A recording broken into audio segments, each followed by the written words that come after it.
try to make yourself remember, darling. Don't look for me, I'm just a story you've been told.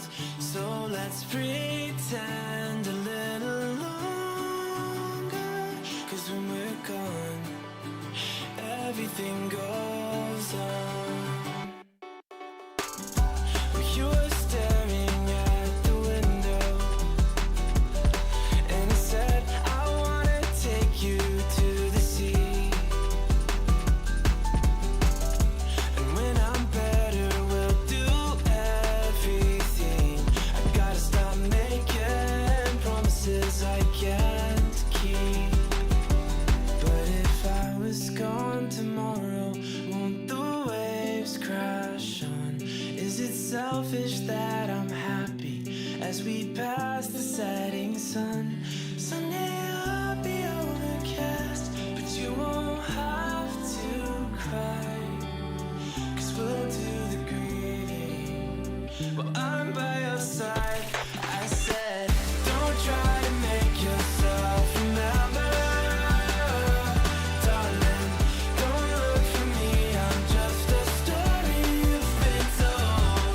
So let's pretend a little longer, 'cause when we're gone, everything goes on.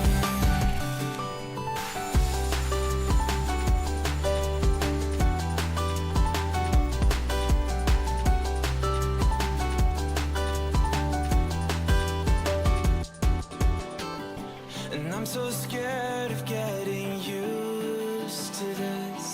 All the vines that keep you tethered in your room. Well, someday both of us are leaving here, but for now I'll just bring this sea to you. Will you meet me in the daylight like we did before? Then I felt you on my shoulder, and you weren't suffering anymore. You said, I'm sorry that you worry, but don't apologize. I told you to forget me, but you stayed by my side when I said, don't try to make yourself remember, darling. Don't look for me, I'm just a story you've been told. So let's pretend a little longer, and when we're gone, everything goes on.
like that. Look at him, he's a good boy, but he don't like that. Maybe we could play some A-rounds or something like that. I mean, it's new map, right? New towers, new objectives. There's also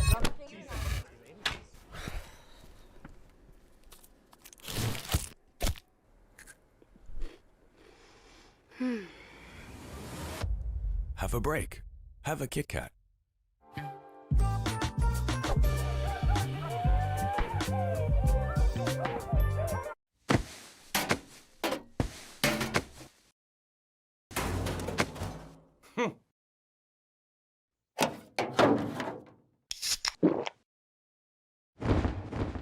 Red Bull gives you wings. Hey there. Every season starts the same way. Everyone wants to win, but not everyone prepares the same way. I can't wait to show you what I have in store. And trust me, this year, everyone's leveling up.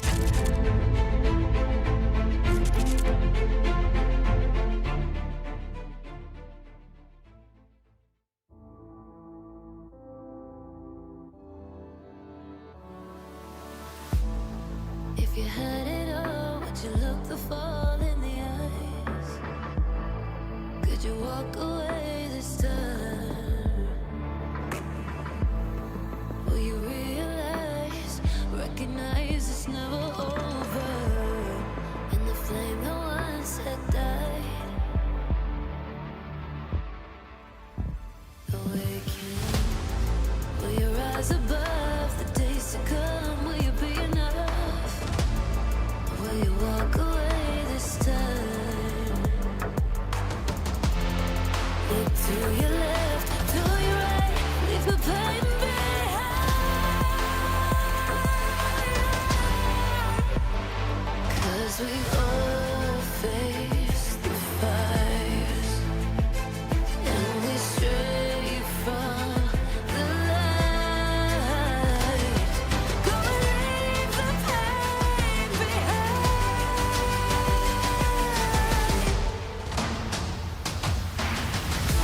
Feel that rush, feel the taste. Can you feel it? Rid the pain. Wash it away and stand again.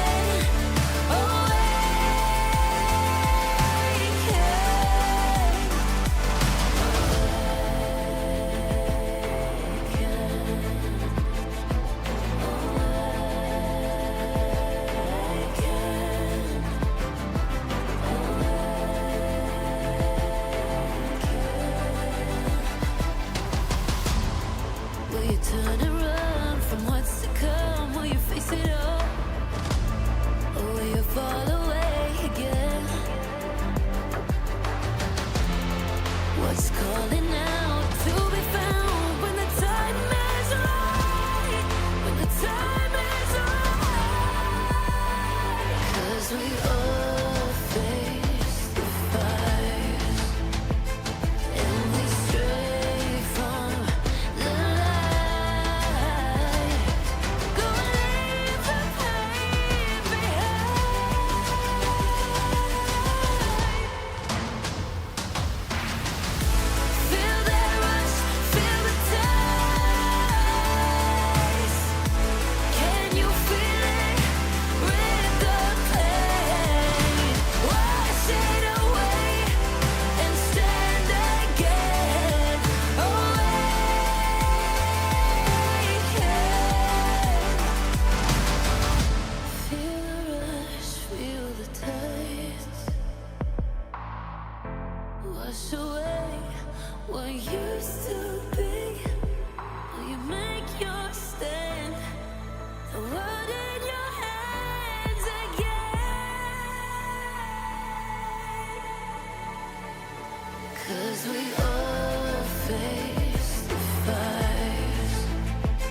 best LEC intros I've seen in years. Oh, Jackies! Forbid another. Crowd's already been a drag fly. Oh, they're rapid, crazy minds. Right in the arcane again. Everything blue in this arena. Everything blue.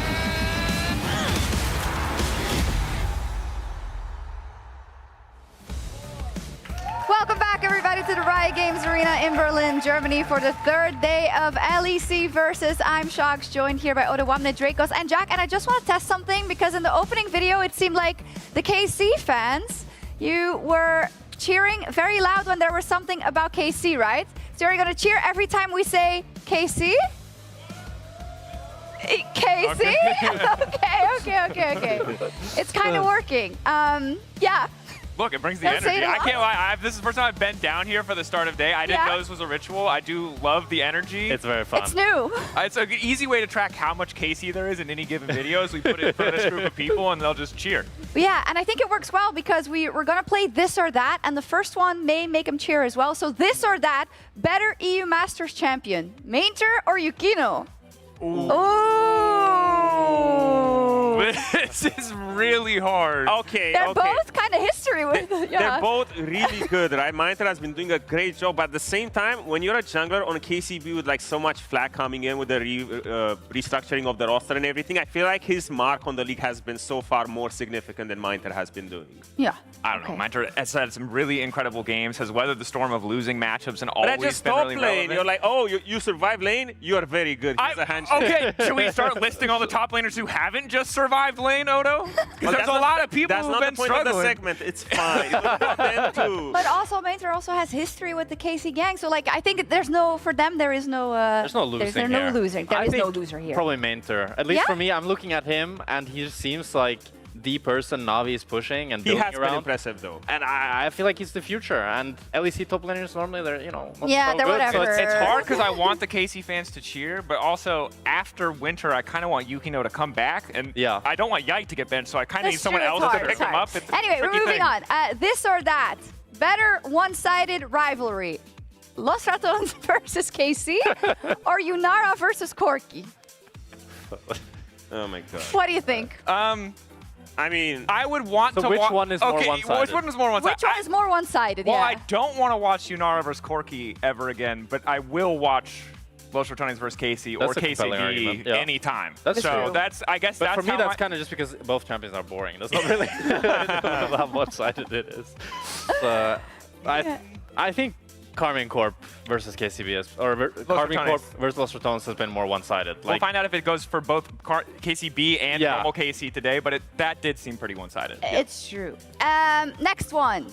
This or that. Winning a game or going 0-0-0? Ooh. Let me ask the audience. Winning the game or going 0-0-0? As a Braum support, probably not going 0-0, so I take winning the game. I also see some Los Ratones fans, so I shall ask them, shall I? No. Winning a game or... Oh, no. Obviously winning the game. Okay. Just so you know. Well, I think we all learned something today. That's we did. safe to say. I thought it was the other one, but here we are. Do you want to read the next this or that? Yeah. Better ulti, Poby's Talia or Mirwin's Scion? Oh. We have the clips Do to we have go the with. clips? That's That'd be the good. question. I do think it's Poby Talia, though, because... So, for recap, yes, we might not have seen it on stream, but at like 6 minutes in the game yesterday, Mirwin started all like he was going to go down mid lane, immediately into a tier 2 tower. Just hit a wall. Yeah. Hey, that happens. When they were He doesn't have a stomping, license. ulted and killed 2 of his teammates. Yeah, I think Poby's is worse, no? Like, Poby's one is like, boom. And it's just, I mean, it didn't lose them the game, but Merwin has history with it. Even back in summer last time, we were like, hey, you don't need to do anything with Sion, just don't ult. And he would ult, and then they would just lose. So we can't all be Drift Kings, you know? I mean, that is true. The team was also, there were those cute, he was like, oh, I did this, guys. And they were like, okay. I mean, if you laugh it off, you know, They're like, okay, it no works, problem. I guess. Next one is better value, 1 jungler or 200,000 euros? In this economy, I know what I'm taking. I mean, I think it depends a lot on the jungler. Yeah. It could be any jungler we're talking about. Could be any jungler. Could be any jungler. I don't know. I think a really if you good get jungler. if you get owner or something, Owner then for you take 200k. it. Which is, fun fact, production has highlighted for us, that is 400 Faker Ahri skins. That is a lot of Faker Ahri skins. That's insane. That's like the whole arena here a couple times over. That's pretty... That's crazy. Wow. It's an investment, and That's I will how much a say player that is? Just 400 Ahri skins? 400. That's a weird way of like putting it That's really messed up. Hey, you know That's what? how you got to think about it. I mean, yeah. What did you get paid? Like 10 Ahri skins a month? What was that the thing? That back depends on the year. HDK? Yeah. Sometimes it wasn't even one Ahri skin. You know? Not even a traditional one, you know? It was I was bad. going to say, we already lost our desk, so I'm going to choose the 200 desk too. Just kidding, I love it here. And throughout LEC Versus, we're also joined by some members of the LEC fan art community who we hold so dear to our heart. And right now, Laura is standing by in the fan zone to talk to some of them. Absolutely, Sharks. We have an exciting addition to the Riot Games arena this year in the fan zone, as the fans are in the spotlight as we exhibit their art and contribution to this amazing community and how they honor the players. Look at this. Look at how amazing it's been. It's been here throughout the entire weekend. You will be able to see it all year long. There's going to be a lot of windows for the fans to submit their art. And I'm standing right now with Lina and Bakeon. Thank you so much for joining me, girls. How are you doing? We're doing great, thanks. All right, so I think the next window for submission is going to be February, you told me? At the latest, the next artist should submit their art at around the 30th of January. So this is yours. And Bakeon, this is yours. This one. No, look at how amazing it is. And that's just a glimpse of what you're going to be able to see here in the studio this year. What do we have on the table here? What's going on? Okay, so the freebies that we're giving out today, it's going to be stickers, prints, and photo cards mostly. We've got some MKOI stuff, some KC things, and some Giant X things. We should have a lot more in the next couple of weeks, the more the artists come in and are able to print their stuff to give out. So the best way for the fans to cheer for their teams and players. What's about the calendars then? So the calendar is an amazing project that was made by an artist and somebody from our community called Susie Loves Esports. So every month there's a different team that's made by a fan art from a different artist.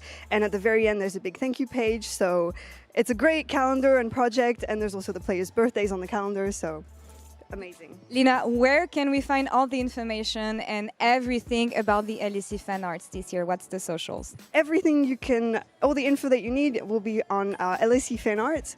So LEC_fan art on Twitter. Love it. Thank you so much, girls. Merci beaucoup. Good luck on the game today. And Sharks, over to you. Thank you. Twitter mentioned, let's go. But also our fan art. That's amazing. Fan art's cool. I like the calendar with all the birthdays. Yeah. Thanks to the calendar, we know it's Broken Blade's birthday today, so we'll get to talk about that later. Exactly. It's very, as a caster, it's very handy to have. I forget a lot of birthdays. There's a lot of new players, so that's super cool. I It's love awesome. that. They'll also be displayed every time here at the desk, and we're really happy for that. So let's talk about some games, okay? We have Fnatic versus Na'Vi up first. Let's start with Fnatic, because yesterday they lost to SK. Wonder, honestly, gapped his enemy top laner a little bit? Well, and his X team?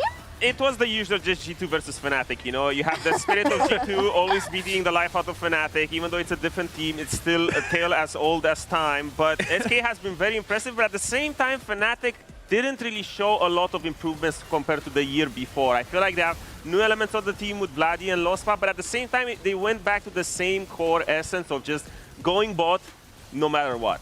Yeah, I mean, that's how you play with upsets. Upset Razork, it seems like that's their two plays that they're going for. I think with the rookie top, it kind of makes sense. And Imperials did it well in game one, which is kind of being stable. But the Renekton blind pick didn't do so well. That's a Grabs problem. Maybe it's always a grab problem. It's kind of the lightning rod for criticism. I feel like they've got some room to bounce back, but it is tough when you do need support in a team that is so rigid and playing around bot. If Vladdy starts to make mistakes or get caught out or get focused and no one's there to bail him out, or Empiros, it's going to fall apart pretty quick. It's true. They're up first Na'Vi, which for me are quickly developing into my favorite dark horse possibility for Versus. I mean, they have some new elements in this team, but I feel like also a couple with maybe a little bit of a chip on their shoulder, right? Paris, I think, who we haven't been able to estimate his real worth with what we've seen. I feel he's better than what we've seen so far. And Poby, who's on his revenge tour as well. Yeah, I'm so glad that we get to see Paris another year in LEC, because I was really disappointed by him, but I knew that he could do way better. I competed against him, and I thought he was like by far the best ERL support and that he would slot well into LEC. But then we just did not see that at all, and even though BDS, they swapped junglers and Now they swapped name and everything. Yeah. It just didn't work out, but now I feel like we're seeing him much more on the same page, and with Samdi, it's looking good. Bot lane's fine. I honestly don't care. Paris, great, whatever. Jungle, Kiana, Ambessa. Relech is just giving me the rookie vibes that I've wanted for so long. When the hype junglers in our league are playing boring things, and a rookie comes in, puts them in their place, playing spicy picks, that's a dream. That is just everything that I want, and not only is it a spicy pick, but he's making it work. It functions well within the team. It's giving draft advantages. This is my favorite player on the Rift And it's right also great adaptation to the meta because, in my opinion, Na'Vi is one of the only teams who reads the meta well, especially in the jungle, because these are the champions that I thought that we would see a lot more. Because on the other side, you have Razor still staying to the same Wukong, to the Vi, but at the same time, Relech managing to come into a team, you know, because usually junglers and top laners are the ones who are getting like pulled around into being, you know, the dog of the team. Him imposing this style is something extremely refreshing to see. Yeah, we love it. A lot of bot, I guess, for Fnatic we're going to see again. I think they do feel a little bit insulted after yesterday, probably after that hot start on Day 1 of Na'Vi. For me, if they were to go 3-0, that would be one of the most unexpected turns in this week. Yeah, I think we kind of just counted them as another maybe middle of the pack roster. The normal thing with rookies is like we'll wait and see because most rookies don't make a big splash on stage, but their results have been so impressive and so unique that it feels like we have to look at them as this force to be reckoned with. I thought it would kind of be like Heretics last year, where it's kind of like you're going into it and you're like, no, we need to wait, guys. Even if they're bad now, we need to wait. Give them time. But they don't need time. They've come in swinging, and all of them look so They look phenomenal. so good, and not only on the Rift, also the person standing behind them, The Rock.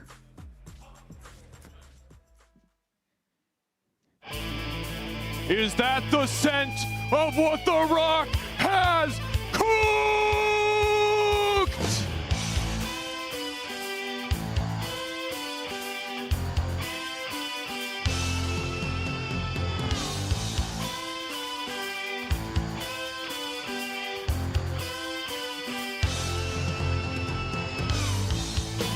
Thank you so much, The Rock, joining us for the very first time in an LEC interview. Thank you so much. That's a pretty cool intro. It was quite cool, I would say, yeah. Absolutely love it. Can you tell me what's the backstory behind your nickname, actually? I mean, I would go like 20 years ago, maybe.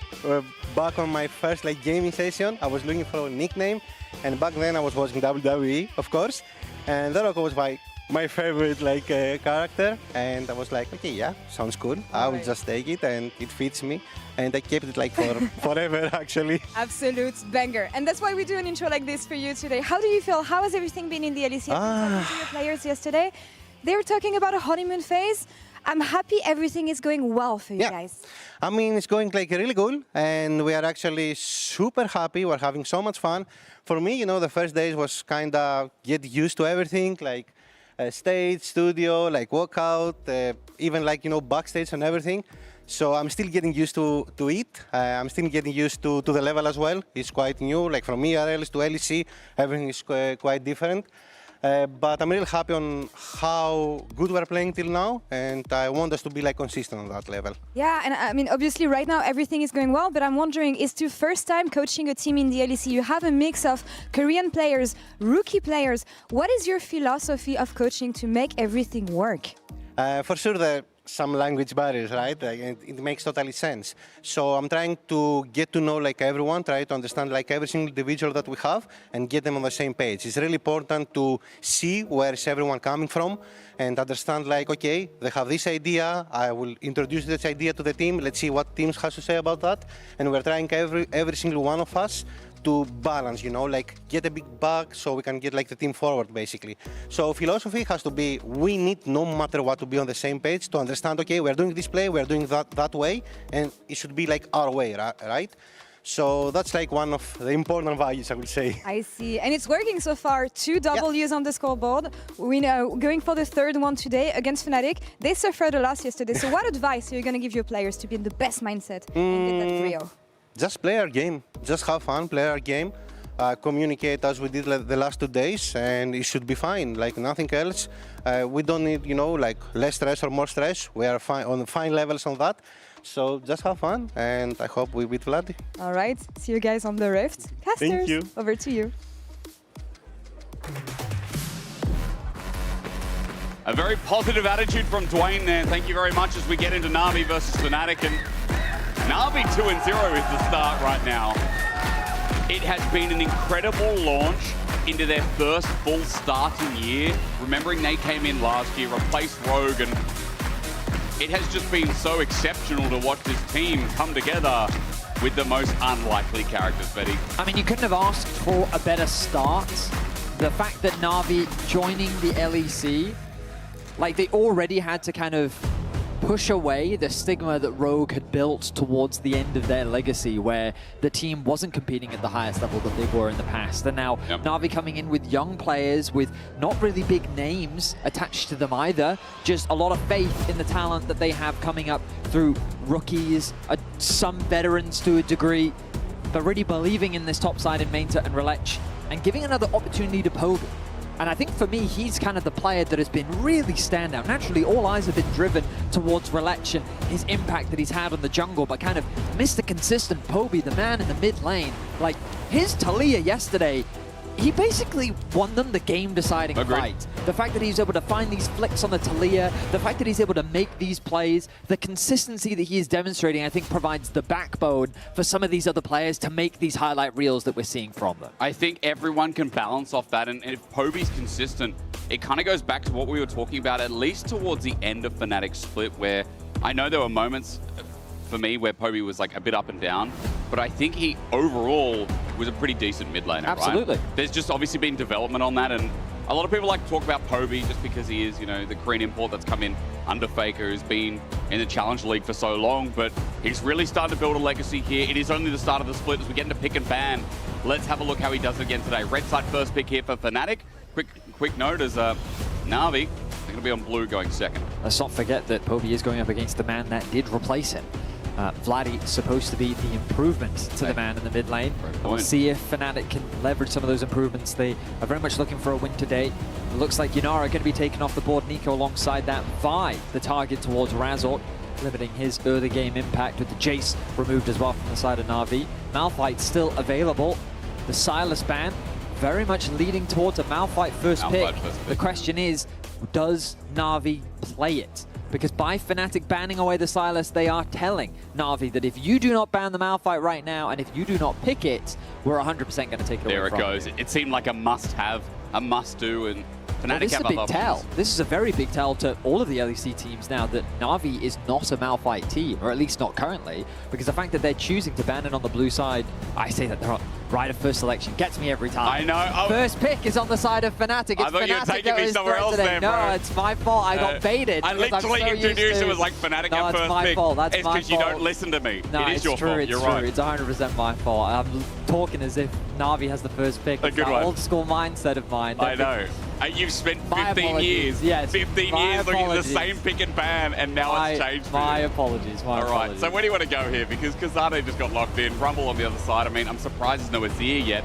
Azir has kind of been like that first pick option here in the LEC. Well, I feel like Poby, one of the criticisms levied towards him was that he kind of only has a set number of champions, but it feels like that pocket of champions seems to get through every single draft. And in the best of one scenario... He's got Orianna here. Yeah, he's got Orianna, he's got Talia, he's got Ryze, he's got plenty of options available. So even if the Azir is taken away from him, I think he feels pretty comfortable in the direction that he can go. Samdi going to be grabbing the Varus for himself, which means that already a bit of range. Poor Mainta, though, his third Cassante game.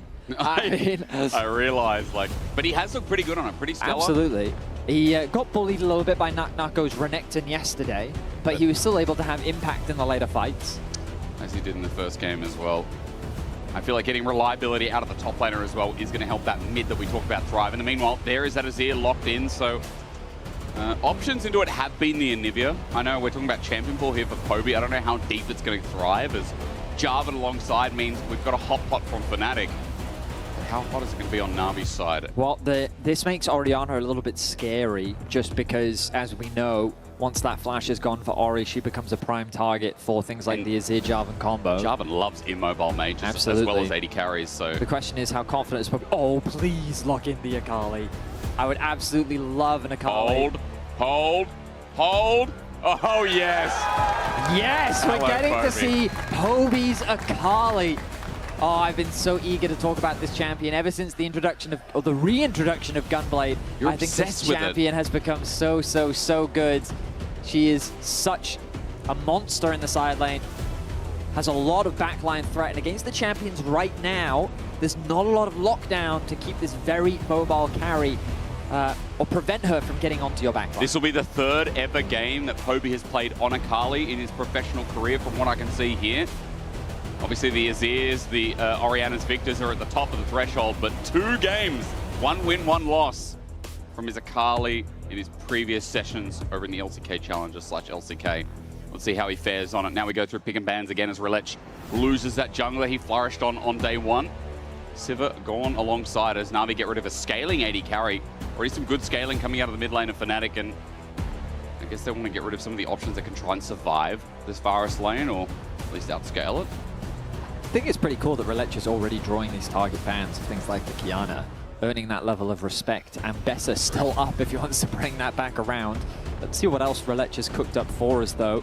I think that when you're playing in Akali, you've got to remember that she concedes a lot of pressure in the early laning phase. She's really not a champion until she gets that level 6 and she gets more points in her queue.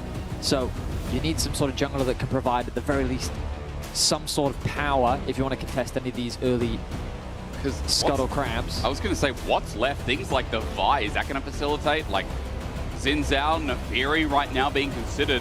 It's a good mention there, Betty. What power are they going to find? Someone is very excited. Really. Zehen is what they want to see in the jungle.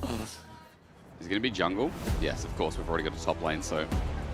Question, could it be answered? We go back. That person's very upset. We got 5 more games. Hold out, my friend. You're on a canoe. There's only a bit of water for now. Okay, well, Fnatic looking to round out their bot lane. The Corki, I think, makes a ton of sense. One of the strongest kind of laning AD carries that you have left in the meta. Pair that alongside all manner of supports. I think that if you want something to help mitigate a lot of the mobility, I mean, the Poppy ban was fantastic from Na'Vi. Braum and Alistar are kind of the 2 that I think next come in line. It looks like Fnatic going for the Alistar. Seems to be kind of a loss but comfort, as this is his 3rd Alistar game so far here in the LEC. But naturally, when you lock in that Alistar, there are a lot of ranged supports that can really bully out that opposition.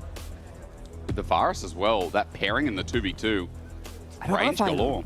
Like, Bard as a champion, very strong right now, naturally, but in the context of this composition, I feel like that, like, when I think about what it does, I prefer the Rakan, just because when you think about what a Bard does, it kind of puts someone in stasis, which kind of sucks for the Akali. Akali and Bessa want to be leveraging the chaos of a team fight, utilizing their mobility, having a lot of things happen fast, whereas the ultimate from a Bard will kind of freeze everything for a moment and allow everyone to regroup and reset.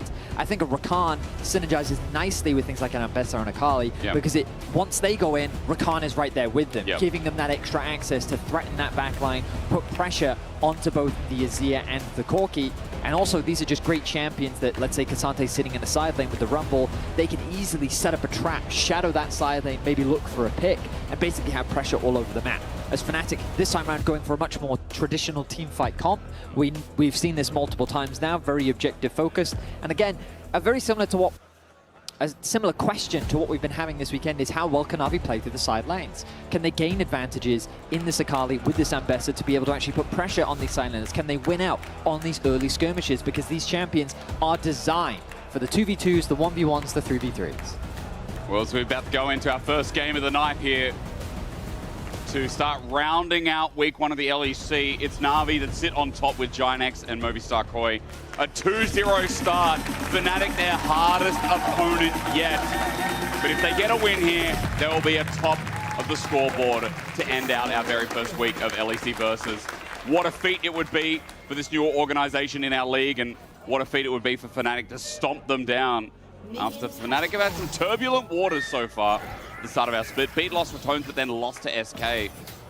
Not sure about the feel of this team yet, Betty. Oh, absolutely. I mean, it's always difficult to judge how strong a team is with the best of 1 format. But that's part of the fun, in my opinion, that you can make these sort of grand,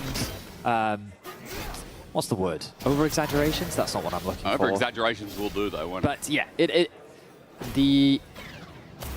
the idea between behind Na'Vi and Fnatic is that we don't really have a strong idea of the level of these teams. But Na'Vi does seem to be ramping up, and I do feel that we're seeing a degree of consistency that I wasn't expecting from them.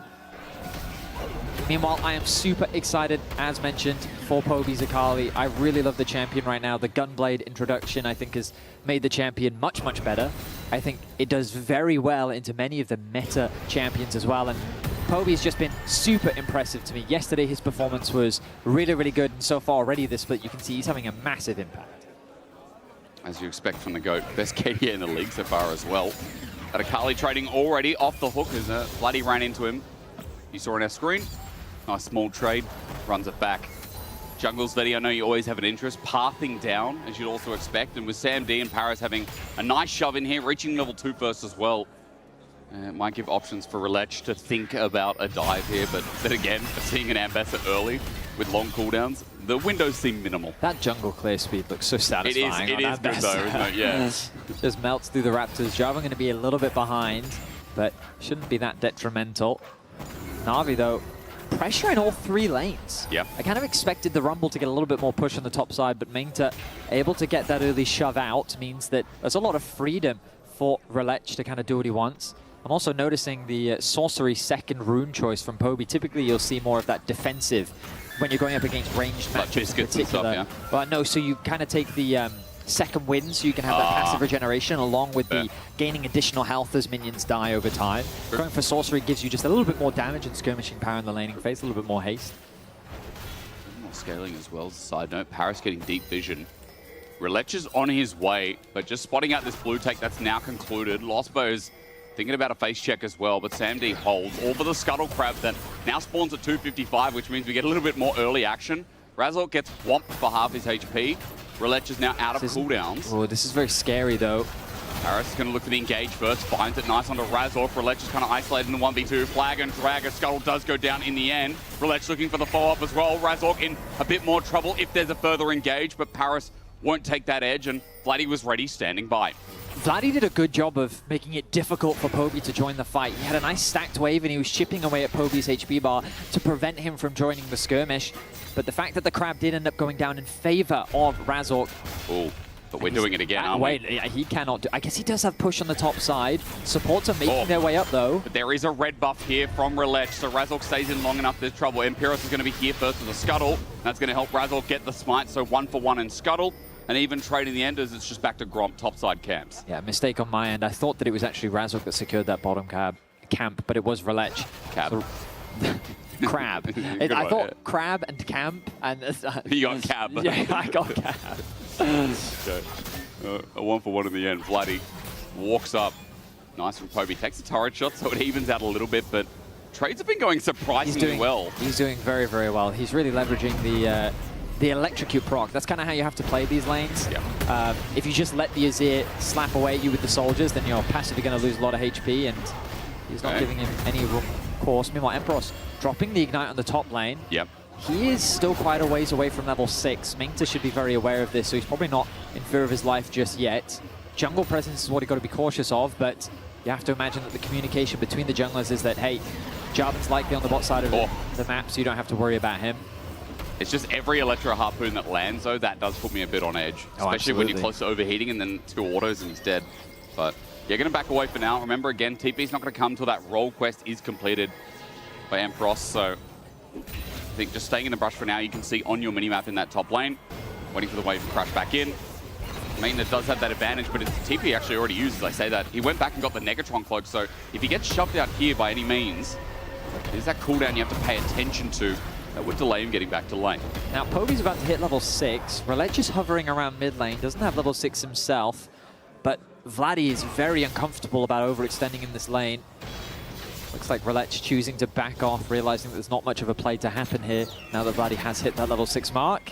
Bot lane for Na'Vi continues to hold the push, but overall it is a small gold advantage for Na'Vi, being built up kind of in mid and top as the solo laners are finding small gold leads.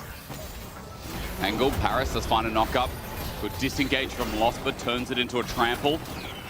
Sam D's damage right now, as you were saying, I mean, it's just so good. Stepping up to Lost, who's got nothing in the tank. The Q comes out, Sam D close to a kill. Lost will walk away, but unscathed for now. The damage is done. They now have to be worried about a Relech dive, so they're getting forced back. Upset getting very low. Sam D with some very nice trades, and as you'll notice, he's not sticking around the tower. He knows the threat of a dive is very real. Upset has to back away. Don't you think? I think Varus is quickly becoming the pick of the LEC start of season. I mean, I think it's just the pick of the world, is it not? Like, everyone realizes that no matter how things change, some things just stay the same. Right. Varus is just such a good lane bully. Yeah. The passive stacks that you get from the W, then if you use any ability, Q or E, a chunk of your HP just disappears. The range that he has feels very safe. He's a very well-rounded AD carry that is difficult to push out a lane. I feel like lethality just feels the same, doesn't it? I mean, against all these crit AD carries, these scaling AD carries that we're seeing, it just seems like such a good option. And also, like, one of the things for me that I guess it's very much on a personal level. Pros care less about this, but the attack speed by going full lethality always feels a little awful on Varus when you're going full lethality. But now things like Vandal Pipes, like, obviously his passive contributes to that as well. Whenever he gets the kill, you get that extra attack speed. Like, I have to imagine that you don't even notice it anymore. Yeah.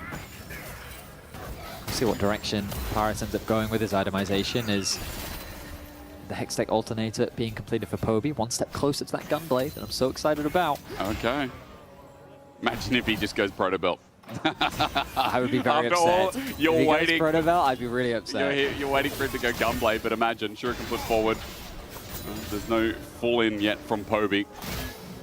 That burst damage he's trying to use again with that Hextech Alternator on Bloody whenever he can.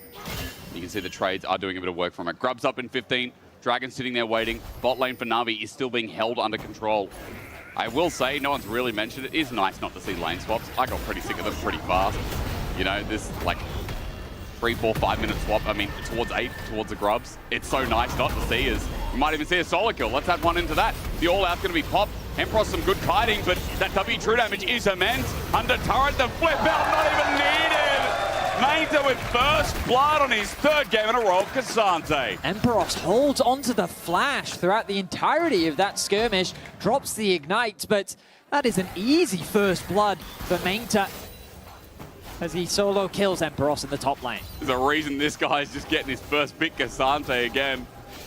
It's clean stuff, and now top lane in a bit of trouble as it opens up for Grubs here for Na'Vi as well. Fnatic doing what they can to open up bot, take some Krugs and some plating. Maybe they'll transition to Dragon here, but all 3 of those Grubs for Na'Vi now secured. No level 6 for Paris, and level 6 for Losper means that that dive is a very real threat. Paris needs to get a little bit more XP as he's been roaming a little bit more than what we've been seeing from Losper. The contest, though, over this bot crab. Notice Poby's making his way down, and that's why Razok has to back away.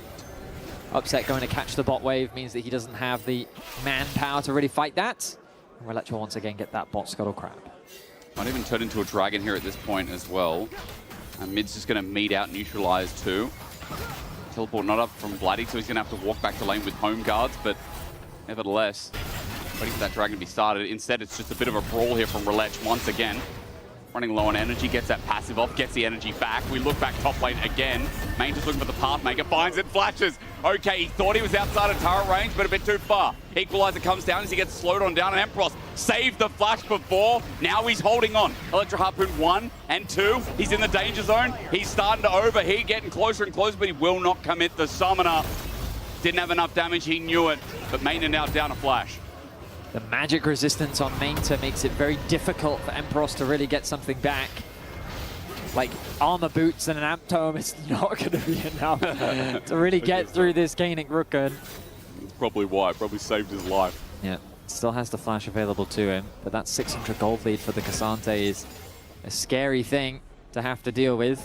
Level 6 now finally reached for Paris. He's already making his way onto the rest of the map as he roams up towards the top side. Maybe he's fishing for a pick. The base is going to come through. Okay, so nothing too crazy going to happen. No objective really on the map to play for. But Dragon, early Grubs, all secured by Na'Vi. Things looking fantastic once again for Na'Vi in the early game.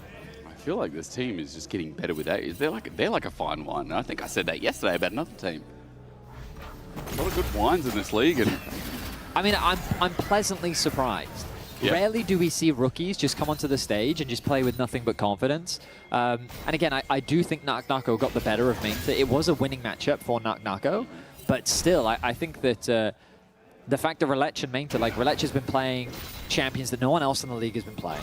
His first game is on a Kiana, and he's absolutely popping off. Bro, the confidence on that man is crazy. And then Mainta's not afraid to just go for these solo kills as well, and so it's a situation. And then you've got Poby here in the mid lane, just being Mr. Consistent.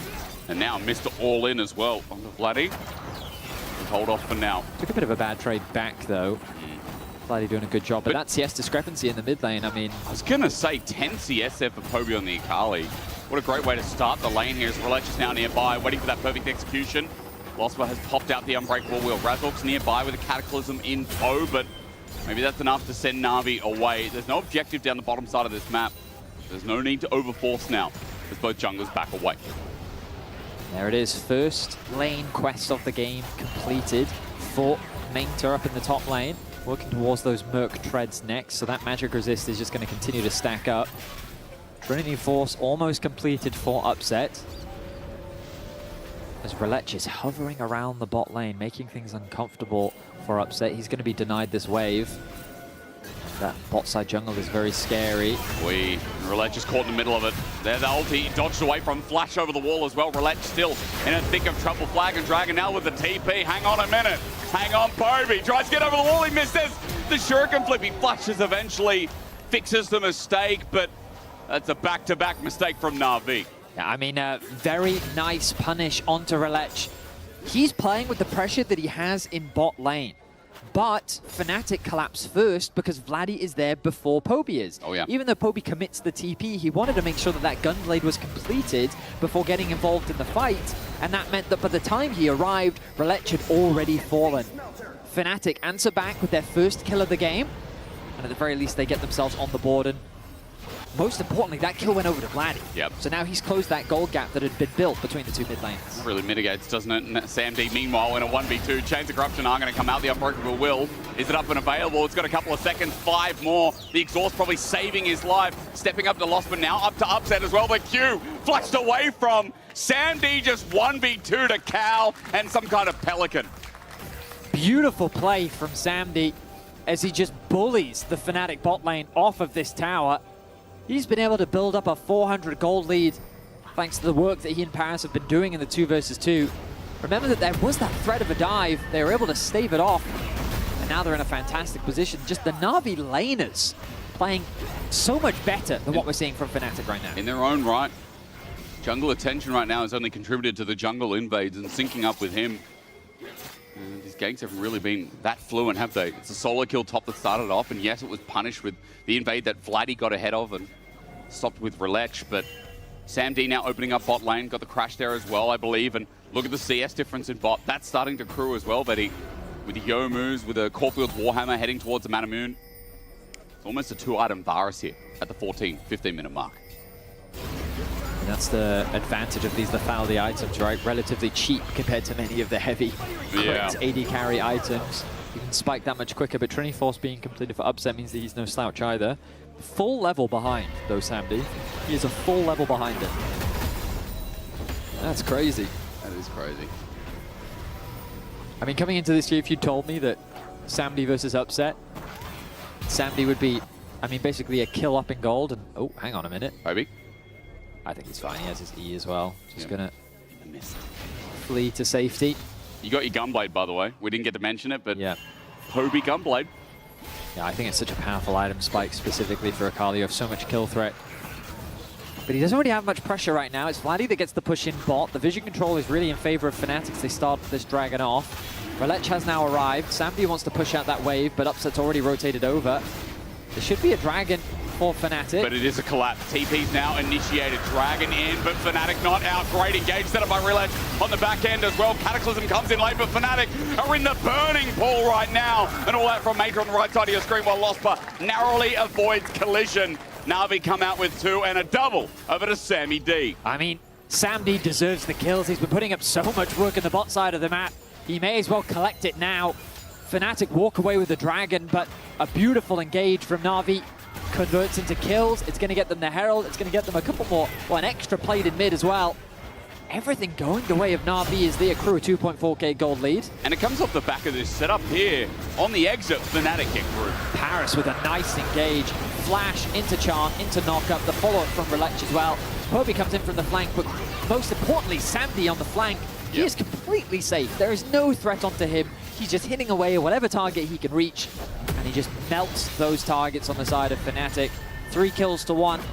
Not an impressive kill scoreline, but an impressive overall performance from Na'Vi. Fnatic getting support. And they're going to need it. I mean, again, for Fnatic, they're really relying, it feels like, on Vladdy this game. Upset is in an okay position, but in comparison, you're obviously seeing the difference there between ADs. But also, let's see what the new members of Fnatic can do. Looking at Emperos especially here in some of the fights, as he now has the Leandries and then some. Next Dragon might be very important here for Fnatic to try and get the lead back in this game. For now, Vetty, we sit towards sides. I get to listen to you say some smart things about the game. Well, who knows what you're going to say? It's a situation where, with no objectives on the map, you turn your attention to these added towers with Herald. So I think Na'Vi should use it mid lane. But you can never tell with pro teams what they do with Herald. It's easier to play for bots because top tower, I mean, that's just gone, right? Mainta's been putting so much pressure. It is dead indeed. Turret's burning down slowly. Mainta's just waiting for it to go down. He doesn't care for now. Emperos dodges away from that Natofa strike, but the all-out comes out. The setup of the fire is down, but wait for the W. Flash away. Great flash. Now Maintenance in so much trouble. The setup, the help, Relech to save the day. Ain't a 1v1 anymore with Na'Vi's jungler coming to claim. Oh, bot lane though. Paris is going to face check. And he's going to go to his detriment, I guess. Losper trying to find him. Cataclysm over the wall. Quickness as well. There's no W to get him out. Bit of shielding. Poby's there. Hang on, waiting for the flag. And Paris is just trying to kite it out. Razork, gets him midway, and so does Losper. That's a kill over to the cow. It ends up being a trade. I see the Rift Herald gliding towards mid lane. Going to be used on that mid tower. Behind. I think they're going to secure this objective. So it's 2 towers for 1. And it's a trade of kills. As Fnatic find a pick onto Paris, while Na'Vi find a pick onto Emperor. 0-3-0 scoreline for the new Fnatic top laner.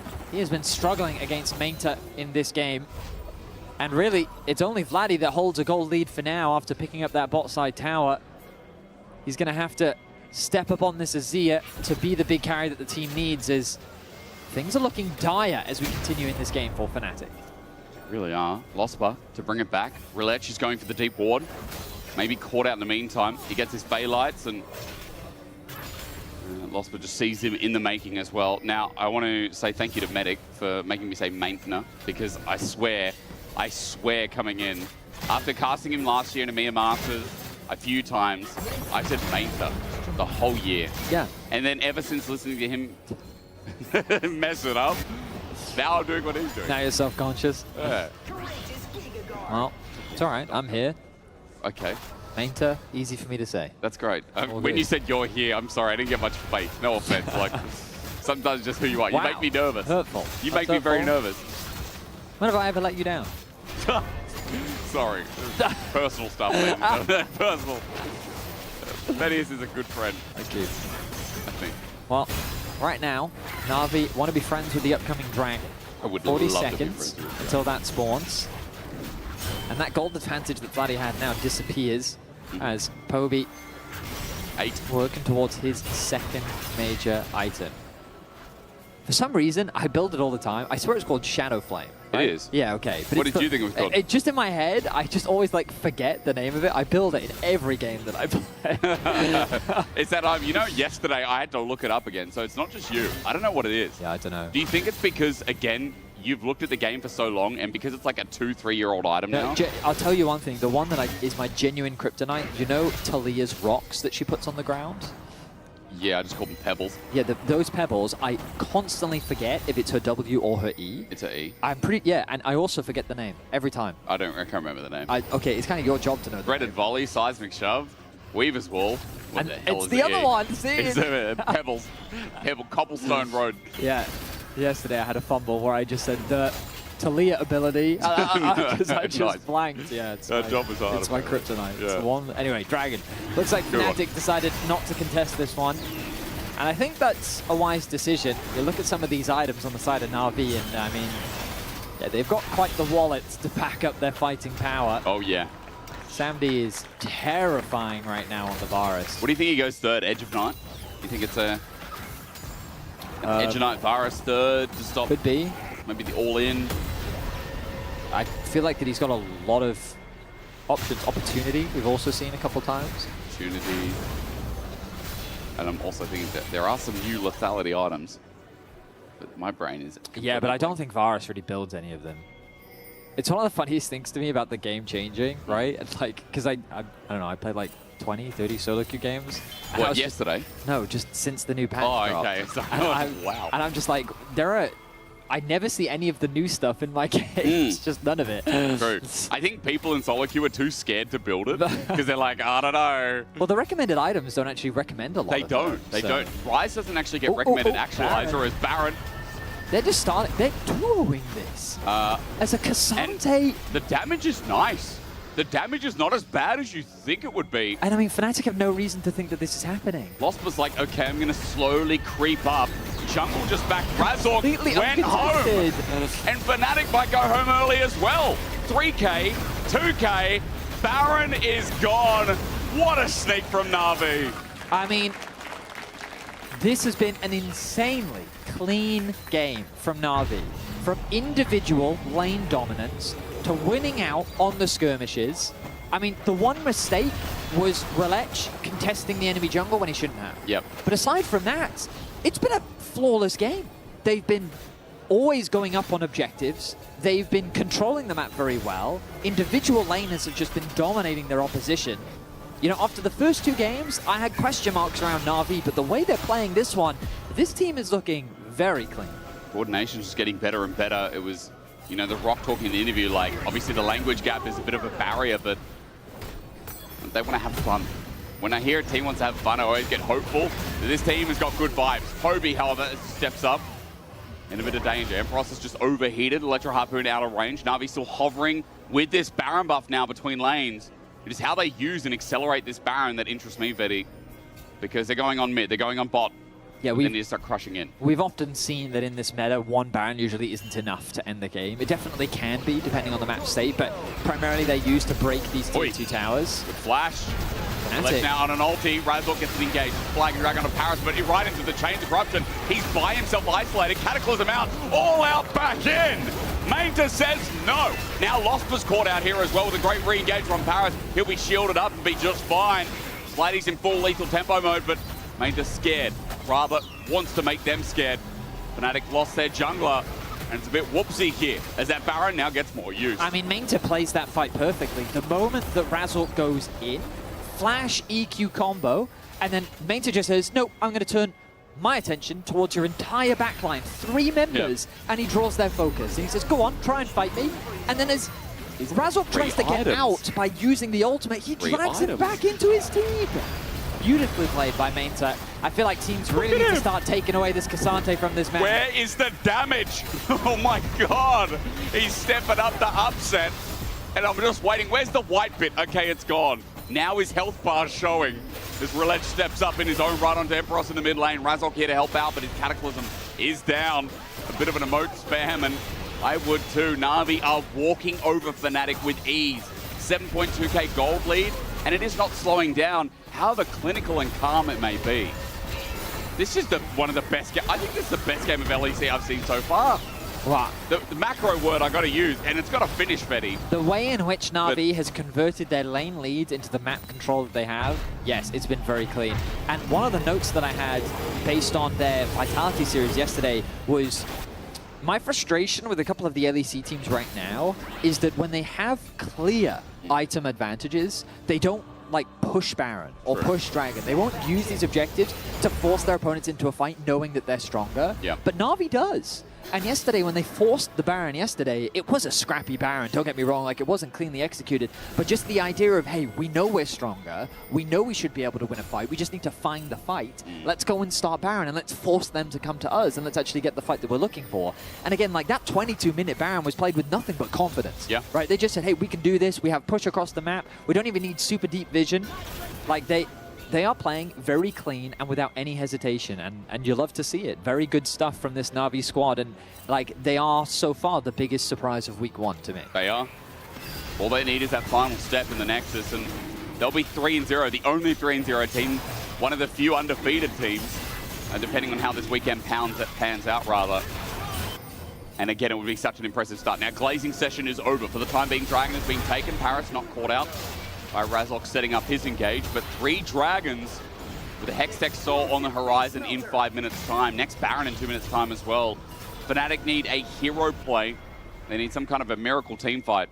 They need to get through this Cassante, Vetti. As you said before, who is going to do the damage? I think it has to be Vladdy or nothing. Well, yeah. I mean, hang on, I can tell you right now. So Mainta, level 17. Let's have a look.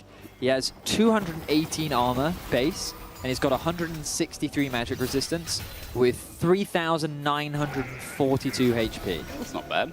Yeah. So I would say that he's somewhat durable. Yeah. I was just watching Upset wham into it before. Upset has not yet completed LDR. No. So we wait. Ulti, perfect onto Vladdy. Paris to follow up, even more exceptional. Kobe tries to get on in, and Shuriken Flip does the job. There's a perfect execution as well, and all guns blazing here for Na'Vi. Lost Bassoon to go, and even over the wall he flashes away and almost drops down, but there's Sam B! The sniper from Korea enters, and Na'Vi have done the dirty work, taking 2 more down. The base charge has begun. Na'Vi don't waste any time. They find a beautiful fight. They find a pick onto Vladdy, one of the biggest wave play members of Fnatic.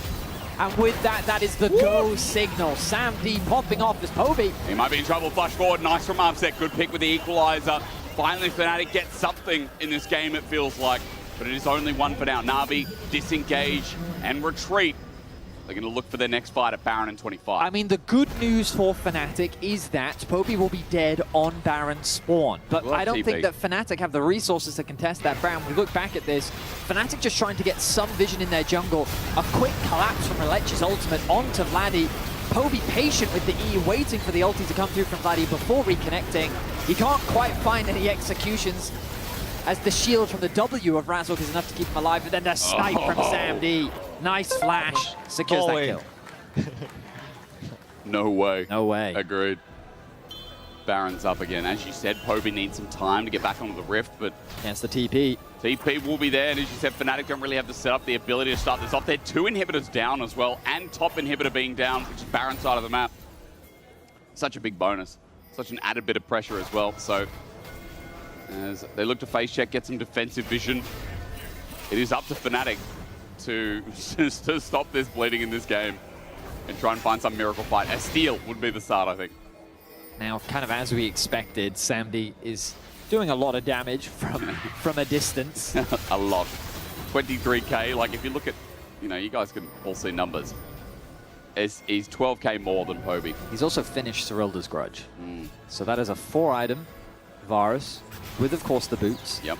And like, just start the Baron. I love it. I love to see it. Put that pressure onto Fnatic. You can turn and force, and Mainta keeping the jungler out of the pit. Like, where's the damage going to come through? Paris even not taking that much from Razork here as well. Keeping them as Sandos. Chain Corruption from afar. Look at the damage again. Sam D not even nearby. Razork dies mid-flag and drag. Again, those Qs are coming out, but Na'Vi taking a bit more damage than you'd expect. Poby is in the middle of this. Sure, it can flip out. Perfect execution. Flag drag flashed on as well, and Na'Vi need to think twice. Poby still low. The big one hits him from afar. Vladdy sends Relech packing, and a small mistake here as Sam D gets a trade, but Fnatic looks for another, and he's going to die. Mid-Zonias is the survival here from Emperos. No one else to follow up. Fnatic are a little bit low, otherwise maybe the Baron will be started, but the game ain't over yet. As Mainta is coming in for the flank. Emperos is the low health target. The level 17 Cassante makes sure that Fnatic are not going to base right here. A good fight from Fnatic that really comes off the back of the GA from Razork. By starting the Baron, yes, you do buy a lot of time, but I think the decision to turn was a mistake because Relech doesn't connect his ultimates. And the fact that he took a decent amount of damage from the Baron and a lot of tools were used to lock down Razork, it then meant that as the fight continued, they didn't have any resources left. So keep your eyes on what actually gets used on Razork here. So again, the bot lane and the top lane are trying to keep Razork out of the pit. They're focusing on trying to take this down. Poby coming in for the TP flank. He's a little bit far away, but there's the ultimate from Zambi. There's the ulti from Relech. And while they do get that kill onto Razork, there's the ulti again onto Vladdy. Now Poby goes in, but he's alone.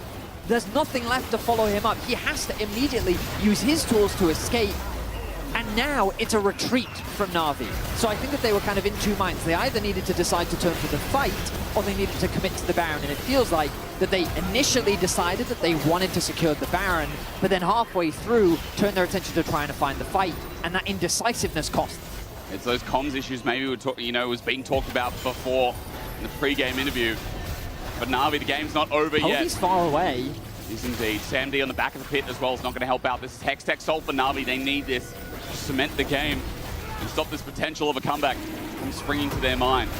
Slowly being done down as Vladdy now joining the fight as well. As you said, Poby has to walk a long way at 3k. The fight looks to be starting off.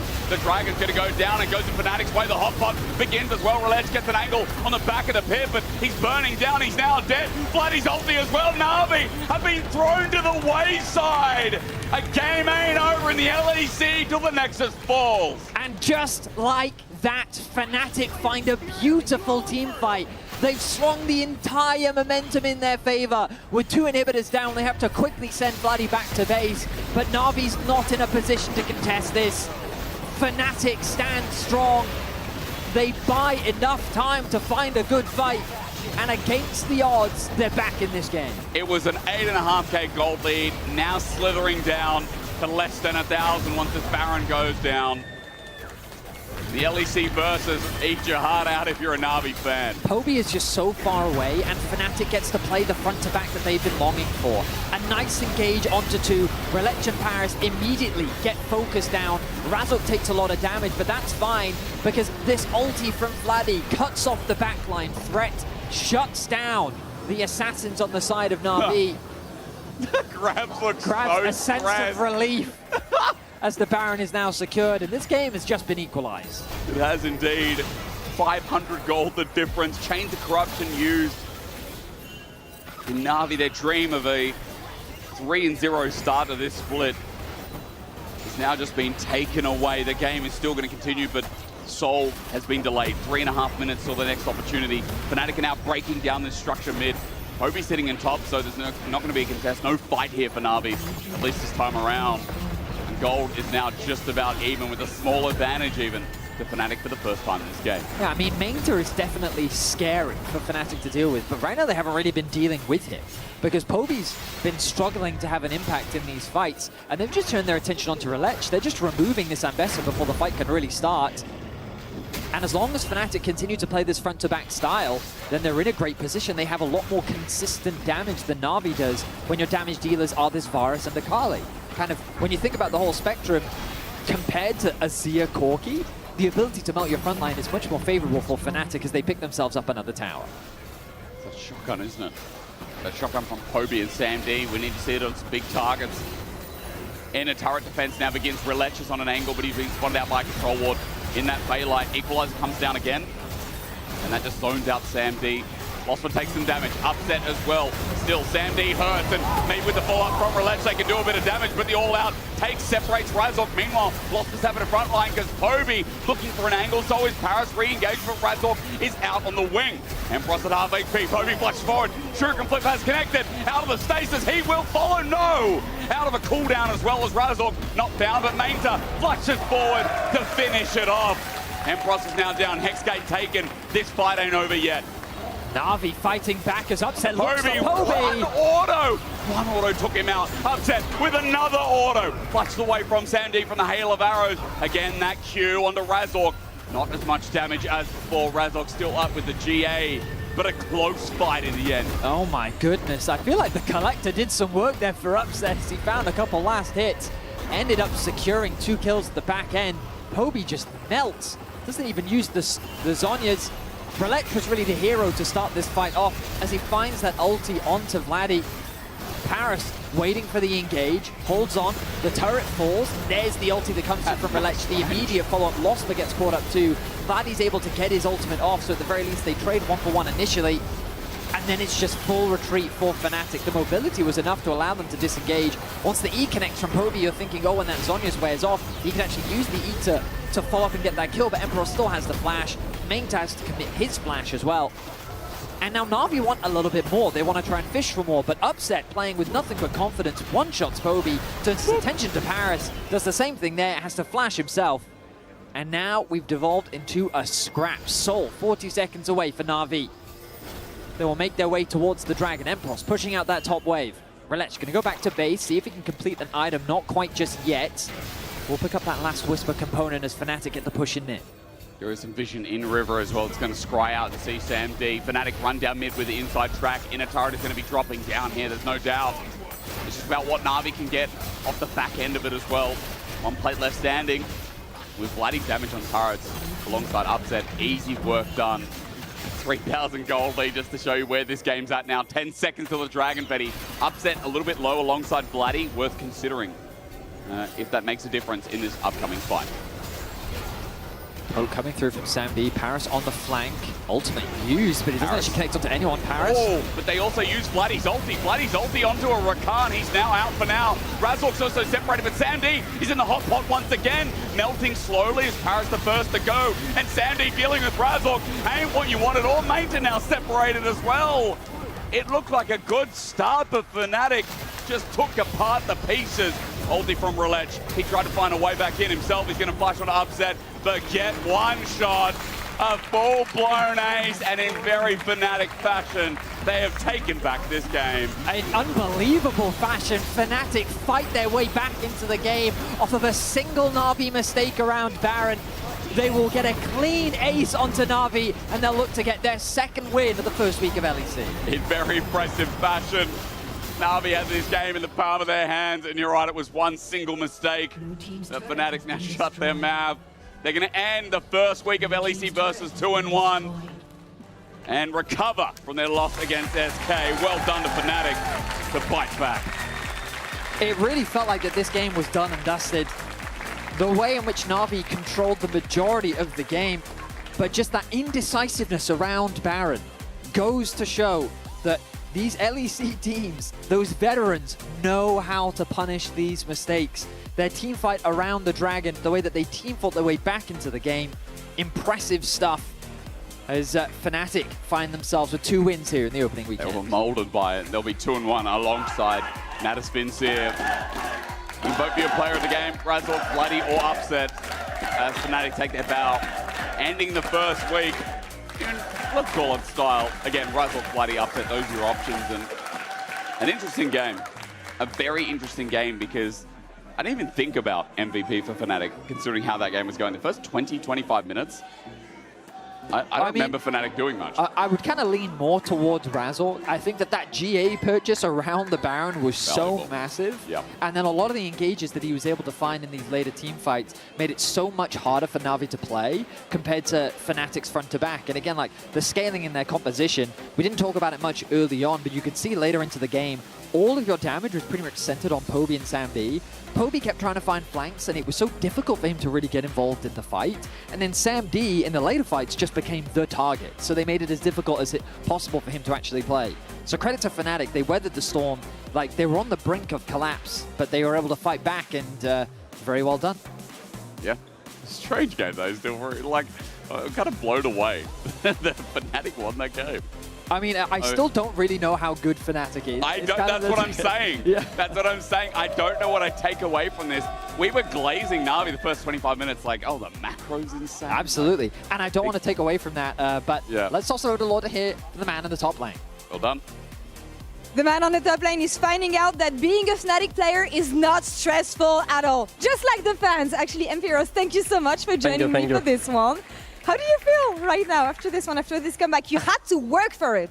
Yeah, I mean, I kind of ran down today and yesterday, but we're getting there, we're improving, so. Absolutely. Yeah. Did you think that you were going to be able to manage to pull this one back with the composition you had, with the damage you had? They were playing a heavy dive composition. How do you play around this? I mean, we were saying all game that we kind of outscaled them if we get items, but early game was kind of disaster, and we also didn't play much proactively, I would say. So, yeah, that's it. Talking about the loss that you suffered yesterday, I know that maybe it meant a lot for other Fnatic members. How did you bounce back losing against SK? I mean, yesterday we kind of lost because solo lanes were kind of gapped, me and Vladi. But yeah, we said today, let's go play, do our best, and yeah. How has it been for you finding a groove, adapting to the LEC? I mean, so far in scrims I'm doing well, I would say. But in officials I didn't really play well that days. But yeah, it's fine for now. Yeah. But yeah, in the end, I kind of have to improve. So. Yeah, and you finished the week with a W, which is what matters. I actually want to talk about your name, your handle, Empiros, because Trouble Inc., shout out to her, told me that it means experienced. Tell me about this name, because before being called like this, you were a Jax one trick. I think your name was about Jax as well. Yeah, it was. My previous name was Jax Plank. I changed it to Empiros. It means in ancient Greek it means on the fire, and also in Greek right now it means experience, but you type it differently. I see. So yeah, that's it. Okay, well, hopefully you can match your name with the experience you're going to have in the LEC. I see Upset is waiting with Shocks at the desk. Do you have any comments on Corki damage and how busted it is right now? I mean, Corki is pretty OP, but Upset is keep saying this champ is not strong, so I mean, not sure. Not sure. All right, well, let's see what he thinks about this. Thank you so much for the Thank you. Great first week in the LEC. Shocks, Upset, over to you. Thank you very much. Yeah, right of answer immediately. So Grabs makes you pick it, or what? No, I mean, we went 4-5, so there was a lot of champs out, and I mean, I don't really think he's weak. I just think he has some weaknesses as well. He's not completely OP, but... Come on, you can say the truth. Corki sucks. Corki is boring. Yeah, it is kind of boring as well. Thank you, finally. He's been shouting that for years, actually. He's an absolute virus hater. meta. Yeah, Oh. comeback? Cool, though. Yeah, I mean, it was a great comeback. I was really surprised. It looked incredibly dire. It was an 8K gold lead or something. I'm not sure. How did it feel for you in the game? Did it feel lost, or...? It felt pretty bad, yeah. I think we didn't really take any opportunities in the early game, and I think they also had some stronger 2v2, 3v3 on the map, it felt like, and there was also some misplays we made in the early game, and they got pretty far ahead. And I think Na'Vi has been honestly playing pretty well this weekend, and I've been quite impressed by them overall. I think they seem quite promising, and yeah, I mean, we showed some experience, I guess, in the end that we managed to come back, but obviously that's not the kind of game we want to show. I'm happy with the win, but we need to work on our early game a lot, because yesterday was also a huge problem. Were you impressed by Samdi at all? Because this game, I feel like he was playing so aggressive, and like, you know, the 1v2 versus you guys on bot lane where he just pushed you guys out and forced your flash. And just in general, I feel like he was clicking up really hard in team fights, especially when you're like up against the Jarvan, you know, with Varus. It's kind of scary, but he was playing with no fear, and I feel like he generated so much pressure on that Varus. Yeah, I mean, I think we maybe missed some base timers in general. It was pretty hard early game with the scuttle situations that happened, and yeah, he was very strong. And I think we didn't have Alistar ulti. Yeah. I think in general, versus Varus, you kind of need to be really aggressive with the CC champs. Like, you need to try to take his flash early and then pressure him a lot, but I think we played way too timid in that regard. And yeah, when Varus gets to do his thing, he's obviously very, very broken, right? Yeah, what do you think led to the comeback fights that we're seeing? Like, was it just outscaling or just outplaying them in team fights, or? I think our teamfight execution was decent, but on the other hand, they also have somewhat of a snowball composition, I would say. Like, I think Ambessa, Akali have a harder time against our comp in late game because we have Azir, Corki, Alistar, right? It's hard to dive in against Alistar with Azir, Corki. But yeah, it has came down to maybe some execution from the enemy team as well, that it was a bit easier for us to play. I would say our teamfight comp is easier, but maybe early game was a bit harder for us, draft-wise. How's it going with Lost Power overall? Because you just mentioned on the kind of the lane and stuff, are you still working out how you both see it, how your synergy's working, especially in the live games? Yeah, I mean, it was our first weekend. Obviously, I didn't have like super high expectations. I think right now it's just about being humble and learning the lane together, how we want to play it, and like studying the best bot lanes in the world, watching games, scrimming, talking, playing 2v2s and duo queue. That's just all we're doing right now. So far, I think we are playing fine, but I think we just need to show a lot more aggressiveness in general, and draft in a way that we can also be in the driving seat. Is that a... Yes, right. Yeah. Correct. First impressions wise, does he remind you a bit of Hylissang, or? No, not really. Okay. In a good way, or? No, I think he tries to play way more consistent in a way. And yeah, Hilly was. No, he liked to slip. Hilly, Yeah, right? He's my first love, let's say so. Yeah. Oh, that's adorable. You want to talk about ADC priority? I wanted to talk about ADC because today we saw Varus Corki, and in general, I was hoping for a lot more exciting hyper carries, crit champs, and we've kind of just seen the same ADC champs every game. And I mean, yeah, you're going crit on the Varus and Yunara, but it's not really like full hyper carry crit. What do you think that is? Is it just the early laning phase that's so important, or? Yeah, with the removal of lane swaps or the introduction of quests, you can't really play like a crit champ against the Varus unless it's Sivir, but Sivir was banned this game, right? Yeah. Without struggling a lot in the early game, and Varus' strength is just too much, even though he's not building crits, it's lethality. Yeah. You kind of need something that matches it, and yeah, the meta right now is just more early game centric, I think. So and do you like it, or? No, I mean, I really enjoy playing champs like Kai'Sa and Zeri and stuff like that, so it's not necessarily my favorite meta, but I think once we have best of threes as well, you will see a lot more champs. In best of ones, it's usually these kind of champions that are going to be prioritized. Yeah, it's also not that fun to watch because we had Fearless for like a year, right? And then yesterday we saw Yunara Corki like so many times. I don't want to see Yunara anymore. Also, just to continue on that, Yunara versus Corki, do you think it's really Yunara favored? Because nearly every time we've seen it thus far, Yunara seems to come out on head, but... I mean, yeah, I mean, I don't want to give too much away, obviously, but I think it's a somewhat fair trade. Both really have big strength right now, but Yunara has been winning more in Europe right now, so maybe it's going to be a trend, I'm not sure, but overall both champs are really high power level, and the matchup is maybe a little bit Yunara favored early, but once Corki has some more levels, he seems really strong. Just his damage numbers are a bit too much, I guess. So it's a trade I think that you can take. Not gonna get more Corki hate out of him. I'm sorry, Jack. Yeah. It is what it is. So we have some friends in the audience who made Year in LoL, which is basically a wrap of your 2025 gameplay, and we have a summary of one of your teammates. Do you want to guess whose wrapped this is? Can you see it? It's also right here on TV as well. Of one of my teammates? Yes, one of your teammates. So we want to look at some stats. From this year? Last year. A teammate from last year? Well, no, your teammate from this year. Teammate, but last year. I mean, it must be a mid laner, right? Yeah, probably. I mean, it's Vladi. Yeah.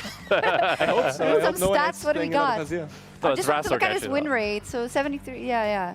Top lane, 73 games, 52% win rate. Okay. Nice. Victor, I guess. Yeah. But what data is this? Is like his solo queue account? Yeah. Yeah, it is. Solo queue. There we go. Anything jumps out to you? How would you? I mean, the Victor win rate, but that was kind of like my theme of Vladi last year as well. That his Victor was really good. I don't know if you had the same impression. No, for sure. Vladi is really good at all the control majors, I think, in general. He played for 27 days on this account. Yeah. Not bad. That's pretty good. Should be more, I think. I'm not sure. Feels like it, yeah? We can ask him about it if we get him. Yeah, Upset, finally, how are you feeling overall after your first week with the new lineup? I mean, it's good to be back on stage. Obviously, not the performance we want to show as a team, but at the same time, we should just really take this as a great opportunity to learn from the mistakes we did this week. And overall, I also want to play more aggressive myself and as a team. So I think we just really need to take a look what opportunities we're missing and how we should approach the game in draft as well, that we can be in the driving position and just be more aggressive here. Did yesterday feel like special playing against like Mickey and SK, or was it just the same thing and just losing sucks? No, I mean, I know Mickey for, I don't know, since I'm probably 15 or something, honestly, so half my life, so it's not like a super special moment, but obviously it's always fun to play against your old teammates. I think the bot lane was going pretty well, but obviously he had the last laugh and... yeah, top lane, huh? Not yet. You'll play him again, probably, yeah, that's right? true. But it was fun. We're tracking it. Okay, well, 2-1 is a really good result. Still with that, thank you so much, Upset, and we'll be right back after the break. We've got Vitality versus KCB. The all-out's going to be popped. Emperor some good fighting, but that W true damage is immense. Under turret, the flip out not even needed. Mainta with first blood on his third game in a row of Cassante. I think 50-50 even. I combo them here. Nice. Look, we win. I'm fine. I break the ulti. Look at Kazate. Yeah, Kazate. Go nice. Protect the next wave. Oh, Ambessa ulti. Ambessa. You cook out. Don't flash Ambessa. Went. Oh my gosh. Okay, guys. we have to do something different about it. Yeah. Sorry for the early game. No. Okay, let's just take this win. Yeah. But we are mega boosted, okay? Yeah, we should fix something. Yeah. We are insanely boosted.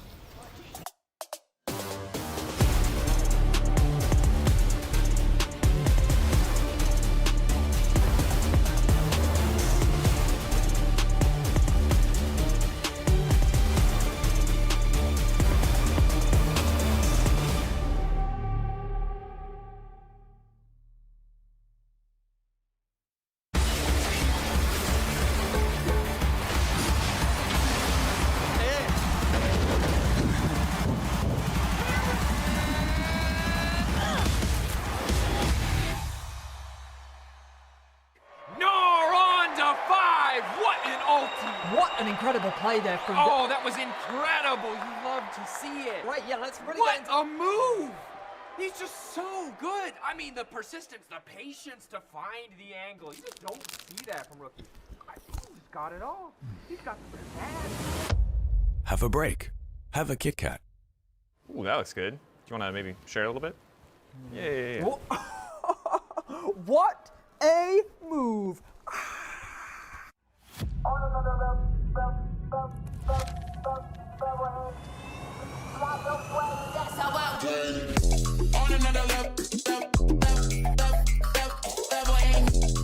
through the crowd, yeah, I'm feeling so supreme. Feeling so no one above me.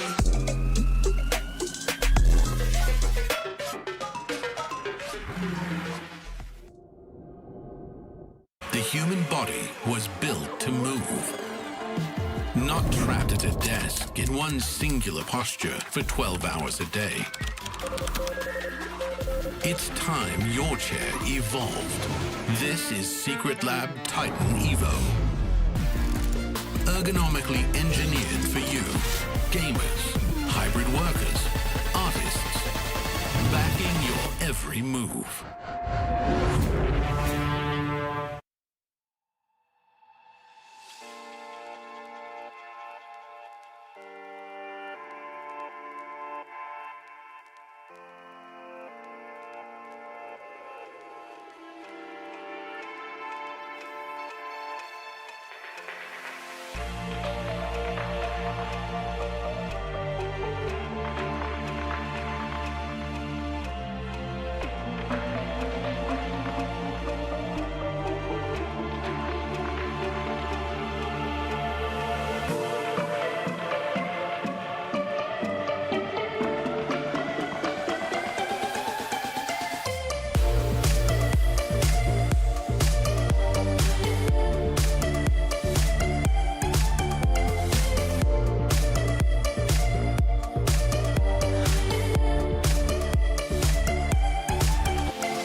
we've got a French B for you coming up next. But first of all, we got The Rock joining us after game number 1. I'm sorry that... it's okay. But to be fair, the first 25 minutes of the game were very good. Yeah? They were a bit of a masterclass put on by Na'Vi. Unfortunate in the end, but still... you had a pretty good start to the first week. Yeah, rookie mistakes. Yeah. It's okay, we will get better.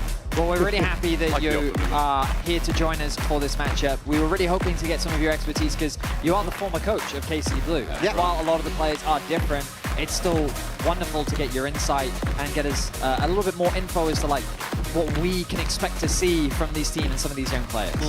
Basically, every single team has like his own meta read, right? Right now, meta isn't that stable. So every single one of the individual of the teams have like their approach, their comfort zone, and there's a lot of flex picks that we haven't seen yet. For example, we didn't see much Ratones jungler, right? And it's a pick that I think like KCB can use, plus Jace too. Like top plays Jace, jungler I suppose play Jace as well.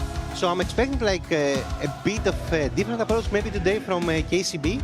I want to see if they will use like AD mids more and AP jungles more, because I know that Yukino was trying like a lot to play different stuff from last year, because Yukino is my boy. I was gonna say, you know him best. Like this boy is like really talented, so I'm expecting to see like different stuff, but I can see the way that now it's like more comfort zone for KCB, right? Because rookies as us, so yeah, it makes sense. I mean, you had the luxury of playing against Vitality yesterday. It was a very scrappy matchup.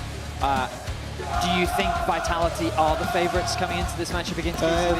They should. I think the experience can make like a lot of difference like in this one. So I'm pretty sure they can use the red side maybe better. Wait, who is the red side? So Vitality has red. first pick. Oh, they have first pick. Yes, Vitality has first pick. I mean, that's quite tricky, you know, because I'm not sure how KCB can use the red side, because now... Apparently they chose it. Apparently, KCB had right of first selection, so they chose second pick. Okay, so I can see like counter jungler, maybe counter support. Maybe they want to play like through bot and stack drakes as well. And we can see the first bans as well. Okay, interesting. Like Malphite play this, we don't play this champion, it's okay. And plus, like the Orianna ban, I mean, KCB are not forced like to ban Azir right now, and they shouldn't care because Azir Tele is open and they should be fine. Plus Akali, plus Yone, if they want to play like or an the AD EMEA matchup we've seen as well. Like there are a lot of options right now into Azir if we get that first pick as Varus goes as well. I'm curious to see the first pick for Vitality, because when Poppy is seen, it's harder to first pick Ian or first pick Ambessa, so you're kind of like dropping like these two champions. So I can see like an Azir, or I can see like a different AD pick like Yunara. Everyone's playing Yunara right now. But I think everyone's getting baiting of Yunara as well. You can see like the two AD picks are out, like Cork and Varus, who like in LEC everyone is playing this champion, but no one is playing Aphelios yet. That's true. So why? The priority's quite low, and I feel like regions like the East is pulling out Aphelios. Like we saw a lot of Aphelios Lulu comps today as well. And it's mixing up the matchups in mid lane as well, just because of the composition. So it's just Azir first pick. I mean, Ryze, Taliyah are two options for KCB. Then it really depends if they want to flex something on the jungle like Ambessa or anything, or they just like pick the AD that's it. Or I love that you're talking about the Ambessa. Like, you guys are the only ones playing Ambessa. Yeah, actually, right it seems like that. I think it's... I mean, I'm pretty sure there's more angles that we haven't seen yet for Ambessa jungle, for Ambessa flex overall. So yeah. I mean, we're still like doing like a lot of research as well. But you guys are cooking, and that's what makes it fun, you know, as well. Like, but the thing is now for KCB, they already picked like two globals, right? So you see that they already want to play like through sides and maybe like play with man advantage. So Vitality with a tank top, they will not find like much angles in order to attack the side. But we will see like a bit. I do feel like right now, a lot of what we're seeing from teams is one team is like very team fight focused, and then the other team is like very side lane focused. But I think that in the LEC, team fighting is just easier. Because teams are just grouping up around Dragon. It's first week as well, right? Right, exactly. Like, you feel more familiar to go and team fight. And so I think... So how confident are you in the KCB players to be able to play a kind of side lanes type of con? It should be fine. I mean, you know, last year with Yugino, we actually touched this part a lot this time. So it should be fine. And I see, like, you can see, like, already from Vitality, like, Renekton is not, like, an easy pick to go and dive, right? Like, especially after level 6, you have ulti, he can always, like, outplay you, so... And they're already, like, short range. I will not be like so happy if I'm like KCB playing that comp for now, but we will see. Okay. Not enough confidence. All right. We get an interesting matchup in top at least with Renekton versus Aatrox. In the meantime as well, we've just had a pick and ban issue, so we're just going to remake that and bring that back up for you. Don't worry, pause. We'll be back. But okay, remake. They're just updating on the back end, and then we'll get back to it shortly. I can tell you that KCB did actually ban Sivir as well, so we're getting rid of some of the 80 characters. Yeah, they're pretty short range, right? So Sivir like makes a lot of sense, especially if you can like pick it with bans and everything. So it makes sense. But Yunar is still available. Yeah. But I mean, the bigger one as well. Like we've seen this. I don't know if it was you guys or if it was Fnatic that banned Sivir last game. Like we were. Fnatic. It was Fnatic. We're going down the rabbit hole of 80 carries, and it's interesting as well that you pulled up like the Aphelios. We're just not looking at that. Yeah, no one was to pick Aphelios. Seems like I don't know why. Well, based on hearing Upset on the desk earlier, he's talked about how right now crit AD carries just feel like they don't have the lane power, and it feels like in this best of one meta, you kind of just want those strong lanes. It feels like everyone is fighting to have that winning 2v2 bot matchup, especially with how much control it gives you over Drake. Yeah, that makes sense. Probably like KCB wants to pick like Ezreal. Okay. A lot of ADs are out, Varus, a lot of answers to Ezreal as well. Kai'Sa, I mean, picks that people like used to play versus Ezreal, so maybe it's like one of the options for KCB. If you see like the top side, they need like a weak side like bot, if that makes sense, so they can play like fully on the top side, and Ezreal's back. Yeah. Makes sense. So now what AD carry do we actually go towards? Oh. Perfect timing. Nice. When we go down the list, Nice. we have 4 80 carry bans in the second phase. What's left? Yeah. Okay. Okay, Ziggs. Is it Karzi? Oh yeah. But they have a lot of AP. That's a really good call, yeah. I think they have a lot of AP, so they should go something like different. Zagarakan, I mean, it's totally blind, but I think they don't mind as well. Aren't you okay? Now, do you go Lulu pairing here? Do you want to Thresh for engage? Like, how do you round this out? Poppy seems good, no? Like Poppy, yes. Alistar, not the best lane. I'm not sure like how familiar is Prime with that, and if KCB wants to play like that Poppy. In that case, what else he can pick? I mean, Bard it seems fine as well, but it's more like the weak side to protect the Aphelios, most likely in that part. Yeah, okay, we'll go for How worried are you about Aphelios just dying? I see Rakan, Wukong, Renekton. Yeah, I am. Yeah. A lot of time. Because that's why I'm sitting there thinking to myself, maybe Alistar or Lulu could have been the 2 picks to just provide that extra protection. Yeah, but lane would be hard if they go for that. Yeah, I mean, that for that perspective right now with Bard, it should be better, more safe for KCB. Still, like Vitality will create a lot of pressure towards the bot lane. Level 1 is important as well for the bot. It really depends on how they will open like both of 4 players, because you need to control like the middle of the bush, so it's really important to see what will happen like level 1 for Zagarakan especially. Yeah, makes a ton of sense. And for KCB, let's say you're the coach right now, what advice are you giving to your man in the jungle? For sure, like you're trying to play with level 16 advantage on the map. You're trying to use your globals, means that you need to unlock the Rise. Moves that you have from Pantheon and Bard, you need to connect like jungle and support in order to get the mid control and then like create some pressure over the map, and something that you can do. So means that the moment that you can do that, either top has to play like more aggro in order for Renekton to be lower and you can attack him, or you can do the same on the opposite side of the bot. Well, as we get into game, we'll see how that happens between Prime, between Yukino. For KC Blue, it was a big win yesterday, you know, against Lost Ratones. Like, that felt like a bit of a grudge match despite the rosters being different from when they last faced. But it was a very big win because the ERL teams at this tournament have a low bar, and it is up to KC Blue to show that they can set it up against Vitality. 1 apiece. Someone is walking away in that 2-1 bracket after this as Vitality and KC Blue enter the Rift again. So, hang on a minute, level 1. Yeah. Talked about how important this was, especially for the bot lanes. Yeah, it's really crucial. So now, like Pantheon help on that. I mean, they did lose something. As you can see, only Vitality ward like his Raptors, and it should be fine because bot is more important. The moment that they will control this like middle of the bush, they can create like a lot of pressure. So I want to see how they will retake because they have no lanes as well. I mean, Vitality. Okay.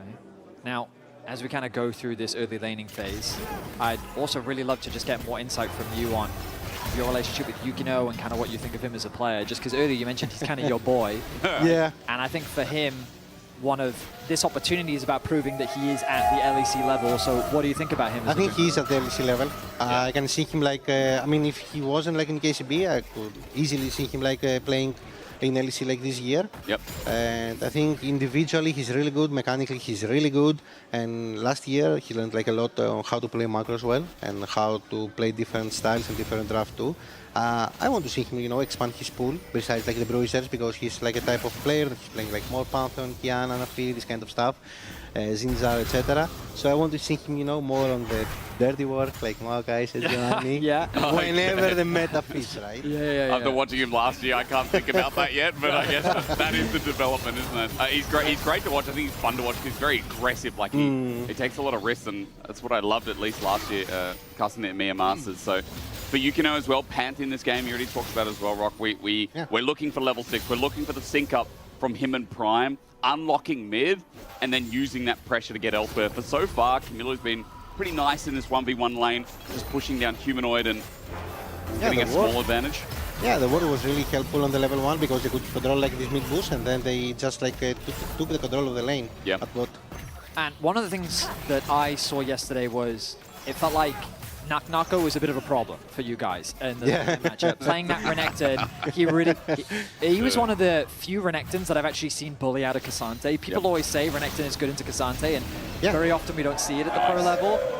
So this idea, this strategy of actually putting resources top lane, do you think that is in part to it for KCB to try and neutralize Nako top lane? They could do it, yes, but I think, you know, now it's different because you have like the TP that you can get after like 40 minutes, so you run Ignite, and the top lane now it's like feels different on some matchups. Wow. But it makes sense as an idea. We tried to do the same yesterday, and you know, we achieved it. Like A quick side note, Hazel with some insane movement there. And his Aphelios mechanics are clean, as you'd expect. I have a quick quote from him as well. He said Aphelios is his favorite champion. It is his best champion. And it is nice, again, when, you know, Rocky was saying in pick and ban, like, are you surprised we haven't seen this champion more? I think things like this open up doors when we do see this champion in success, potentially. I mean, it was also something that when he competed, it was something that was permabanned against him. A lot of teams really respected his Aphelios a lot. But while that skirmish was actually happening on the bot side of the map, Nako used his pressure in top to work with Linces to actually set up a top side fade. On that ward, though, hang on, Camilo in trouble, caught out backing, and he's just dead. First blood over to Linces, and Vision does secure. And that's like the bad part of it. Now he lost, I mean, he didn't lose Flash, lucky him, but that means that Azir will get like the extra component right now. That means that Ryze cannot like control the mid like right now anymore. So we will get to wait level 6 from Pantheon in order to like put some pressure on mid. But at least bot like it's going fine for KCB. Hazel has the call as well. They're pretty chilling. One lane going okay for now, isn't it? Everything else.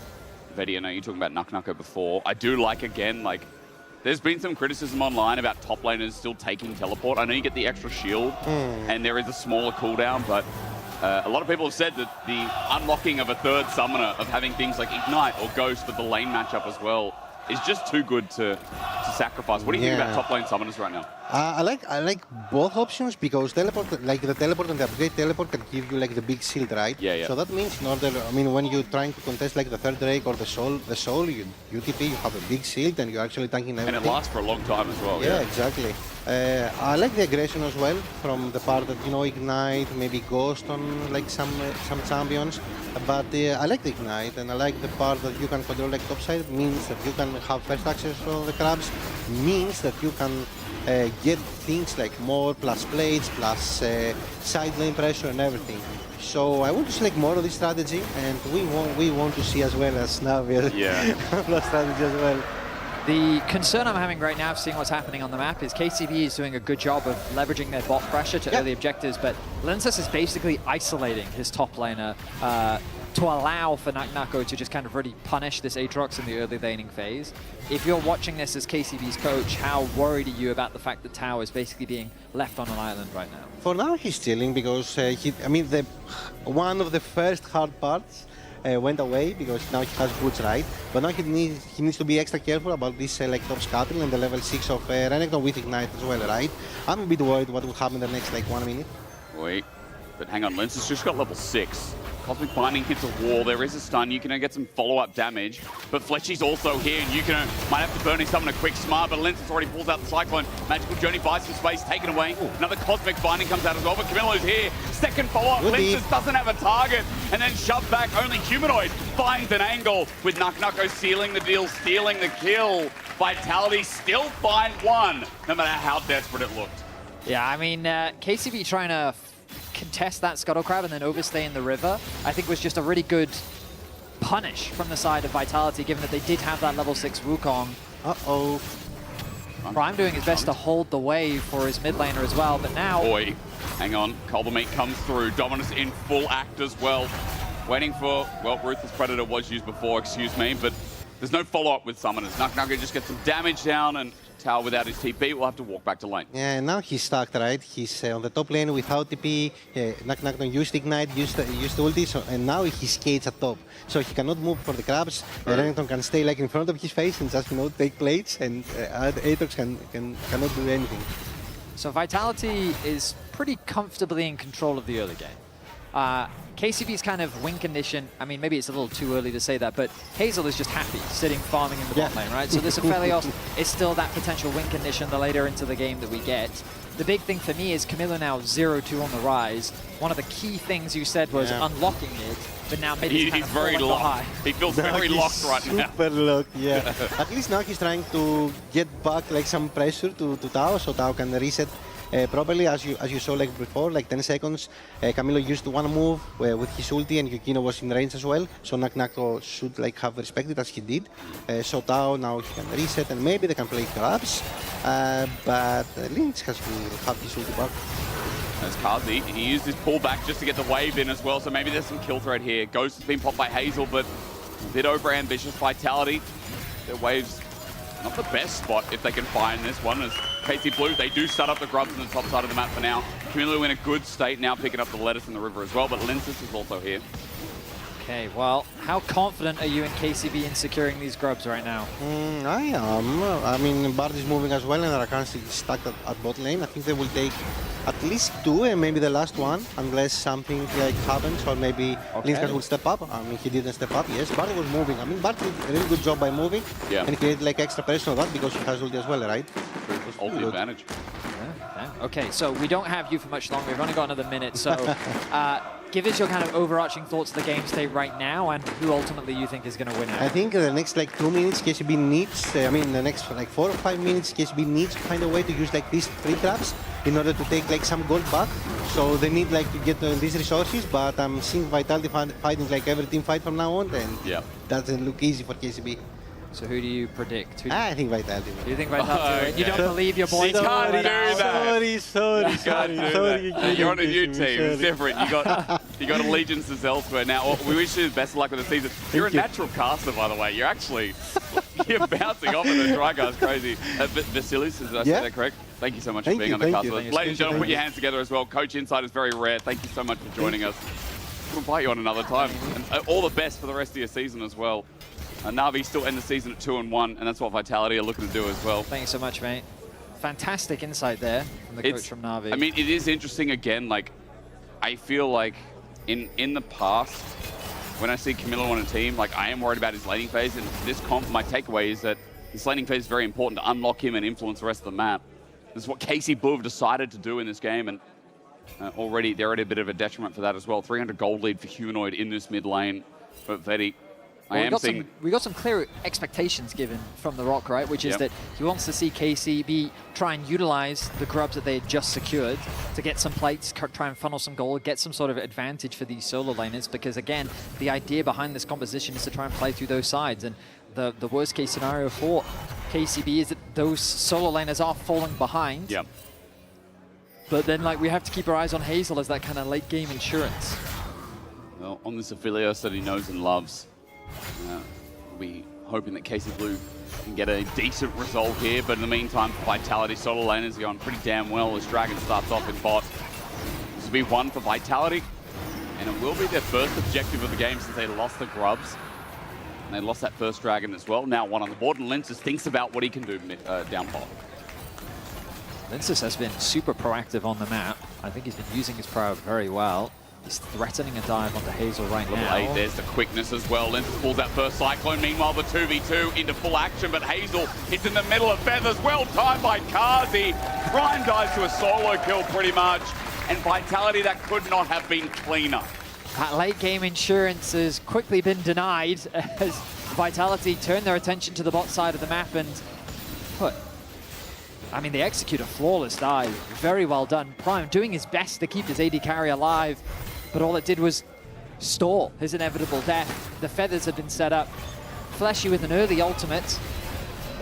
Connects a flash into knockup. A nice ulti from Prime, as I mentioned to buy time, but the feathers, they didn't disappear. They will connect the route. Allows for an easy pickup. So clean. And now we're looking at cleanliness in the top lane as well. Tao looking for the Infernal Chains, finds it, but he keeps getting chunked down. Nucko is firmly winning the trades again, especially with Vitality moving towards his top lane. There's so much pressure now on this Aatrox as well, as everything looks red. And as I say that, Vitality are getting those red role quests done as well. Vitality, I think, a bounce back after their defeat yesterday against Na'Vi. I mean, on paper, I think people have pretty high expectations of Vitality, but the organization really hasn't found much success in recent years. Like, they've had a lot of, I mean, it feels like that this org has tried all manner of different approaches to their composition build, whether it be a roster of superstars, rosters of rookies, rosters of... Last year was just confusing for me, Betty. Because, you know, they got into summer playoffs, they got into winter playoffs, but we thought, man, how far could they go? They're crazy. And then they kind of let us down. And I feel like, you know, I got hyped a big amount for Vitality. You know, I think this top lane is incredible, as you know, you've heard many times. And I feel like they have a lot of the mojo, as Munchables would used to say. They're very much a mojo kind of team. And Humanoid brings some mojo into Camilo. Well, he flashes away as Hazel does the same down bot and pops the ghost. That's 4 summoners in 5 seconds that KC Blue have lost as...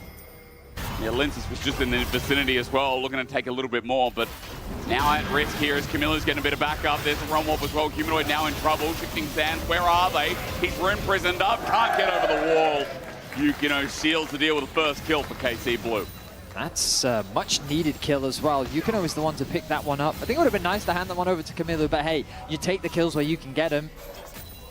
Alleviating some of that pressure in the middle lane, getting the flash out from Humanoid as well is definitely a nice advantage to gain. Vitality, their gold lead drops a little bit, but still in a good position. Herald going to be spawning in a minute's time. We expect that to be the next major objective that both these teams set their sights on. The question is, do KCB feel strong enough to really contest? Camilo yet to complete his first item. Fleshy setting his sights onto Camilo. Oh, quickness again. And yeah, everything's fine, says Camilo, but we know it's really not. Here comes Linces, and it's Cyclone time once again. Camilo bonked on the head, 3-0. And like last year when Linces is in control, he is very, very slow to relinquish it. I mean, 3-0-1 on the Wukong. He's a little bit behind in XP as Yukino's been power farming through the jungle. That damage with Trinity Force, then takes it, matches with Hazel. Hazel is out, but look at the damage. That's just some small rotation from Linces. I mean, now that the role quest has been completed for Hazel, he can rotate up towards mid, but this has just left the bot tower completely exposed. Kazi with a full level advantage over his AD carry counterpart. And with all this gold being funneled into him, Kazi now a terrifying Xayah with a 1.7k gold lead over Hazel.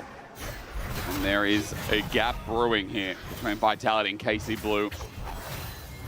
Prime is top lane, though. Can they really do much against this Renekton? He has Dominus available. He has Ignite as well. A 1v2 could be in the cards, but knocked up Infernal Chains. Everything connecting. There's Dominus, bit of healing as well from Cole the Meek.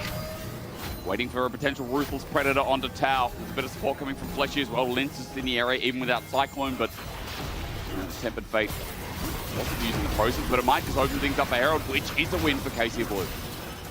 They'll take it. Vitality not in a position to contest Linces, having no ultimate available. Is likely saying, hey, we're not really in a good spot to fight this, and our top laner just ulted as well and lost about half his HP, so we'll give this one up. I think it's a valuable objective for KCB just because when you have that Azir wave clear, it can be that much harder to break open these towers. They can use it to maybe open up mid, maybe even set their sights on bot lane. But towers is definitely what they need, because again, we go back to what The Rock was saying. and it was very much around they want to see KCB utilizing these early grubs to try and put some pressure onto these towers, but KCB has barely gotten close to any of these towers as Vitality continues to put the pressure on. Fleshy flash, quickness over the wall, finally connected, but he doesn't get the knock up. The root is what matters though, and Kazi won't connect it till it's too late. You can now ulties in. Fleshy gets out with a quick cleanse, a quick ding of the bell, while a Realm Bomb's being used as well. Tempered Fate won't connect from Prime. 4 members mid, and Lentis in the meanwhile doesn't fret, just takes Dragon calmly, slowly. Humanoid with plating as well. KC Blue play unsuccessful. I mean, typically we talk about the Captain Jack cleanse being used for AD carries, not for supports. Not the for timing yourself. on that was flawless from Fleshy as he navigates his way out of a dangerous situation. The gold lead back to 4.5k in favor of Vitality. His Humanoid sitting in a side lane, putting all this pressure down onto Kamilu. The side laners that KCB wanted to play through don't really put much pressure on the map right now. And that bot side jungle being set up, lit up with the Vitality vision as they look to deny as much as possible away from KCB. It's so funny, Lentis actually has a CS deficit versus Yukino, but he's just been in so many different lanes. And he's just been such a nuisance that you kind of forgive him for being down in CS. Up in gold naturally for the kills, and as he looks for another invade, there's Yukino waiting as well, but Kazi, while he didn't get the root back, is in full swing of these auto attacks. Flash already burned here by the enemy jungle of KC Blue. And the jungle also stolen away. Cyclone down, but there's no objective that's going to get that punished. Lentis doing what he can to steal away as many camps from Yukino as possible. Remember, Yukino's been stealing his fair share of camps. I bet you right now he's looking at those enemy raptors and he's saying, I think I can take these away. He's thinking about it, but it's a little bit too dangerous, especially with Kazi on patrol here in the middle lane. Kazi's got 200 CS at not even 18 minutes yet. Yes. What the hell? That guy's Good last joking, hitting. and he's not even mid. That's crazy. I get it. I get it. I didn't even mean to make that joke, but that's crazy. Did you get it? I did. Yeah. He never laughed at my jokes. Well, you know, you've said better. I have not. That was one of my best, and you know it. That was one of your That best? was one of my best. Wow. Betty, I need help. All right, back to the improv class as we go. Never been. Oh, but that's the improv, isn't it? Yeah, it's always yes and, remember? Oh, that's is it? That's the, yeah. Sorry, I shouldn't have said we haven't been.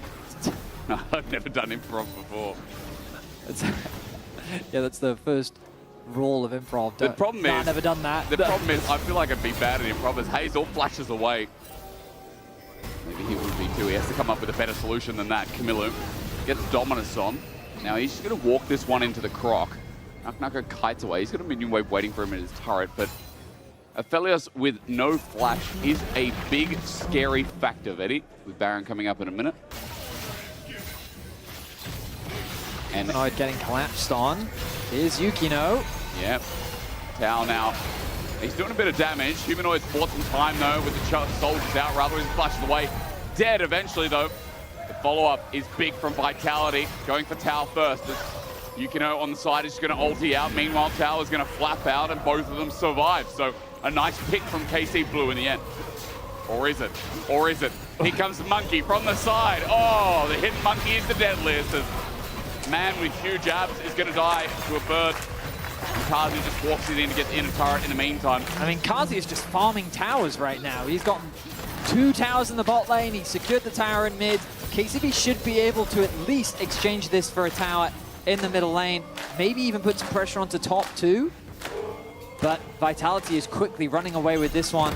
The gold lead only continues to mount. They find pick after pick. Dive. I don't think you can dive. There is a TP as well, and remember that for Kamilu, he's just right pushed up against the turret. He just took a turret shot as well. Humanoid looking for the all-in. There's no flash on this Aphelios. He is a fish out of water, Betty. And this time, even though he's able to heal up, it's not for long. Humanoid gets autos down, but it's a 1-for-1. Now Nako comes to the rivers. Meanwhile, Kazi's doing his work from the back end again, and Tao's just walked into a trap. Lintus joins the fray, and over the wall, Yukino's going to drop his herald. Maybe that gives a way out for Tao, but it's not going to come in time. Not at all. Yukino stunned up. Get in the herald, he says. Get in the herald. The eyes exposed. Running home at 1k. It's almost dead, but the turret's in the way. His own turret in the way is Vitality. Ace down the French opposition. A 20-minute ace. Vitality punished the siege of KCB as they try to get 1 tower in the top lane. That's all they want. They just want the tower. Hazel doesn't realize that he's being collapsed on. He doesn't see Fleshy from the river. Humanoid turns his attention onto the KCB AD carry, and while Prime lands a good ulti, Camilo rotates to try and help his AD carry out. They cannot keep him alive, and it turns into a brawl. Kill after kill, CC after CC. Vitality lock down the members one by one as they slowly convert it into an ace. The Econo puts the Herald down, like, just get over the wall. But Carth's damage from the back of the fight is so huge. We come back to life. Fleshy's fought out, gets over the wall, but 3 members now following up. Magical Journey from Prime. Meanwhile, Dragon has just been taken, so Fleshy's got the boys coming back in. Yukino, the disrespect to take the ward when the whole of Vitality are on the way. Linta's setting up as well, comes out of the stasis though, and maybe it's okay. Cyclone number 2 though, on the back end from the clone. Linta's getting low, but Tal can't finish the kill. Humanoid will take that trade, and now on sole point and 8,000 gold. KC Blue are trying to grasp whatever's in front of them. I mean, the good news for KCB is that they at the very least get a shutdown onto Fleshy. I mean, Yukino picks up a bit of extra gold, but the exchange is 2 kills in favor of Vitality, who are just stomping their opposition right now. The craziest thing is those bot Krogs have been stolen by Vitality like 3 times in a row right now. Yeah. Those Krogs do not belong to Yukino any longer. He tries to push Fleshy out of his jungle. A good ulti once again for Prime to buy time. They turn it around. They think, oh, look, we've got an initial pick. Now we need to disengage. But the ulti from Humanoid connects onto 2. Kazi is here to dish out the damage. It's Humanoid that ends up picking it up. But Vitality looking for some swift destruction here in this game, as they also look to go 2-1 for the first week of the LEC. They're showing the gap right now between the ERL teams and the LEC teams. And for KC Blue, their single win came up against Ratones yesterday, so you're now seeing, again, Vitality, a team that a lot of people are expecting should be an upgrade. No disrespect to Chayak, but Humanoid has been around the bend a little bit, so I think it's hard when you compare. They look really good today, yeah, but the perspective is important to take. I feel like it's still sending, yeah. It does feel like it's like Fnatic, like we were talking about before. Like, what level are Vitality at? Because right now they're clean, but well, we've got that's judging the strength of LEC teams right now, buddy, is one of the hardest things. Well, you said you like best of ones. I'm interested, you know. No, I think the fun of best of ones is you can make overgeneralizations. Yep. Sweeping statements. Is Nuka the best top laner in the league? Against Tao, well, he was waiting for this one, but he got Lince's help. Is Lince the best jungler in the league, Betty? No, probably not. But it's best of ones, you just don't know. He's having a great game, that's for sure. You don't know, do you? I mean, this guy, like, as far as you know, Nako could be better than Zeus. You just don't know that. I mean, I feel like I could make a pretty educated guess. That's true. That's true. Humble Life did lose the other day to Nongshim. So, yes, Nako is better than Zeus. Yeah, I mean, I'm going to let the community decide on your take. I wouldn't do that. I just want everyone to know that that is Jake Hysterics' take, okay? Yeah, can't say my last name, by the way. Because I don't remember it. I'm not gonna. We've worked together for 3 years now.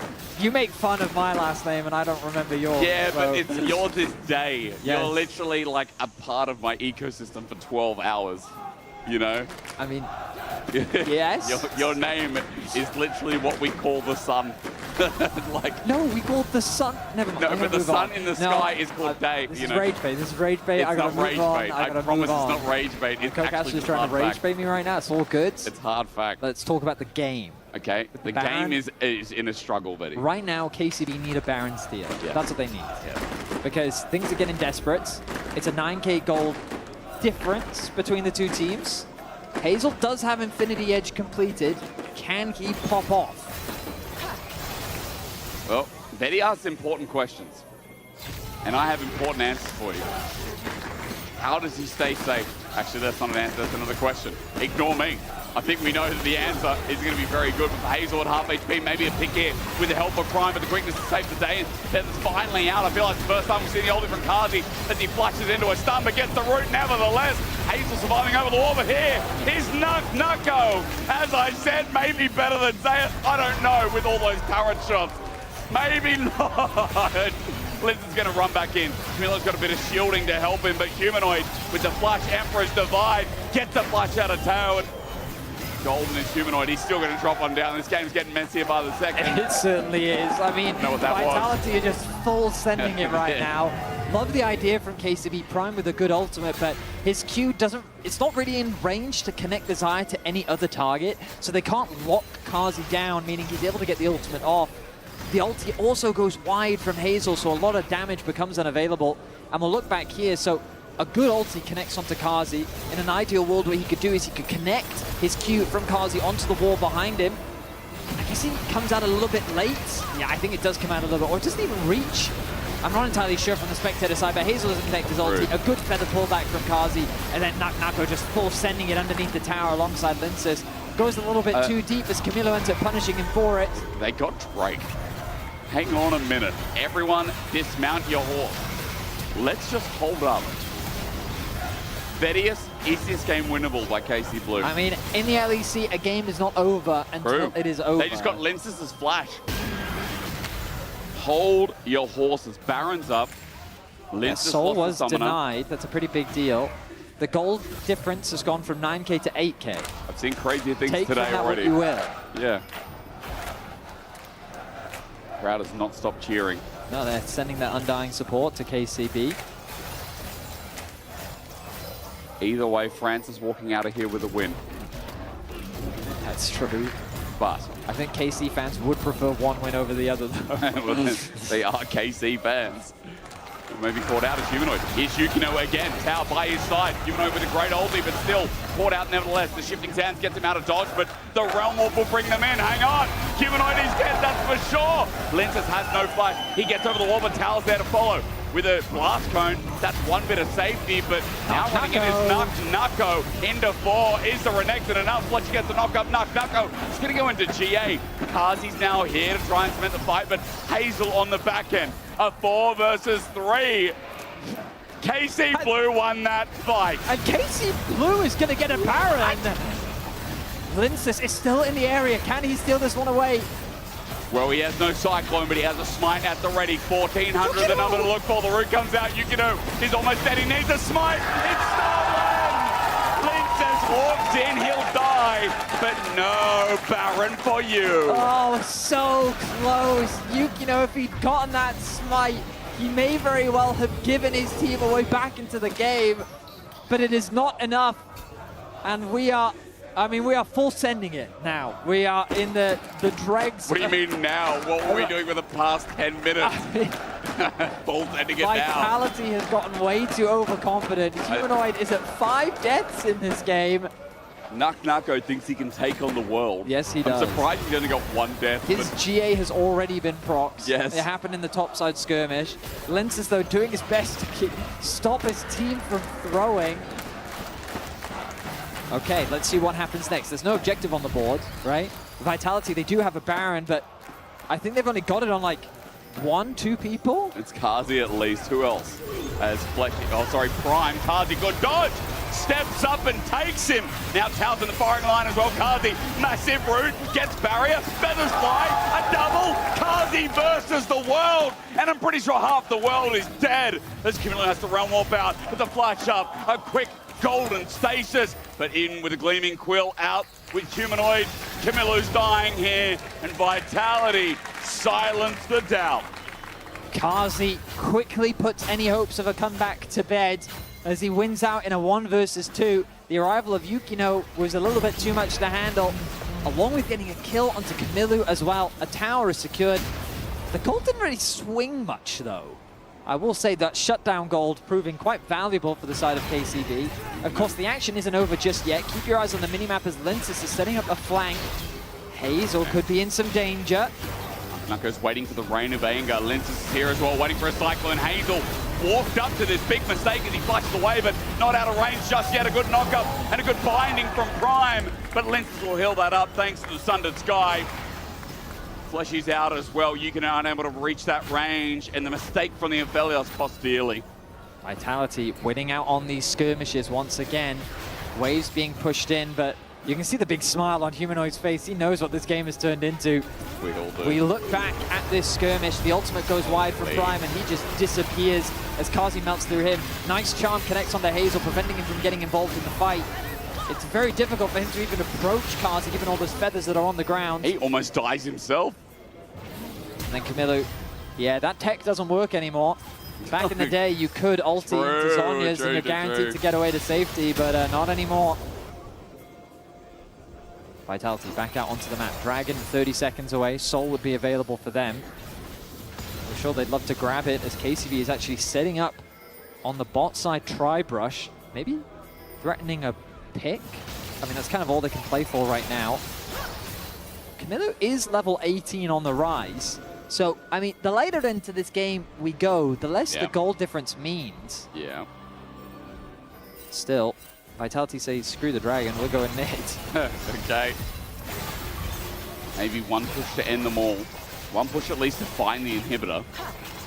It's getting close towards that inhibitor turret. For now, they'll back off Vitality. Again, that Soul available. Started off by KC Blue, but Nucko pulls out the dominance into 3 members. He flashes onto Hazel. He wants a kill. Goes golden for the time being. Hang on a minute. That guy's got some status. It's a trade, but Hazel's dead. And now KC Blue will be too. Kazi joining up Prime and Camilo as he walks into the pit. Feathers out. Prime can't be there. Flashes into tower, but dies. Gets auto down. The Aatrox healing, resetting his Humanoid. Has to ulti, but a 3v3 is where we are left. Humanoid, the range, massive. Prime, too low to contribute, but Camilo and Tao, it is up to the solo laners of KC Blue to keep Vitality away from this Drake. Difference is, though, Vitality have their junglers still alive. They have the threat of a smite. We look at the base as well. Minions are making their way towards the entrances of KCB's base. But it looks like KCB just can't afford to care right now. Yukino does have the ulti available, but he's 20 seconds away. Humanoid back alive, TPing back into the fight. KCB cannot contest this dragon. But they're going to be here regardless. They cannot give up. They do not want to give a Cloud Soul, but I think they have to come to terms with it. And as you said, the Smite is going to rain through. Cloud Soul for Vitality. But the poets will not say this game has been clean. I don't know what they'll sing about, Vetty, but they will not use the words clean. I feel like a Vitality game, for as long as I've cast them, has rarely ever been clean. I mean, that's also regardless true, of the roster, it's just... It's definitely levels. Now, Naknako starts this fight off with a 1v3. He should have died. He but has surprise, Seekers. I have an arm guard. Renekton with an arm guard. Surprise! He's able to buy enough time that he trades his life for the enemy AD carry, but with Hazel gone, a lot of the damage disappears with it. And so even though, I mean, Kazi kind of sends it, yep, it still ends up being a 2-for-2. You can't say they don't have spunk, you know? They've got soul, man. They've got soul, both in the heart and in the game. And a Cloud Soul has... I also love I do LEC. too. Amazing league. Come on. What else we got? You guys are all right. Absolute cinema, yeah. Fantastic. This is in 4K IMAX. In humanoid. In humanoid. Hang on a minute. Hang on. He stayed at 5 deaths for a while now. That's so good. That's also pretty good. 333 CS. Big Pog. Also, Rabadon's on the way. That's sure to come right now, actually, as leaving the base. Baron is up again. And let's do the dance, because I'm going to give it to KC Blue. The fact they've stayed in this game when it has been a 7, 6, 8K gold lead for so long. Big props. Big ups to KC Blue. I feel like more so question marks Vitality rather than... A big ups to Vitality. You know what? 5v5. Baron, Baron, let's go. Lock in. Take your seatbelts off. Take your hands off the wheel. We're going in blind. 7K over the wall. Nucko starts a fight. Onto Hazel. Doesn't get a chance. And Nucko just isn't dying. I thought it would be close. I thought it would be scrappy, but Vitality locked the hell in. The windshield's off. And KC Blue have just gone out. 1 and 2 is how they're going to end this week. And Vedius, Vitality, they decided enough was enough. They've got to seal the deal themselves. Nako decided to put the final nail in the coffin himself as he dives onto the back line and absolutely destroys KCB. With the Baron secured, this should be an easy Nexus secure.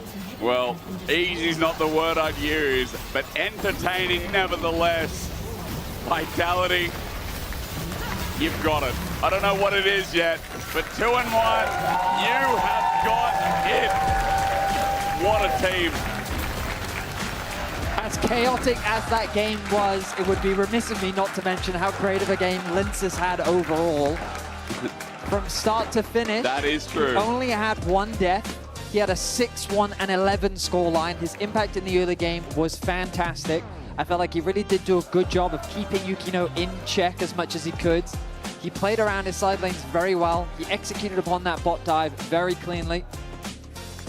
And overall, a great game. Now, the game devolved into madness, and I don't think that was Linces' fault. Yeah. I don't think as well. You can vote for him alongside Nako or Fletchy for player of the game at LEC on X. Nako, the question we still have is this guy equivalent to Korean top lane? Stop. One in particular. You need to stop. But he's Betty, how good is he? He's an exciting prospect. He bought Seekers on a Renekton. Yes. I've never had so much respect for a man. He bought a Zhonya's on his Renekton. Did he actually finish he it? Finished Zhonya's, he finished it. I think you guys should vote for him at No, LEC on I X. feel like Linces kind of deserves this one. I know, but hear me out. He finished the Zhonya's. I feel like you're biased. 9, 3, and 6, and he finished the towards a Zhonya's. Renekton building Zhonya's. You know, scaling. I don't think the old has AP ratio in it. I don't think anything has AP ratio in it. Renekton. Not sure. Either way, fun team to watch. Fun top laner. Please explain the Zhonya's. Law, ask him as we stand by. I mean, yeah, let's ask him directly. Nako, thank you for joining me. Tell us about the Zhonya's. I mean, I just hit 1600 gold and I was like, I will just buy Zhonya, let's do one fight and the game is over. But then some things happened, so it was kind of hard to finish after that. Some things happened. Let's elaborate on that because it feels like with the leads you had and everything that happened in game, this should have ended much sooner. Yeah, What was this? My Azir decided to flash engage on enemy Nexus. He died, we couldn't take anything, so it was kind of hard. You know what? Sometimes you just want to have fun. And you know that you're going to take the victory in the end. But yeah, it's always shameful when the mid laner is inting. We'll talk about this a bit later, actually, because between him and Karzi, I feel like it's making your job difficult sometimes to focus. But I want to talk about you first. It's your second year here. What is your confidence level coming back in the LEC this year? Because taunting Wonder, emoting left and right, the gameplay you had all week was spot on. Tell me about all this. I mean, I'm just playing the game. I think I'm better than most of the top laners, so I just play and see what happens. I actually wanted to ask you about the new batch of top laners we had this year. We have Tao, there's Empiros, there's Baus also. What do you think about the new generation of top laners we have in the LEC this year? I mean, I think we have some good top laners. Like from the rookies, I think Mentor is probably the best, so they're overall really good. All right, Mentor, look out. He's one of the top laners we want to look for actually this year in the LEC. Something that I've read, an article from L'Equipe with Neo from Vitality saying that we finally found our franchise player. Talking about you. How does that make you feel to know that Vitality regards you in such a high way? I mean, it makes me feel great. Like, being the franchise player is just good. I mean, they ask your opinion on everything and they care about you, so it's kind of good. Do you feel like you have a bit more responsibility, a bit more pressure with that role? Not really. I mean, I'm still a young guy, so I just improve and see what happens. I feel like everything about you is confidence, actually, Nako. So last question, as the franchise player, as the one who has a say on the team, how hard is it when you have mom and dad, Karzi and Humanoid, in the same team, battling in chat? I mean, you just know that even if you are 10k gold ahead, they will do something that will make the game longer, or they will just finish it in 5 minutes, so it's kind of 50-50. Can do both ways. I mean, I'm happy with them, so. Yeah. Can be a coin flip, but you're the one bringing the balance in the game in the end, such as you did today. Thank you so much for the interview. Congrats on the win for Vitality. Let's hear more, actually, about Karzi and Humanoid and whatever is happening in comms. I'm owner of you. You're owner? I own you. I legit bought you like a fucking grocery, bro. Luckily, Fnatic was cheap. So like... Oh, he's good. I'm dead. Shot calling. Oh my god, chase. No play. IQ. Tower. Wow. Okay, GG is easiest. Let's go! Those are the sickest comms I've ever heard from a pro team. Oh, and you just bounce as real and you just... It's just like, there's just no expression in him. And then when you put these, like, these two knuckleheads together, every time both of you end up in the same team or same room, something atomic happens. Uh-oh. What? Just talk about whatever you want to talk about. He brings out the emotion in me, maybe. Oh, yeah? Nice. True. Is that why you're like inting him on purpose? Because so far you've been like dead weight for him, you know? I'm not gonna lie. I have an excuse. Okay, yeah. Yesterday I woke up with like massive fever and I was high on painkillers. Okay, good clarification, I could not even see my screen, I'm not gonna lie. But next week is gonna be better. That was yesterday. What was your excuse today? Well, I was still sick in the morning. Now I'm fine, but... All right. Is that cap? Yeah. Is it just the... I mean, I cannot say this on the LEC broadcast. Say whatever you want. What? Say whatever you want. Wait, I don't... I mean, he has excuse for every single day, let's say, you know? Today it was like he couldn't sleep, he had to go to the doctor in the morning, you know? Yesterday it was the magical fever. I guess he's like fully healthy after one day, you know? Better magical fever than magical feet, right? Magical feet? Yeah. Feet? Yes, smelly feet. I saw a tweet about something. Anyway, about this game, we have a theory that maybe you can't both like play well in the same game. Is that correct, Karzi?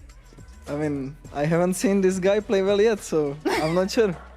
Yeah, I mean, I guess I did not carry the first game when you were inting. You didn't, yeah? Enough said. Enough said. We played this and that in Ready Check, so you gotta choose this or that, and we made an extra one for you two. I'm gonna take a look. You're that special.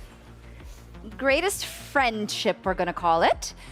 Javik or Kahoof? I don't know. You Narzi? I mean, ours is more romantic, I'd say. Oh, yeah? Can you elaborate on that? You guys live together, right? We do right now, yeah. Oh, yeah? How's that? Is that why you're not streaming anymore, Karzi, in the evening? Sorry? Is that We'll why be you're streaming. Oh, yeah? Because I was saying that you... Tomorrow we are reviewing these games on stream. Everyone tune in. Okay. Where is it?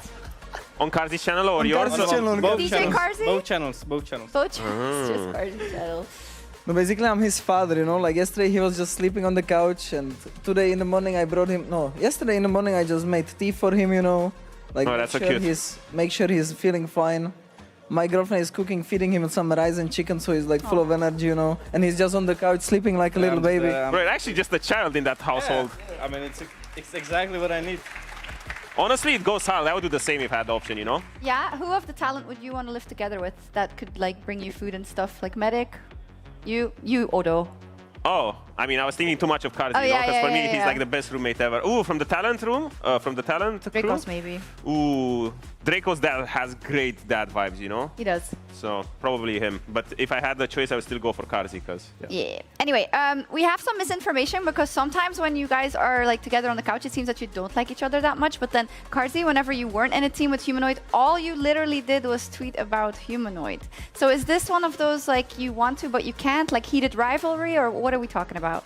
I mean, I can explain this. Okay. I have said this a million times. Like, basically, our relationship is he loves me, but I don't love him.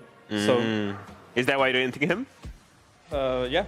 I mean, when I look to my right, like, or left, actually, you're on my left. He's on my left, whatever. And when I see his face, I kind of have to run it down. So, yeah. How does that make you feel, Karzi? I mean, what he just said, he basically stole it from me because our entire friendship, I've been saying that he thinks of me as of his best friend. But I don't view him the same, you know. But he was like wanting to spend so much time with me, take me to parties. Parties. In off season. And I mean, I like him, but not as a best friend, you know. Okay. But as a teammate. As a teammate? Yeah, or as an inter? And as a partner. As a partner. I think that's good. I think we got there. Thank you so much for this insightful interview, unless you want to add something? No, I'm No, good. you're good? Okay, you got to work on that fever. Thank you so much, Humanoid and Karzi and Odo, and we'll be right back for Giant X versus Team Heretics.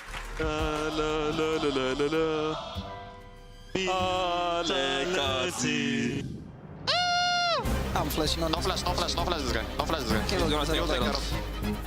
Bomb him. I don't know. Oh! 7k. I'm looking at Play for fight. Look nice. Back time. Nice flash. I'm coming with you, Nog. I'm coming with you. Look these guys. God, please go in. Get me out.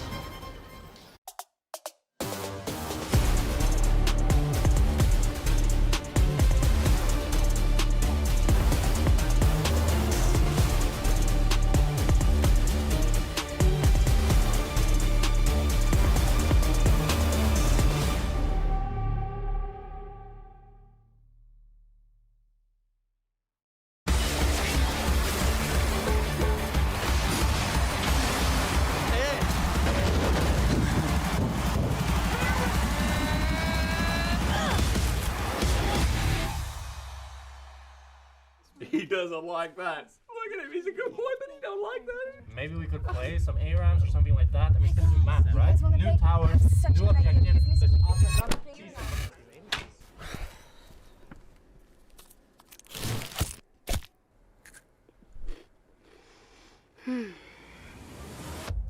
Have a break. Have a Kit Kat.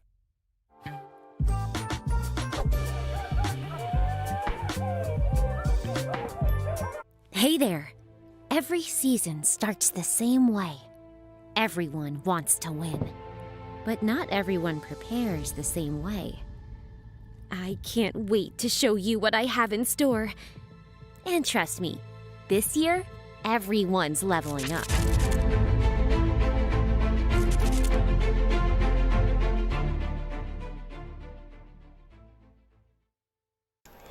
Alright, headsets on, guys.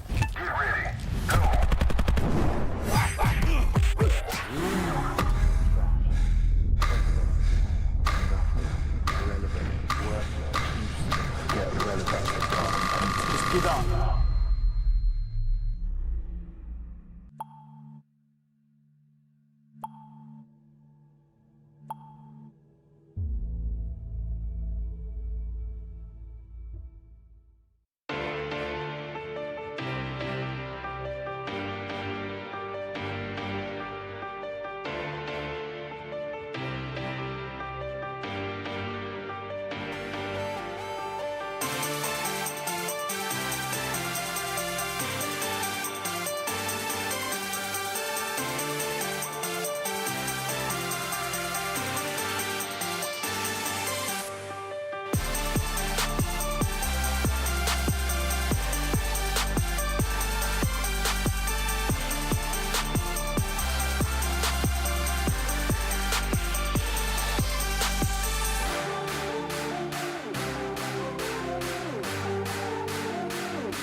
Our 2025 season, I think for us, how we built our mindset and everything, I think top 5 was not a good result at all. I think especially the way we went out was not how we wanted to show our whole year or how we played the whole year. And we were the infamous scrim gods, you know, to come on stage and get 3-0, then bye-bye.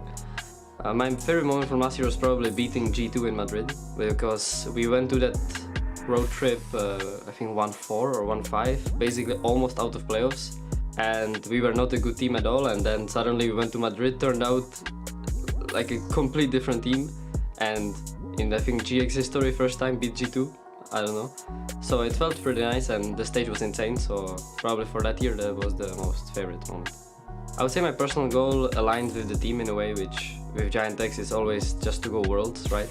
Do the best, perform the best, get better, and yeah, it just aligns with the team goal right now, which is just for now get into the top 3 at least, like in the beginning, and then finish it up at Worlds and best win a title.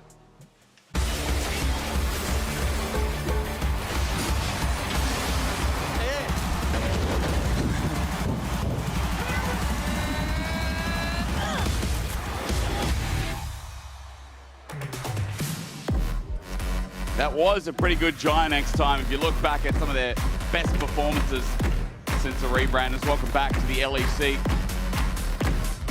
My name is Serix, I'm joined by Betty, and Team Heretics versus Giant X comes up next.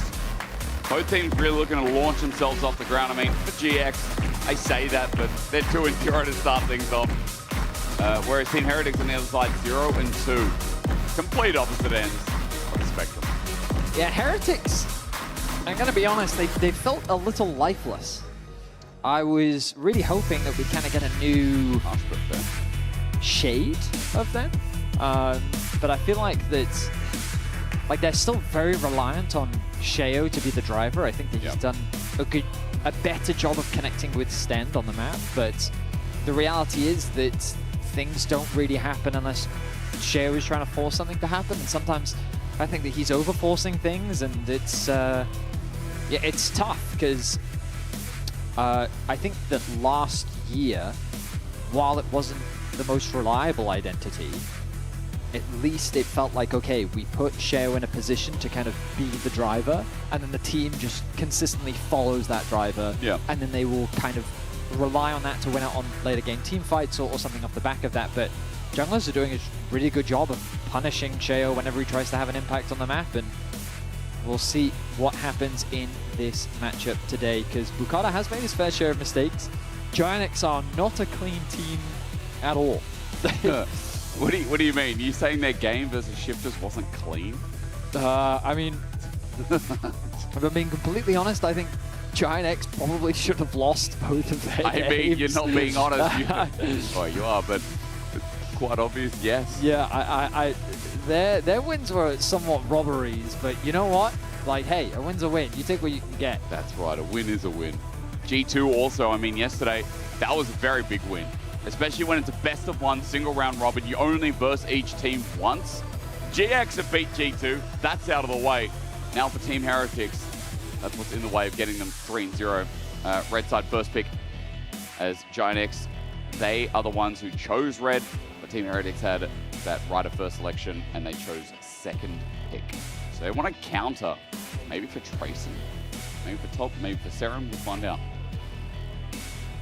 Let's see. Jern, I just smile on his face. He had some nice engages yesterday against G2. Let's see what he's got planned today. We've seen a Rakan and a Bard from him so far this split. I'm definitely not expecting support to be the priority, but with Malphite open, come on, are we going to get it? Silas is banned, so it's obvious. Oh my god, they left it. That's a Malphite first Malphite pick. Jungle. Here we go. It's going to get locked in. Lock it in. I bet Fedius on it, and there we go. It is Malphite jungle. How easy was that? We're assuming it's jungle. We've heard from every pro player that they've said it's a quote-unquote flex, but it's not really. But it's not. It's going to get Zeke's first, and it's going to go jungle. Zeke's first? I thought Sunfire was the usual. I've seen LPL. I've seen 3 or 4 Malphites just go Zeke's first. Oh, interesting. Okay. So Thanks we can talk about that as we get a game, That's but I guess it is also dependent. If you look at solo queue right now, it is Zeke's into Protoplasm Harness. Okay. So we've seen a bit of a shift. But I'm also seeing like Some junglers go Bandle pipes. It's just supportive Malphite with a bit of tankiness. Like, you know, Canyon goes Bandle pipe second. Well, Heretics was prepared. They picked themselves up the Mundo. For now, I'm going to assume that that Mundo is in the jungle. And they're hovering over the Wind Bros, but I don't expect those to be picked up. They're going to need to take something relatively safe against the Malphites. Tell you right now, that is not safe again. It's not safe, but it's far enough away. You would hope so. If he has flash, though, oh boy. For some reason, whenever I see a Malphite, the game that comes to mind is Whippo many years ago, where I want to say he played into Flackheads of Aphelios. And he just ran at him. The whole game, that's all he did. That's what a good Malphite player would do. Exclusively pressed R on that Aphelios and made it impossible. You're literally like play. a Predator missile. You're just looking like, there he is. Flash every time for the 80 carry. But we'll see if Ice can navigate his way through what I imagine will be a tough time. And a Malphite diving in on him. Jin would add some range here. I think Jin is one of the few 80 carries that can go toe-to-toe with Avaris during the laning phase. It very much depends on what support he gets paired up alongside, but good range on the side of GX. With Rumble gone, one of the common synergies we see alongside Jin, just because of how well it can set up for sieges on towers and the good teamfight and pick potential that it does offer. I do think that Heretics need some engage to come from somewhere. Do they want to get that now? No, they want to lock in their mid laner. I think that's completely fine. With Orianna gone, they want to get Sarah in the Rise. So far we've seen, well, we've mainly seen Azir, Orianna till the Rise in the mid lane. The mid lane pool seems very limited right now for at least LEC teams. But now we move into the second phase, and I kind of expect supports to be pinched a little bit. Reminder that Heretics will get that first pick out of the second phase. So we'll see what direction they decide to go towards that bot lane. I think Rakan could be a possibility. Of course, blind picking Rakan is always a little bit risky, but with Poppy taken out the way, maybe if they look to ban away the Alistar now alongside this Bard, Rakan could be a pick for them. We have seen Sten's Rel come through before as well. I don't know if I love Rel into the amount of range and disengage that GX have. If they want something that forces it a little bit harder, I think Leona is just a little bit easier to execute. Nautilus could also make a lot of sense. Do you like Brom here? Into GX, not really. I think that Heretics just need more ways to start fights. Yeah. So I think GX, yeah, I think the Nautilus ban makes a lot of sense. I think they should consider a Rakan ban. I think your Leona mention is actually quite nice when we're talking about trying to use that range advantage, especially with bot lane. Yeah. I think for GX, though, they've got a lot of flexibility just because they have the Malphite already. They can kind of do whatever they want. Nico is a good ban. I think Nico makes a lot of sense. That would have been a scary comp to play against. Malphite plus Nico, Ice would have had a rough time. Maybe they're opening up for Rakan themselves. Maybe, but they don't get first pick, remember? Well, let's see what Heretics go for. Do they want to lock in the Rakan now? Or do they instead have something else in mind? Of course, we still don't know exactly where this Mundo's going, which is why I quite like the idea of the support being picked up right now. Heretics debating their choice. They've still got plenty of time to talk through their options. GX obviously telling us that they think it's a top lane as Renekton ban as this well. This hasn't clarified anything for us. That's true. I was thinking, no worries, Mundo jungle. No, not the case at all. Yeah. But now that Renekton's out as well, I guess they feel safe enough, considering that... I do feel like it's Ambessa top. I feel like that's the plan. Yeah. But apparently they really want to know what that support pick is. They want to get the counter matchup, which does make sense. Just guarantee yourself a winning bot lane 2 versus 2.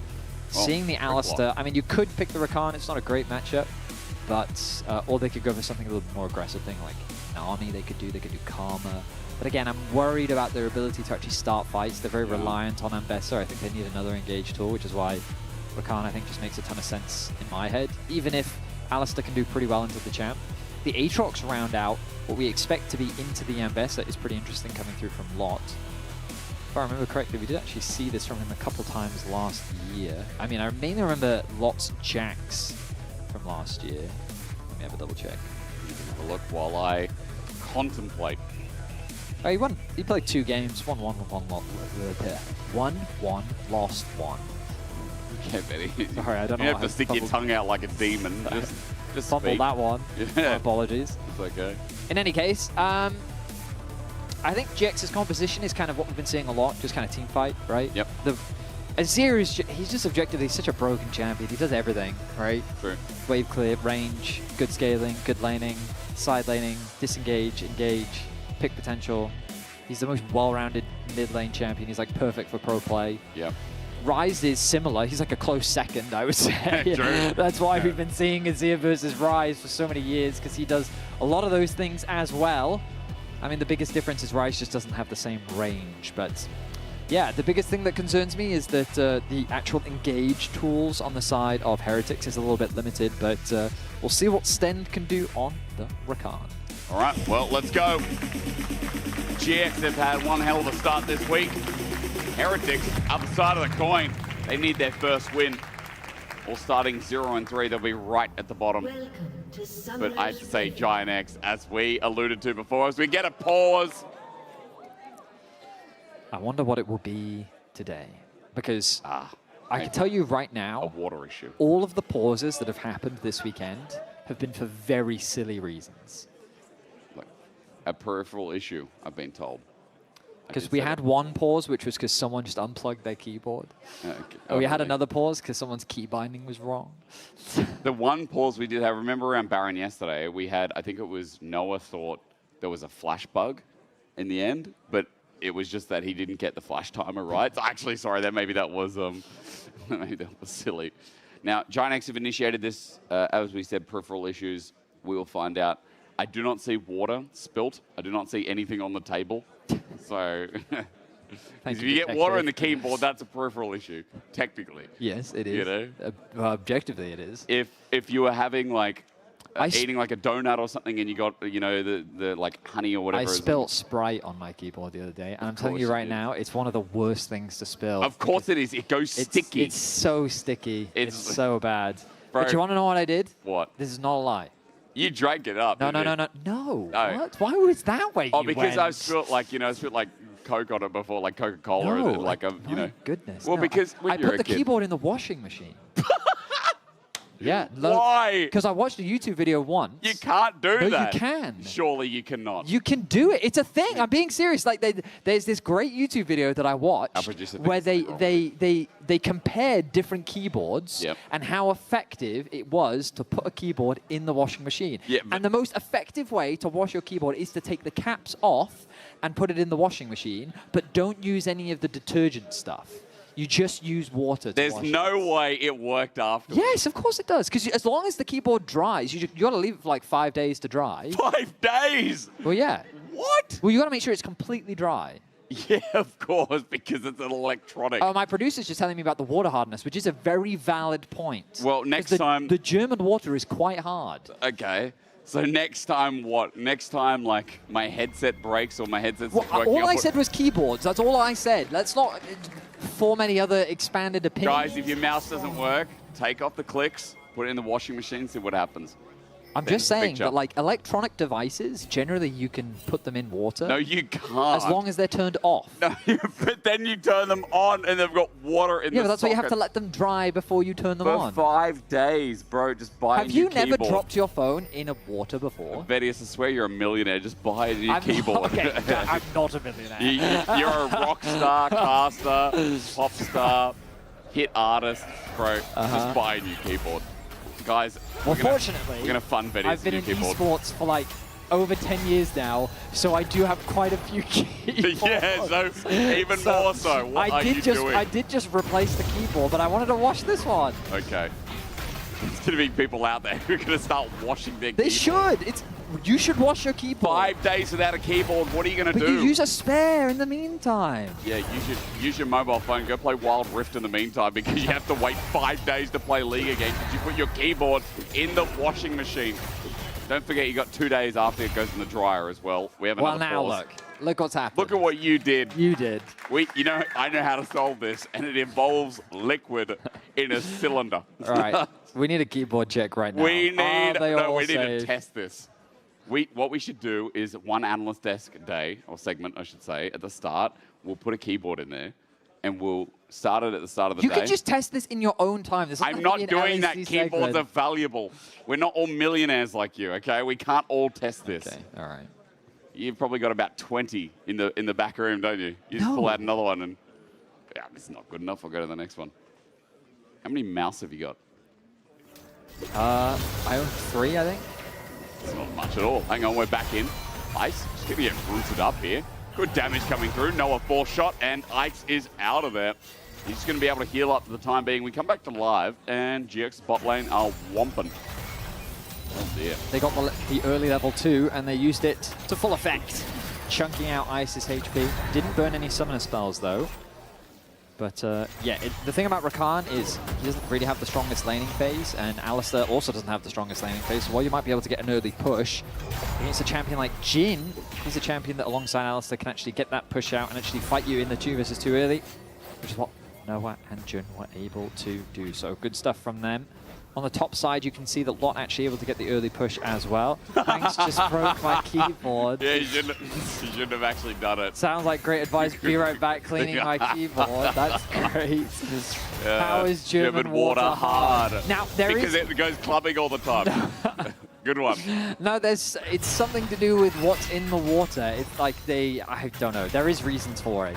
But like, what makes a water hard? You know, like what? Yeah. But it's like the same reason why you get all that like limestone buildup around like your shower head and stuff. It's it's like really common in Germany. Whereas like, for example, I'm from Wales. Very clean water, for example. Yeah, like, but hard water doesn't mean it's not clean, does it? No, of course it doesn't. It can still be clean, but I mean like clean of stuff. Like there's nothing else in it. It's just water.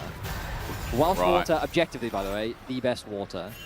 Welsh water? Yeah, Welsh Have you water. been to Sydney water? It's so good. I don't think that's true. Sydney water clears. You're surrounded by sharks. I just can't believe that that's objectively correct. Yeah, but why do you think the sharks are there? What else? What other reason would sharks have to come into our waters? It's good water. Okay. They know what's going on, even though it's salt. Okay, bro, yeah. But you take the salt I mean, away I wasn't and going to say that. I was going to just let that humiliation sit, but that's okay. Hey, that's okay. I mean, you said sharks first. I'm just going off what you said. Now, look, reason this game has been a bit about Vedius' ego for so far has been because the early game, there's just been trading back and forth. Nothing much happening outside of the fact that bot lane was almost a good start for GX. Outside of that, yeah, everything's about as clean as your keycaps are going to be. Thank you for that summary, Jake. No worries. Anything else you got to add? About the game, right now, not too much. Do you put your laundry in with it? The last thing I'm going to ask. Okay. Do you put the laundry Why would I in put with my it? laundry in the dishwasher? No, not the dishwasher. You put your keyboard in the laundry machine. No, I don't. I put it in the dishwasher. In the dishwasher? Yes, the dishwasher. I don't know if that's worse or Did better. I say washing machine? I think you meant it. That's not what I meant. I did not put it in the... Well, that guy's now broken his keyboard. I know, I'm giving that the wrong guy advice. has actually broken his I gave keyboard. the wrong advice. I definitely meant the dishwasher. So you put it in with the plates? Yes, with the plate. Yes. All right. Whoops, I've definitely broken some keyboards. Oh my god. My bad. Learning more about you. Anyway, I wanted to talk 16 about years. Malphite jungle. Yep. Look at him go. He is speedy clear. Yep. Oi, flash. Match. Saren looking for the solo kill. Jackies blocked by minions. Saren comes close though, but you'd love to see it. Trading of flashes. No TP available for Jackies means that it's not going to be a bit of an awkward trek back to the lane, but home guard changes, baby. Mean that he's not going to lose too much off the back of that. Dragon is available and Sheo's in the area. With the push that they're starting to grow in the bottom lane, are they thinking about it? Remember that Isma is in the area as well. No level 6 yet for the Malphite though. That's what it's all about, isn't it? I have to imagine that Mundo wins out on an early fight against the Malphite. Are you ready to find out? Level 5, let's go. Here we go. There is good base damages with that W active as well. The electrocute proc from the Malphite. And he's now kiting, gets away from the briefcase, but that rock is all business as Giant X are coming up river. Sten has to walk and help out Sheo, looks for the engage, shield passes Jun, thinks about a target, headbutt pulverize, and a trample to add as well. Good damage on the Sten, but Giant X are walking into this one as well. No ultis available, so Isma can't turn the engage. Jackie's about to be caught out, is trying to kite around for the time being. There's the Emperor's Divide, but it does nothing. Team Heretics are walking at him still now with a Realm Warp to cut off his escape. Business comes in, and First Blood comes out. Noah, he's up next as well, but Ice doesn't have level 6, just a bit of poke here from the Varus, but it is still First Blood over to the Heretics. Nice collapse from Heretics as they go for this early skirmish. And yeah, I think it was an ambitious fight for GX to take Azir this early on into the game alongside a Malphite. I just feel like you don't have the skirmishing power to really go toe-to-toe against this Ryze plus Mundo Varus. And Yeah, now, okay, now the comments are coming back to the Sharks. Dishwasher makes more sense. How does it make more sense? Yes, that is 100%. How does it make more sense? It doesn't make any sense. It's bad. The execution. Lots in a bit of trouble. Trayson has a full combo up, and his energy is good. Now into the World Ender, though. Lot's looking for a bit of healing and some redemptions in the tray, but he'll flap away. Trayson's still thinking about it. He's got flash available. Wants to whip down, but Lot's already too far away. I mean, the long cooldowns on that Ambessa meant that he couldn't quite finish off that kill. Lot was able to disengage and back off from the situation. But yeah, nothing really going to come off much off the back of that. Most importantly, though, Malphite now level 6. So Isma, all eyes on you. The show is yours, or the stage is yours, I should say. Let's see who he will ulti first. Want to take any bets? Ice. You want to say ice? Well, Seren has no flash, actually. Yeah, see, perfect, easy target. There you go. That's what I'm thinking. It wasn't a bet. It was just correct answer, wasn't it? Well, I don't know. I mean, we cannot be in the minds of the pro players, okay? But we can try. We can try. And I think Seren makes the most sense. Also, Zeke's picked up, again, cheap item. Mentioning the build before. You did mention it earlier. I was looking at Canyon's build. Canyon actually went Vandal Pipes first. Yeah, okay. But Zeke's only costing 2,200, came second, so it wasn't a long game for Canyon. I think he won a 16-minute game. But that's the most recent data I have, at the very least, for him specifically. And we trust Canyon, don't we? There's Isma. Going to show him how much we trust him. I mean, I think it makes a ton of sense. It's a very well-rounded item. It's got everything you want: health, armor, magic resist, haste. It also gives your ulti ability haste. Which is perfect. And then it's when you ulti, you get that storm. I mean, Zeke's has had so many different variations, but now basically when you ulti, you get the storm and it slows. By yourself. It's the easiest way to break it down. It's not a partnership deal anymore, yeah, it's you know? Not I have this weird feeling that was so long ago, because my time is so twisted when it comes to league matches. Start of last year, question mark? I have no idea. Yeah, I'm not sure. But regardless, yeah, it's just him. Jordan trying to cancel the back. Does so. Nice. Now, this is just to be a nuisance. Absolutely. Objectives were taken. It was Dragon for the Grubs trade in the end, so GX are walking away with 3. Okay, Seren flash timer. How much long is left? Let's have a look. There you go. He's got 30 seconds left. How do you know? Because I'm in the game. You're in the game? Yeah, I can click a champion and I can check stuff. I know you can see the flash time, but I always just go based on... you've actually got a timer down there. Yeah. Yes. I mean, the observers can tell you too. Look, it's in the bottom left right now. I look at the grey bar on screen right now and I go, oh, about 20 seconds. Thank you, observers. Thank you. Yeah. But don't you just guess? No, I don't just guess. Yes, that's not what you're about, is it? Data and information that I have access to. See, sometimes I think you're so smart. I'm not a vibes But then guy, you tell me bro. what you told me at the start of this game, and my impression of you just changes. Like, I have respect for you, but also sometimes I worry about you. I worry that you're alone. That video still exists on the internet. I'm Yeah. telling you, it's been scientifically proven. You can put your keyboards in the dishwasher. That's good to know. I'm an evidence-based man. Are you? Yeah, I have a degree in psychology. That's what it's all about. Do you? Yes. No wonder I feel like you're trying to get into my brain every game. Okay, I'm not. I'm actually actively trying to avoid it. Oh, are you? Actually, to be fair, true. You try and disengage from any conversation with me, even if it's about the game. That's what makes us so close, you know? Oh, Stonks on the rise. Jackie's telling you to invest. Don't know what in, but something. That's good. At least he says invest. 10.5 minutes in, and we have 1 kill. It is riveting stuff. Riveting, yeah. But Isma's a Malphite, and we know Malphite got to go. Well, that's what I would like. But we're farming for now. Everyone has flash. Ooh, here we go. There it is. Isma. Face check. Seren, mistake. Seismic shard first. Waiting.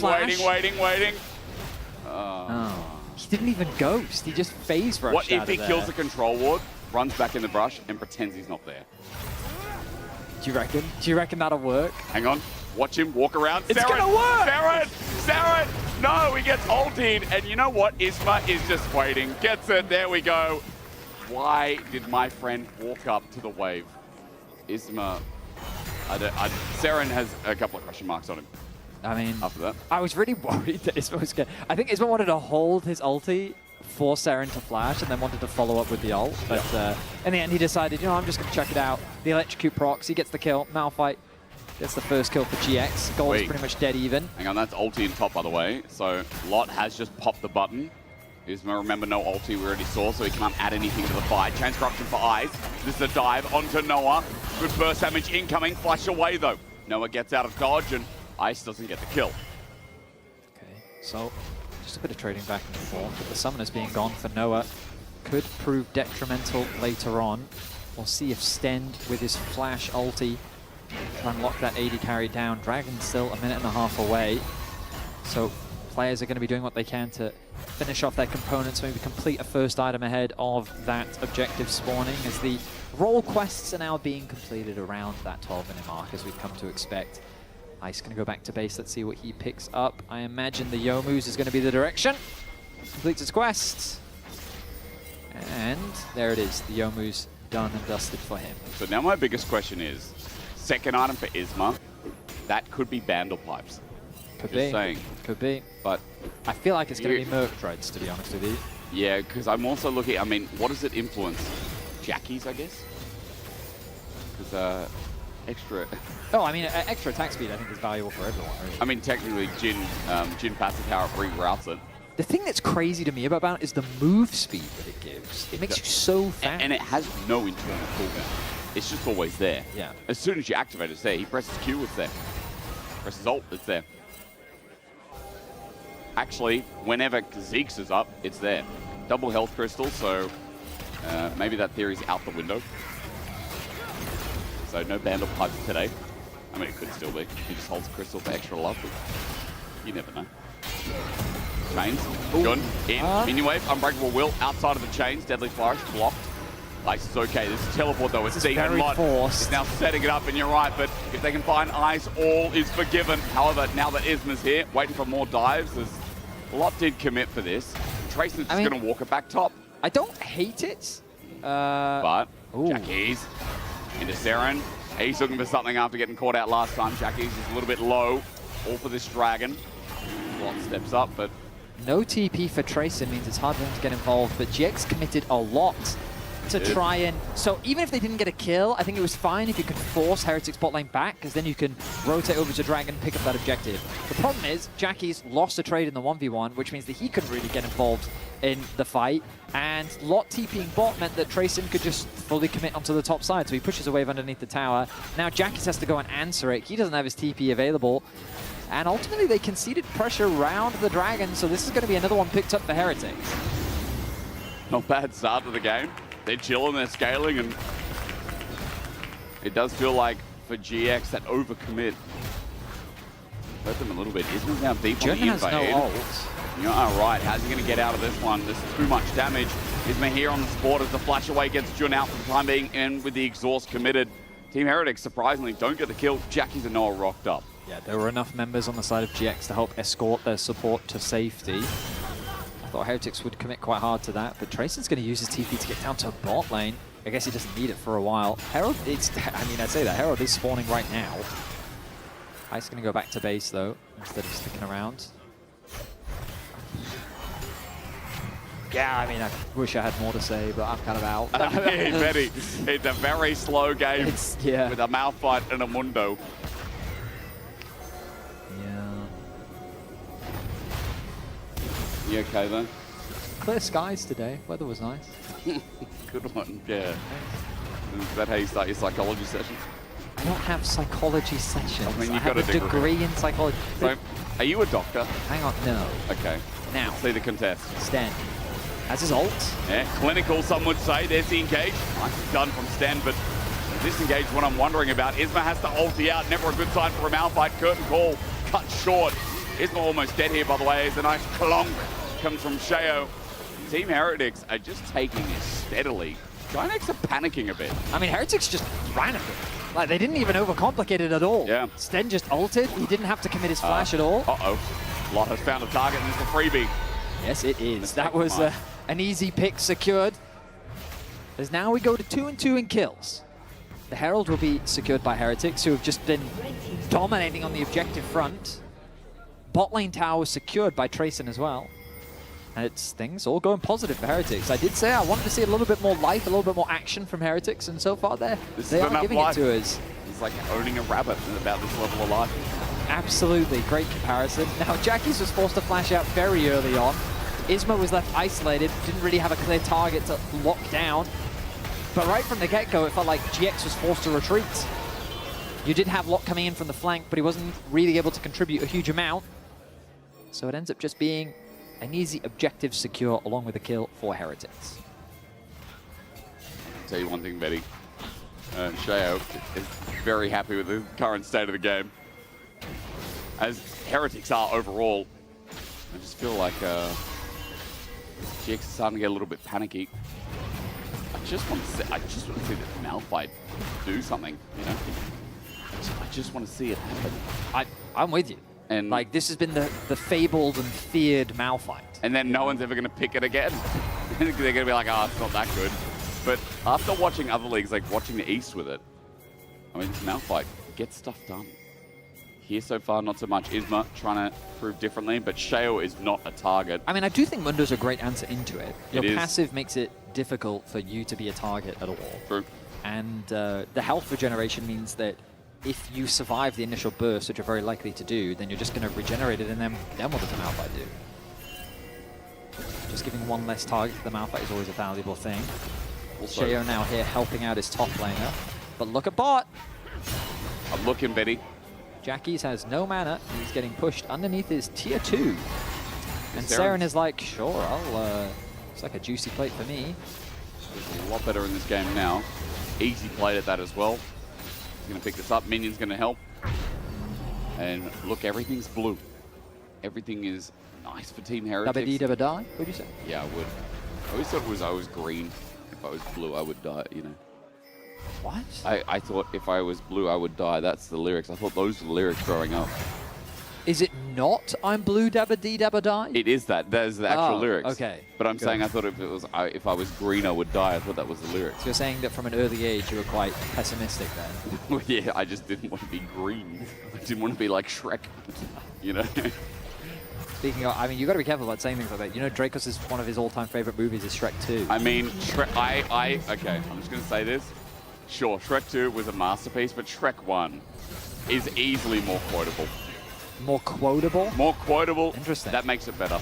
Did you know I used to know all of the words from the first Pirates of the Caribbean movie? That's a 2.5-hour movie, I think. That's a long movie. I had memorized I love that movie so much. I memorized good. so many of the interactions because I thought it was so good. To be fair, you are respected for that for once, for one thing you said on this cast. Because of how good that movie is. Great movie. That is one of the best movies of all time, one of the best sound set. Hans Zimmer. Oh my God. Where are we going with this Herald? This is the right way. Okay. There's the Weaver's Wall set up. Riley, excuse me, the Emperor's Divide. Everyone's sending it from Team Heretics. And Isma, not sure what his ulti did there. We're going to have to go back to the tape. I mean, I can tell you right now, the idea was the Herald connects, Saren bounces out, but then Jackie says, no, I'm going to bounce you back in. And then in conjunction with the Malphite ult, they wanted to chain CC Saren underneath the tower and one-shot it. But his flash timing was perfect, able to get away to safety, and then they turned it back onto Jackie's, getting a kill of their own, and putting themselves on soul point. And on third Drake as well. Lost also not out of the Cookie Crumbler. He's going to have to pull the World Ender out, but public execution and a team in with a Realm Warp. Saren has really switched on. I'm sorry for what I said earlier. So far, it has been crystal clean. I mean, Heretics, they've played a very calm and clean game. They haven't overcomplicated it. They've set up around these dragons specifically very well. They were happy to concede the early grubs. So show me. And we'll get a look back. So it's Saren, I do believe, that ends up taking the Herald underneath the tower. So you can see him channeling it there. And then Jackie's goes, wait, I can punish this.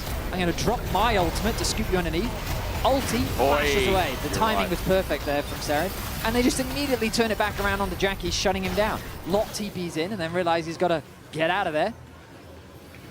And high fives, fist bumps on the other side. Top tower goes down. Jun trying to defend his jungle camps, but Mundo goes where he pleases. He pleases to be here. Again, not much you can say outside of Team Heretics. Really controlling this game to a T, and 4 minutes till Soul. They're on Soul Point. Baron's now up as well. Trayson going to play to the side lane with Sten coming in, and look, everyone's heading down. Will they need anyone else? I mean, Trayson, he's just been so clean on this Ambassador so far.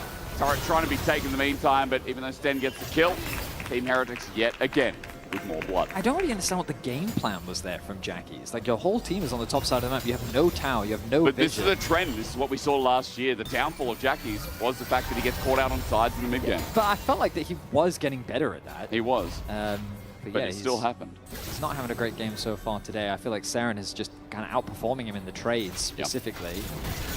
The damage that Seren was able to find around the second dragon is why GX really couldn't convert their bot pressure into much. Ice nose. Yeah, as he should. Good respect indeed. Sten? Does Sten know? Okay, Sten does not know. He does not know. He does not know. Ice is like, critical information was lacking. Ice, where the cob. Ice was just looking as Sport walked into the fog of war like... What are you doing? Sir? Probably pinging him. Yeah, of course. Bot tower though. Exchange. Nice response from Drayson. Still big gold. Big gold. Money in the bank. Sten didn't really have any on his head. As, by the way, he has Vandal Pipes. Second item was Sunfire, by the way. Are you a fan of the bagpipes? I love the bagpipes. You do? I mean, I'm an Australian. I'm a convict from your colony. Like I'm. Okay, don't know what that has to do with the. I'm part of. Again, what do you mean my colony? Like I wasn't part of the British Empire. Like just because I'm British, like, I would very much like to be detached from the things that they did in the past. Okay. Yeah. I think a lot of us would. All right. Jackie's looking to get out, and Vedius with a nice exit to help me get out of that one as well. Shay just going to pop the ulti too, and. No, it wasn't ulti. Sorry, he just has natural innate healing, naturally. Is that a... It's 200 gold bounty. Sorry, I thought it was like 1,200 per second. I thought there's no way. And ooh. Baron start... Okay, GX. I like Welcome to the show. There's no TP on the rise, It's just gone. It's just gone. Yeah, they have to know that this is happening, right? It's too late. Look at where Shayo is. He knows. Very nice. GX have woken up. Ausschlaf. Einschlaf, whatever the one is for waking up. That was a sneaky Baron indeed. GX caught Team Heretics kind of with their pants down right there. Just because they had Seren in bot lane with no TP. They had their Mundo on the bot side of the map. And yeah, they just wouldn't be able to respond in time. So nice, easy, secure. Jackie's had to use his TP to help catch that one. But now, with the Baron buff, they can look to get that mid pressure, maybe contest the next dragon spawning in a minute's time. Seren, though, locks down Jun. Just going to pull the Unbreakable Wheel, turning into an engage. Sharon's going to be caught out first with Deadly Fire. Jackie's all in, but nicely timed. Zonya's Seren with the mechanics this game, and timing's being great as the setup just enables Stan to go in with the quickness. Chains Corruption also layer into that climb, but Isma, again, we're looking for the unstoppable onslaught, that rock. Where is it? Everyone else is ulti but him and Noah. GX back off, they don't want to lose the Baron. Okay, so Trayson still has the ult available, Sheo as well. Seren's ult's not really that valuable in combat, but I track all of these things just because the dragon is 20 seconds away. Jackie's having no ult is a really big deal. Lot having it not available. Jun is probably the most important one with that front line losing out on all that damage mitigation. But as you rightly identified, Isma with the Malphite ultimate. Let's see if he can find a big target. Flash, unstoppable force, wait Isma. Or we're looking for who he targets and where's the follow-up. He runs in at melee range, doesn't want to use it defensively. GX into river line, but I mean right now down Isma's HP. They're taking the poke, you're right. What's going to try and make the engage happen onto Sheo. Deadly Flourish doesn't connect though. Sheo just walks it back. Isma comes back in with his shield up and available, but Team Heretics, this poke is so deadly. More hit slot. Seren is trapped in the pit right now. He's just slowly losing HP to the dragon. He needs to do something. Grayson has whittled down Lot as well. It's not going too well here for GX. Their Baron Cheek was good, but now how do they stop this soul being taken? Seren running away from the curtain call. Ice's poke doesn't connect. Ice jumps in and look again. The Chains Corruption's beautiful setup from Stenwell. Meanwhile, there is a good Malphite ult that sets up for Isma. He's in the pit, getting all over the dragon. Sten comes in, but there ain't no steal available. GX stop the soul, find the fight. And in a turn of events, Team Heretics will not get sold tonight. GX just keep doing this. They just keep finding these fights in the first week of the LEC. Seren's positioning was way too awkward. Rather than just flashing out to regroup with his team, he stayed inside the pit. Sheo then tries to escort him out, which puts him in a dangerous position, and he didn't even use his ultimate. The Mundo got 0 value out of that, and they ended up losing the Dragon. So again, just look at Seren. He's trapped inside the pit. GX know that. They use the Jhin ultimate. Sheo is trying his best to get towards him, but then Jun goes in for the engage, has the ultimate available. Isma with the quick follow-up. The backline gets a 2-man knock-up from Stend, but it doesn't really convert into much. And that means that GX find themselves with a winning team fight. They clean up, they get the picks they needed, and now they're the ones in control of the game. Surprised Sheo died, but hell, GX, a way to turn and stall this game out for a little bit longer as well. 2 minutes 30 till next Baron. Isma, he now has a Protobelt harness and he's going to use it well onto ice. Half HP, but Jackies can't get in range. Now turning onto the mouth by that rock. There's a little less than stones. Sheo picks up the kill. Jackie slowed down the charge and they'll go in. Okay, Sheo almost died though. Not good. Flash. Oh, public execution. Trayson, what an ulti! It's disengaged. It's disengaged well, but not before Jackies dies. Still a beautiful stuff from there from Trayson as Seren was nowhere near the fight. And GX, they've been equalized a little bit and kept in their place. I mean, it's all well and good Heretics getting these picks, but they aren't really converting it into much. They're not getting much vision control over the enemy jungle. They're just trying to catch a couple waves, but even then, Noah is still staying in mid lane and pushing out that wave. Top is still being pushed in their favor, so Heretics is still trapped on their side of the rift, and they're not going to get much information off the back of it. Ice was the target. Oh. Smite into ulti, nice combo to lock him down, but Jackies is just out of range. He can't really follow up. That means that Isma's committed way too deep without any way to get out. Then Sheo is thinking to himself, okay, maybe actually we can go for this fight. Noah quickly puts that idea to bed with a nice 4th shot, chunking out Sheo's HP. And then a flash over the wall into ulti, one-shots Jackies from his remaining HP. But again, like, he has to commit his flash to that. They don't really get much off the back of it. Now that GX is committed to the reset, at the very least Heretics will gain some information around the river, but remember that once GX come back out onto the map, they can clear all this vision out after pushing these waves. And GX will be back in the driver's seat once more. But I really don't know who's driving anymore, Betty. It's 50 seconds till the Baron. We're going to get an answer as Lot versus Trayson is looking very Trayson favored these days. Holsey comes out right before that Baron spawns. There's public execution to match as well. Xerax is out, but I think Lot is just dropping down. Trayson keeps spinning to win. Waiting for the sledgehammer to come out to close the gap. Trayson is running after him, but Sten now comes in with a quickness. Maybe a bit of overkill, but they wanted to make sure Lot died. Not ideal that Stend ends up picking the kill up. But again, it's still kind of Heretics losing out. They lose a tier 2 in the top lane. A little bit more gold goes over to Jackies. I imagine he's working towards the arm guard himself now, so he has a bit more defense. Trayson can push out this bot wave, but someone's going to be able to catch it because there's no tier 2 there already.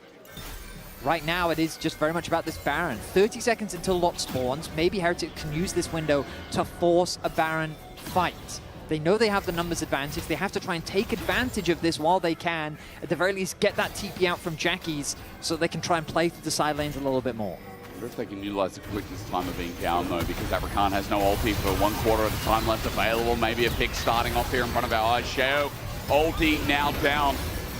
Ignite was on his head as well, so he's going to have to heal up, wait his time. Isma has his. That's the main thing. Unstoppable Force ready to be used, so Sheo now on a bit of a timer as the Baron sits there waiting. So it's a trade of ultis between Sheo and Jun. Ignite was also used onto Sheo. That's now been replaced with the heal on the side of Jun.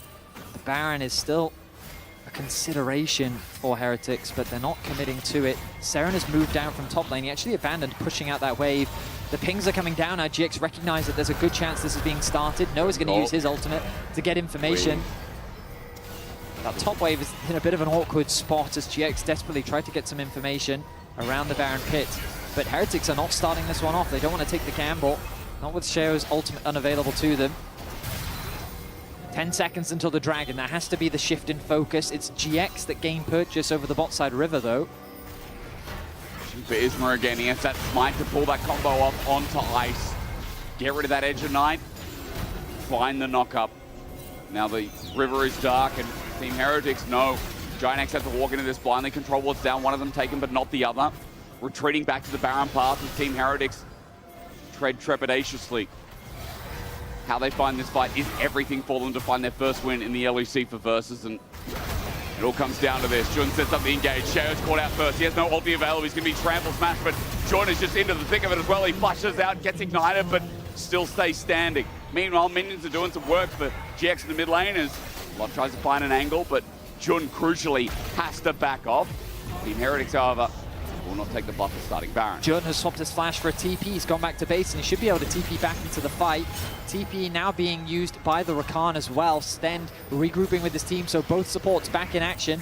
Ultimate unavailable for Jun, though. Same can be said. Oh no, Sheo does have his ulti available. But Jackie's is doing the drag in the meantime, or at least it looked like it. I think he's pulling off now and walking towards the Baron pit. Team Heretics walking away from the Baron themselves and trying to buy some time, and it's all about them looking for an angle on the top side of this fight, or rather bottom from our perspective. It's a front-to-back fight, but Heretics just don't have the range to play it. They need to find a flank angle. A lot of this responsibility is... Engage in onto Sheo. Isma altered. Mundo now flashes away. Crucial mistake. As Trayson now we're looking for the public execution on the side, but Jun is already down. Not a good fight, especially when Trayson does it again. Now Sten comes in with the quickness, flaps his wings, and all of a sudden Giant X is sent packing off the cliff. Mistake after mistake. Giant X punished well. GX, they got impatient in the fight. They got so desperate to finally find something that they full send it onto Sheo. The Mundo of all people is able to tank that engage up, and they turn the fight around. Sten finds a nice angle onto the back line, forces Noah to flash out, and this is going to be the top tier 2. The Baron secured. Information around the Dragon to stop Malphite from stealing that one away. They need to get back to base, get ready to go out and make their way towards the Soul. We'll look back at this play, and again, like, look at the angle that Stend is trying to find on the top side. The engage onto Mundo, like, they don't even get him below half. They're trying to stop Trayson from coming in from the flank. Jackie's gets rooted. The ulti misses from Ice, but it doesn't matter because Seren and Trayson together have enough damage to take him out. We go back to live as the Soul is now on the cards. That ulti available for Isma again. But that 3-hit on Malphite needs a better target. Remember, Ice again, he needs to be smited down so that he actually gets the ability on his head. But Team Heretics in a winning position. Soul now available. They're going to try it again as Giant X start off this Dragon, but you can see Lot wants to find an angle, Betty. In the river they stand. Giant X, the 2-0 team right now, sitting on the edge a little bit as Trayson looks for his angle again, look for the public execution. All it takes is one chance crop to miss. Sten does as well, but not Trayson, not Trayson. He avoids the Emperor's Divide, and he's running in the middle of 4 people. Seren will take one, over the wall, Ice hits another, and Lot will be the last to drop. Isma runs for his life, while Team Heretics put on a clinic in yet another fight. It's a one-sided fight. While it's true, Heretics don't secure the Soul, with a fight like that, they may very well be able to end the game. They have the Baron buff. They secure the ace off the back of this kill onto Isma, and now they just need to run it down mid. It's only Seren running there right now. Alone, I don't think it's going to be enough. This game is going to keep going. Fuck a lot. We're going on one of those merry-go-rounds, but you still have to wear the appropriate safety gear. Yeah. Okay. I really thought that they would just kind of run it down mid and at the very least play for an inhibitor. So Mundo didn't have Smite, I'm pretty sure. He just didn't have it because that Dragon gets to like 500 HP for so long. Then it ends up getting secured. I don't By an auto, I think. it was an auto. From Isma. Big rock gauntlet. Finds a really nice angle onto the backline though, eliminating Noah. And then Jackie's quick to follow suit. A one-sided fight, played well in the front to back at the end of it. But now Heretics back out onto the map with the Baron buff. What's left of it, tearing apart the base of GX. Double inhibitor at the very least, looking to the end now. Giant X. It's been a very strange game. Our first Malphite of the LEC. It hasn't looked too good, but Team Heretics, their fights have looked brilliant. Their inhibitors, well, rather GX down. Team Heretics will walk away with a 10k gold lead at 35 minutes into the game. They're not pushing for the end, so they will cautiously head towards it in their own time. I mean, they've done enough damage that off the back of this, they should be able to close things out. Generally, you want to play a 4-1 from this position. Just have everyone group up bot. You can keep Seren in mid lane. You can always ulti over towards the bot lane. The Actualizer finished as well on the rise, means that he is going to do some damage. It's not fair. It's so funny because I feel like Rise's damage in the past couple of days that we started LEC Versus, we've seen a lot of Rises do really good damage, and it's been without Actualizer. Like, we've had 2 item Rises, I guess move into 3rd because they'd go Zhonya's, and then Actualizer would be coming 4th, but we'd never get there. This time we got there, and it's nice. We did. And Seren has had a good recovery from earlier in the game. I feel like Trayson, though, his ultis have been pretty spot on. Yeah, he certainly has. I mean, I think Seren's honestly played better than Jackie's throughout the laning phase. Yeah. I guess you could have a couple question marks around positioning. I guess I'm... You're what? I guess I'm just a little bit surprised that they're playing so safe. Okay, well, they want a GA on Trayson. I think it's fine if you want to play as safe as you are, just wait for that item, because they're all just waiting now. Like, all right, get your GA, fine, come back, and then... It's Soul, I guess. I mean, they shouldn't need it. No. Like, I think, like, all playing for Soul does is it gives your opponents another minute and a half of farming, which might be enough gold to finish another item somewhere, and just increases the odds of GX being able to find another fight to turn the game around. It's okay. Instead, you should do this. In the meantime, we get to listen to the nice music. Feels like it was created by like Hans and his brother or something, you know, Barnskimmer. Like it was, it's very good, isn't it? Very cinematic. It's a very good song, yes. Very good song, your favorite. This is your favorite song? One of my favorites, absolutely. This one, yeah. I've noticed big band music. Shout out to whoever put all the goated songs of the LEC and League of Legends big band music. This is what I like. Look at Seren. He's just kind of melting through those waves in mid, keeping the pressure up, forcing GX to split apart, and then when they do, you then want to try and chip away at that tower. The problem is the waves aren't really synced up right now. Yeah, so just walk in anyway. Yeah. Jun is the one taking the brunt. But now the top wave is now crashed too, so that's good timing. And with all the Genomite getting popped there, Tara's going to be now at half HP. The walk-in finish off the rest. This will be triple inhibitor. And Team Aronix walk in. I think it's time. Yeah, who's that? Hello. Show. Hey, get the phone, bro. It's me. Yeah, hey, Show. I think, what do you reckon? He told me, hey, Vetty, he said he wants to get the soul. I mean, there's... Yeah, Vetty said get the soul. There's nothing inherently wrong with getting the soul. I just think it's kind of unnecessary, I guess. Hang up on it. Yeah. Look, Vetty, I'll be honest. Yeah. Better be safe and sorry. When you're 0-2, better be safe and sorry. Sure. Safe than sorry, not safe and sorry. Safer than sorry. Okay? That is the saying, yes. I'd rather be safe than sorry. Safer than sorry or safe than sorry? Safe than sorry. Kind of rolls off the tongue nicer as well. I don't trust you anymore. I have lost so That's fine. That's actually a good thing. So much trust me.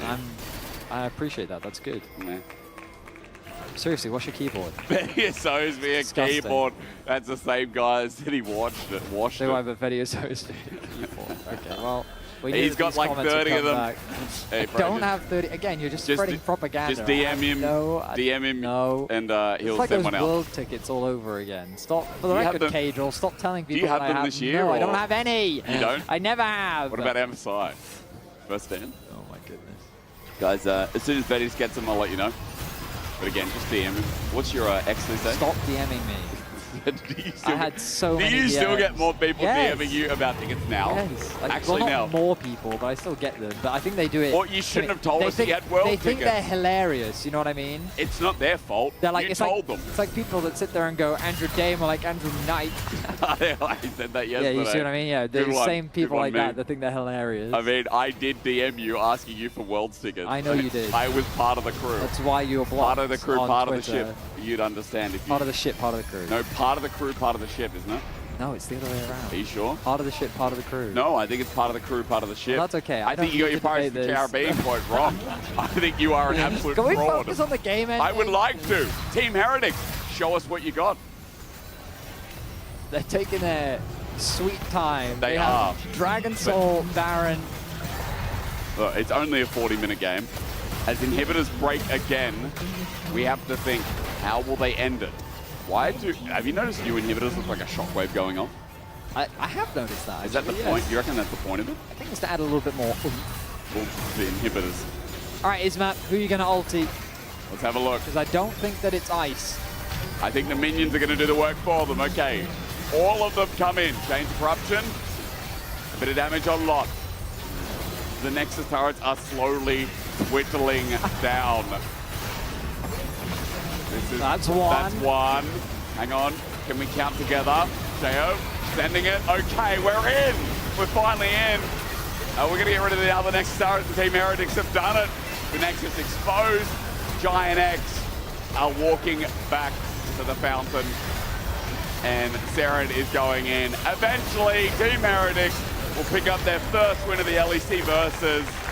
Well deserved, but now they're on the board. Slow and steady, but they were able to get the job done. Heretics coming out on top. There were a couple scary moments. There were a lot of scary moments. But at the end of the day, they were able to close this one out, and they end the weekend with, at the very least, one win. GX, I think a lot for them to review this weekend. Oh, yes. A lot of messy games to then falling short to Heretics, I think fall short of their own expectations. I mean, they could have been 1 and 2 as you can vote for your player of the game at LEC on X, Trace and Show or Stend. I feel like, probably Tracer. Seren's not there, honorable shout out. But Heretics first win. That'll get the blood pumping. We've got some quite exciting and hopefully bloodthirsty matches in the second half of today. Oh, yeah. I'm hoping. I mean, there are a lot of teams looking for their first win. Like, I mean, we got Koi hitting the Rift next, and that team is not a slow team by any means. True. But yeah, I truly want. There is a world where G2 goes 0-3 at the end of first. There is week. a world. There is a world. That is also something. Yep. And a lot of teams right now kind of congregating around that middle of the pack. 1-2, 2-1 teams. Don't have any 3-0s, but perhaps there's an opportunity for Koi to do that next. Big shout out. G2 actually went 0-3 last winter. I remember I was having the conversation as Shay was standing by to tell us what that game was to him. Well, that game was a victory to him. The first one for Team Heretics here. Sheo, thank you so much for joining me. Thank you. Congrats on finishing the week on a good note. I gotta say, night and day compared to what we've seen for the past 2 days. I understand that the beginning of the year comes with stage jitters. It's really hard to go back to the basics and everything. But what was the main difference today compared to what we've seen for the past couple of days from Heretics? I would say we needed sometimes for the rookies to adapt to the LEC stage. And as well, me and Stan didn't play the best the past 2 days. So I think here we showed a good performance and we had a good draft as well. We'll come back to you and Stan a bit later because I feel like you're the French backbone for the team, really. That was the case last year, actually. Quick question about the draft. Was the Malphite not being banned intentional? Did you know they were going to pick it? Did you have a plan for it? I mean, we knew that if Malphite is open, they might pick it and flex it. But if we get Mundos, then it's like good matchup for Mundo. So we don't really care about it. Yeah, I thought it was going to be pretty risky for the Varus not having mobility, but I feel like you played around this really well for Ice to be able to be safe in team fights. Tell me about Malphite jungle. We know it's a flex, we know it's the most banned champion right now worldwide. What makes it so scary? I think it's really good into Jace. But after that, if like Mundo is open, for example, or Sylas, it's really hard to play. So for me, it's not the best jungler, at least, if Jace is banned. I see. So you know how to control it. That's a good thing. I want to follow up on what we said at the beginning of the interview, the fact that you and Stan didn't quite find the space you needed to keep Heretics going, to keep the engine going for the team. Do you feel like you always have a lot of responsibilities for this team, like last year? Especially with new players. Yeah, I mean, when you have like rookies on solo lanes or just young player in your teams, then as like veterans, you need to take care of them and show how to play and what to do low-key in everyday life. So I'm trying to do this, and we stand. Yeah, I think we have a good duo, but sometimes we have bad days. Yeah, good days, bad days. That's what happens when French players play together, actually. But you had a good day today. Yep. You were a rookie once, Sheo. How has it been actually having rookie solo lanes, helping them to get used to LEC? I mean, I think new rookies are really like hungry and looking forward to learn how to play the game because the LEC and ERL is really different. So if the rookie is really hungry and looking forward to improve, then it's like a really good feeling to teach them and play with them every day. All right. Well, we're going to have Tracing on standby with Odo Amne in just a few seconds. Do you have any words for your top laner about his debut in the LEC? Yeah, it's a good rumble. A good rumble. Okay, we take that. That's a good debut for him. Sheo, merci beaucoup. Thank you so much for the interview. Congrats on finishing the week on a good note. And Odo, over to you with Trayson. Thank you, Lord. And yeah, I'm standing here with Trayson after he finally stopped playing Rumble. He had a great Ambessa performance. But Trayson, congratulations on the game. I really wanted to bring up this Nashor replay because I felt like this was a lot of the issues that you had in the previous 2 games. But I felt like now we finally saw a glimpse of the Team Heretics that we saw last year. And there was big improvements. So can you walk me through this setup? What did you feel and what were the comms like walking into this situation? Yeah, sure. I mean, obviously, here we played the Nash. We have push out on top. I was really vocal that I want to mark Aatrox in this fight since I'm like 10 times him and I can push him out easily. I mean, the only issue is that I think we gave up the control a bit. I think we should be holding it a bit more. But yeah, I mean, enemy did a mistake. They engaged into Mundo. I saw the angle with the ult. We probably could have been more patient, waiting for Rakan flank, because it was for sure game winning. They didn't see him. If he gets a flash ult onto enemy carries, they for sure lose. But yeah, I mean, that's pretty much it. Our game plan here was just to, I mean, my at least was to mark Aatrox, push him out if possible. I think we gave up banana too fast, but I mean, that's pretty much it. Regardless, it was a great game. Thank you so much, Trayson. And we're going to toss over to a break, and then we're going to have Jack Spectra coming after it. Thank you.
support out is trying to kite around for the time being. There's the Emperor's Divide, but it does nothing. Team Heretics are walking at him still now with a Realm Warp to cut off his escape. Business comes in, and First Blood comes out.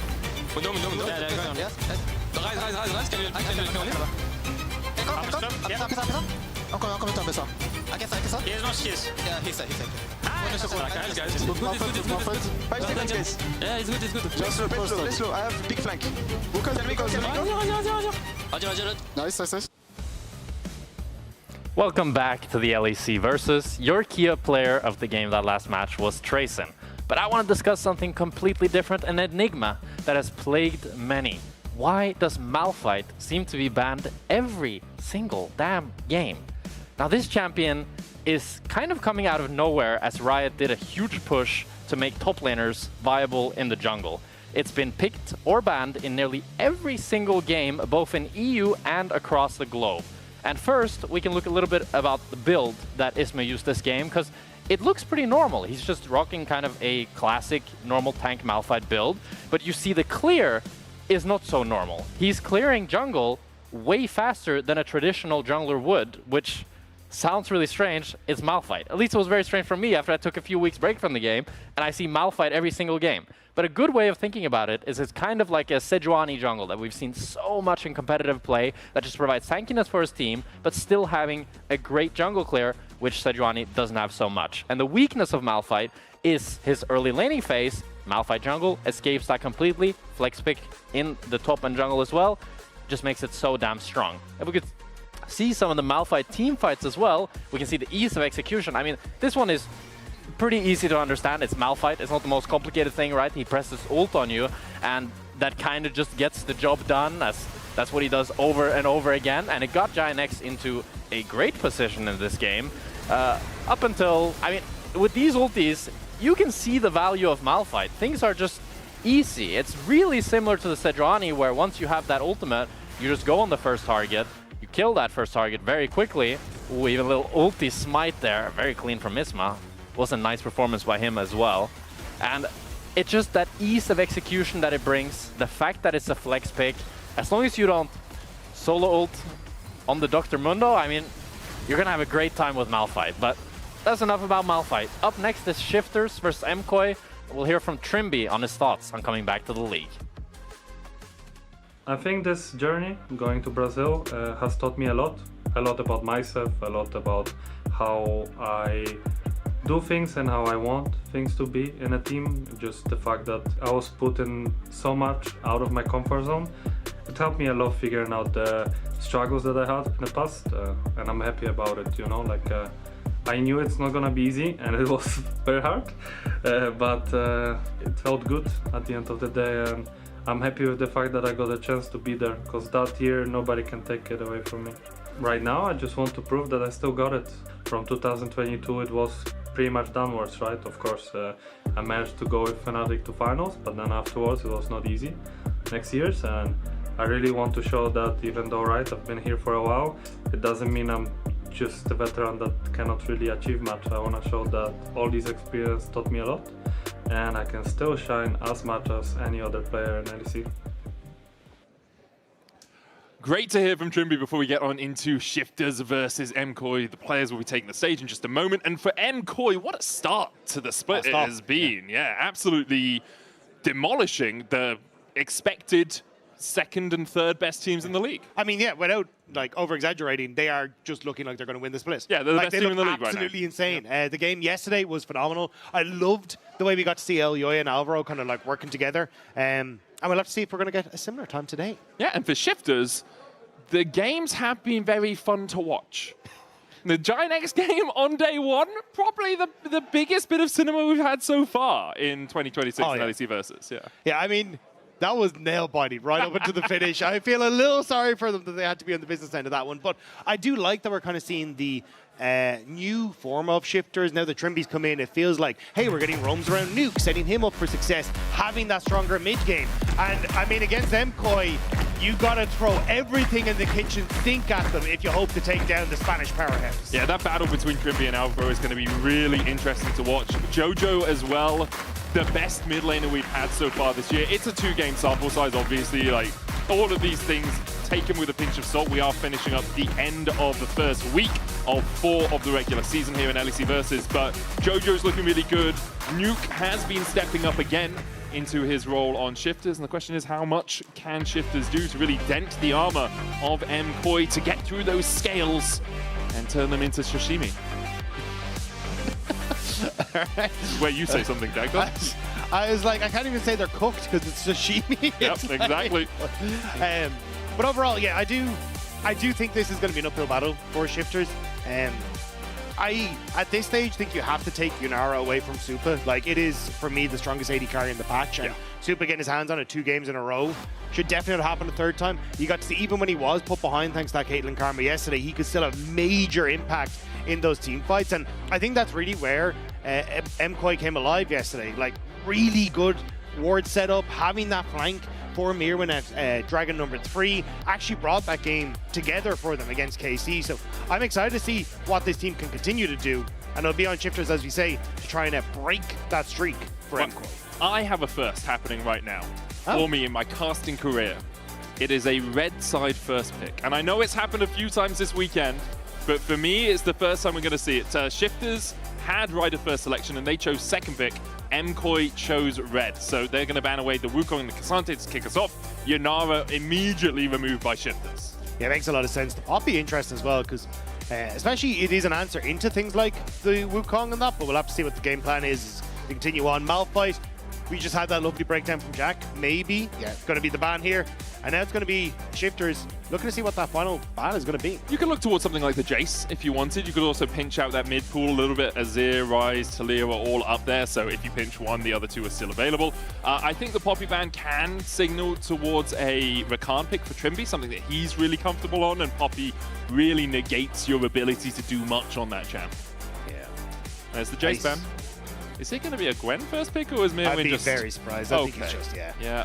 I mean, it's imagined probably either the Azir or the Ryze, right?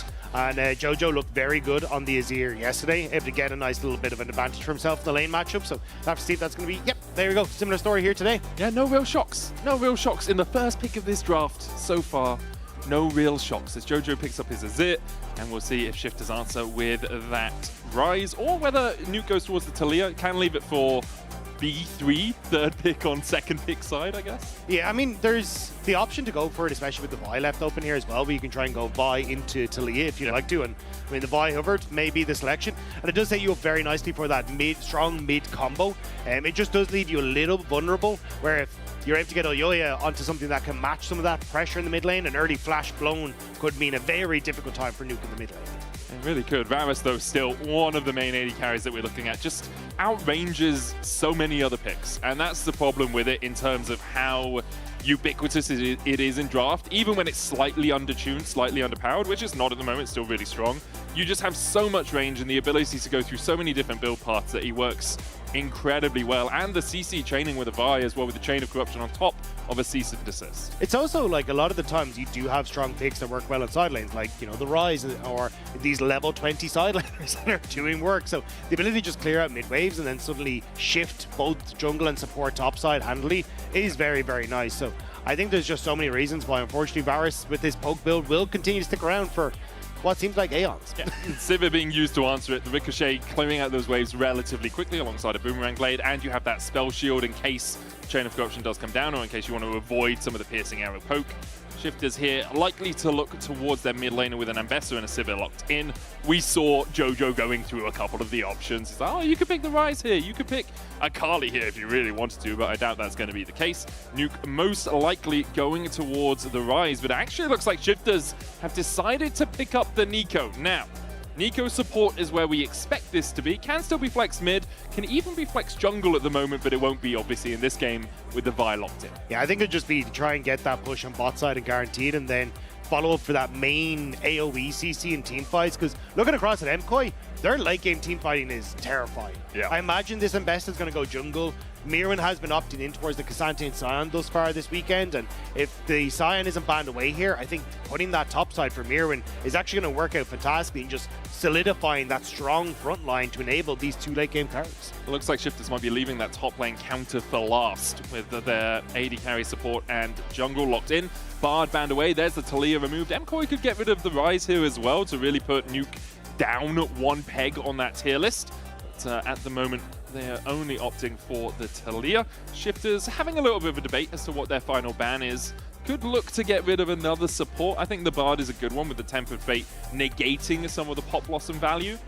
Yeah, Alistair could also be the other one, because Yeah. oftentimes you see the headbutt away from Neeko as she's trying to set up for those ultimates. I like it. I do actually think MKOI really should go for the Rise ban because of the Realm Warp Pop Blossom combination true. as well. Yeah. I think a Rise ban there would be great. Jarvan taken out could lock the Neeko into a bit of a cage so she can't get onto the backline. And it's actually Renekton removed by MKOI, so Rise kind of the preeminent pick here for Shifters if they want it. It also maybe means that this Mbessa is going to that top lane. Yeah. Because oftentimes it's the Renekton that is a good answer, and especially as we've seen, you don't have to take the teleport on the Renekton. You can opt in towards Ghost, you can opt in towards Ignite. It's kind of helping to solve a lot of his problems later on in the game, so we'll have to see what the plan is going to be, but Orianna all in on this kind of wombo combo, it feels like, from Shifters. Oh, okay, it's going to get swapped to a Cassio at the last minute there. It can be flexed to top for Rooster. I'll have a quick look to see if he played any mages top lane last year. I don't think it is something that we really saw too much from him. Cassio did have some bugs in solo queue. You could get a lot of movement speed and one-shot a Baron. Thankfully, you can't do that here in professional play. If we see any Mercurial Scimitar TP shenanigans... Yeah, maybe a pause incoming. Yeah, very rapidly, I think. And the Cassiopeia, I'm surprised at, though, because in my head, Cassiopeia, relatively short range compared to the Azir, so Azir kind of just gets to farm up and then outrange you in team fights, which isn't really where Cassiopeia wants to be. I suppose you do have, at least now, the Rumble, Mbessa, and the Sivir, who you should be in contact range with, so maybe you can try and make those plays work, but I still like kind of what both sides are bringing to the table. Like, it feels very much like we are going to fist fight, we're going to come to these objectives with a lot of aggression, and it'll be a case of who can kind of take over in the early game and get control around those that are going to make the difference. Nautilus and Rumble, the final 2 picks for MKOI. Totally agree with you. I think there might be a slight bit more early game power for Shifters if they can play through their bot side. Varus, Neeko, I take over Sivir, Nautilus if you can catch them out, but in the mid lane, it is going to be that Cassio. Aurora locked as well. I was looking at it. Rooster has 4 games on the champ, 3 and 4. It's a heavy AP topside with the Vi there to apply some of that physical damage.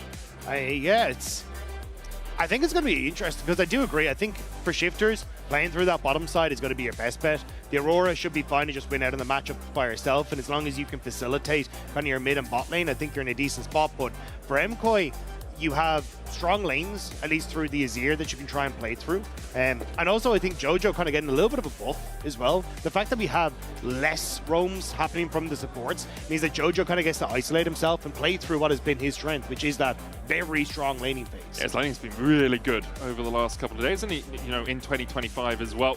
One of the best laning mid laners in Europe last year. This year, definitely making a name for himself as the best, in my opinion, so far. How about Cassio for Nuke as well in the mid lane? Something we don't see too often. Does do that grounded effect, which can stop the Azir from using his shifting sands because he can't dodge away from it. Can also stop the Ambessa from jumping around too much. As we jump on into the game, and it looks like we have a small pause to kick us off. So sorry guys, gonna have to wait another couple of moments. But obviously we'll work out exactly what's happening. Yeah, also possible. Nuke opting in towards the Ghost instead of the TP, so definitely going to be very, very quick in these fights, which I do like. Yeah. Especially when you're up against things like the Rumble and the Ambessa, being able to reposition, but also for the chase down onto guys like Jojo who do outrange you a little bit. So have to remember the Cassio passive changes as well. No more are the memes of Cassio no boots. You cannot type that in Twitch chat. Well, you can right now because he bought a Doran's Ring to start. But now, instead of not being able to buy boots, Cassio's passive is an increase to all movement speed effects, scaling up with level. Actually goes up to 44% at level 18. So you can be pretty rapid as you slither around. But have to see what that ghost means for Nuke, as you say, does give him a little bit more teamfight prowess and a good petrifying gaze with relatively short range on the side of MKOI could spell disaster. Yeah, I think you really need to be on point as Nuke with that petrifying gaze, because again, like Elyoya and Alvaro, it's the point and click from Alvaro into the follow from Elyoya, and there's a relatively high chance that if that is onto Nuke, that he may not get to play the game before he gets to play that petrifying gaze. So yeah, it's just waiting to see, because MKOI, I think they're scaling from both the AP carry in the mid lane and that AD carry are very, very strong. And if they can find ways to successfully get them into the lead, I think it's going to be hard for shifters to find windows to play back. Yeah, totally agree with you. I had a quick check. Nuke's last Casio game back in season finals 2024. Played it up against G2, went 0-3-0. It does have a 61% win rate on it all time, 18 games played. So it's something like we have seen him bring out in the past. Actually, we out against JDG all the way back in 2023. But that didn't go too well for him either, unsurprisingly. And you haven't forgotten that JDG lost to BDS in those days. But yeah, we are just investigating exactly what's going on. It actually looks like, ooh, now this is one we don't see too often, Rob. We are going to have a remake happen because a player has picked a banned skin. Oh. Accidentally. The client bugged and picked a banned skin for a player. So it wasn't a player mistake, it was just a client thing. Maybe it was a chroma or a specific skin. Yeah. I mean, we could list off all the skins in the game right now. We could do like a little Twitch chat poll. Was it Blitzcrank? Probably not in the game. The Steel Legion Lux, that one's really annoying to play against. True. Yeah. What was the Ash one? Wasn't there an Ash one that are particles? Project Ash, I think was banned. It was? Yeah, because her Enchanted Crystal Arrow, was it Project? It may have been Amethyst. The arrow was narrower on the visual than the hitbox. Yeah. So you thought you dodged it, and then you. And that's the same with Deep Terror Thresh, isn't it? That his animation's slightly off on Deep Terror Thresh. Oh, quite possibly, man. There's tons of things in League, you know how it is. Yeah, there's only a few interactions you have to keep track of. Just a couple. Just a couple that you have to be aware of. I spent my morning, as you guys... I'm sorry, we're going to talk about stuff that isn't directly relevant to MKOI versus... I almost called them BDS. Versus Shifters. I spent my morning playing solo queue this morning. Yeah, you were duo with Crowning, right? I played 2 games with Crowning, and we did win both of them. I think in the first one, I realized that he's quite an aggressive player in solo queue. And in the second one, I matched that aggression. It was much better. But he was Valkyrying in on Corki, and I was back behind him on Braum, and I was like, oh, flashbacks for Crowny.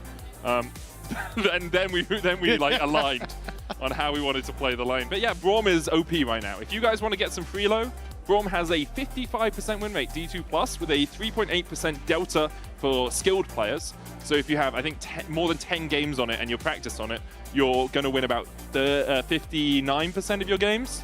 And I, obviously, being the Chad that I am, 100% win rate. Savant. Yeah, 13-0 on Braum.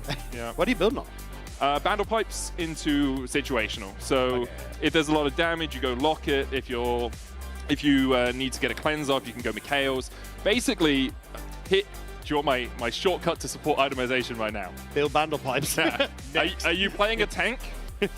Yes. Build Kindle Gem, then work out what you want to build. Because by the time you built the 3 Kindle Gem items you care about, you're done. You know, the game's over. It is kind of hilarious that like it's bandle pipes, lockers, and Zeke's. And Zeke's all build out of the exact same build. Exactly, right? Yeah, you're fine. Yes, okay, I'll buy a Kindle Gem, a cloth armor, and a Negatron cloak, and we'll see where we go from there. Unfortunately, I haven't been trying out my Passenger Princess build too much. I get ranked anxiety, and I know I'm okay at engage supports, and I don't think I'm very good at enchanter supports. So I'm not going to go Diadem of Songs, Echoes of Helia too often, you know? I mean, wasn't I playing Zyra with you the other day? My enchanter supports are not so hot. Yeah, true. No, you had Dracos in your lane, so, you know, can't really be excused. I think I just need lessons from lore. Yes, on Zyra? 100%, yeah. The champion just breaks my brain. I don't know what to do with the plants and stuff. There's too many things. It is a weird one where a truly great Zyra player will just find plants out of nowhere. And they'll aim their Q and it will hit like 4 different plants that you just, geometry-wise, you had no idea it was going to hit. And then bad Zyra players will just not find any plants the entire game. That's me. Yeah, understand. But we are in the draft, by the way, guys. We're just getting the lobby remade as quickly as possible. I'm going to have a quick look, actually, over the team schedules for next week. So Shifters next week have Vitality, G2, and Lost Ratones. Currently, they are sitting at 1-1. The expectation going into this game, I think, is that they'll be at 1-2. And they don't actually have the easiest of like they could be looking at 1-4 after Vitality and G2 next week. It's a difficult place to be in. I still think, like, as a team, they are showing much more promise, right? So, like, even if it's the difficult schedule to start, I do think that they will still manage to pick up wins, right? I think Trimby's been a great addition to the team. I think the fact that they're able to find plays now in the mid game, which was the big thing that was lacking last year, and you're able to play through, like, I think Nuke again has shown that he is a very strong mid laner and someone that you can look to play around. Rooster looks way more comfortable on this roster now as well.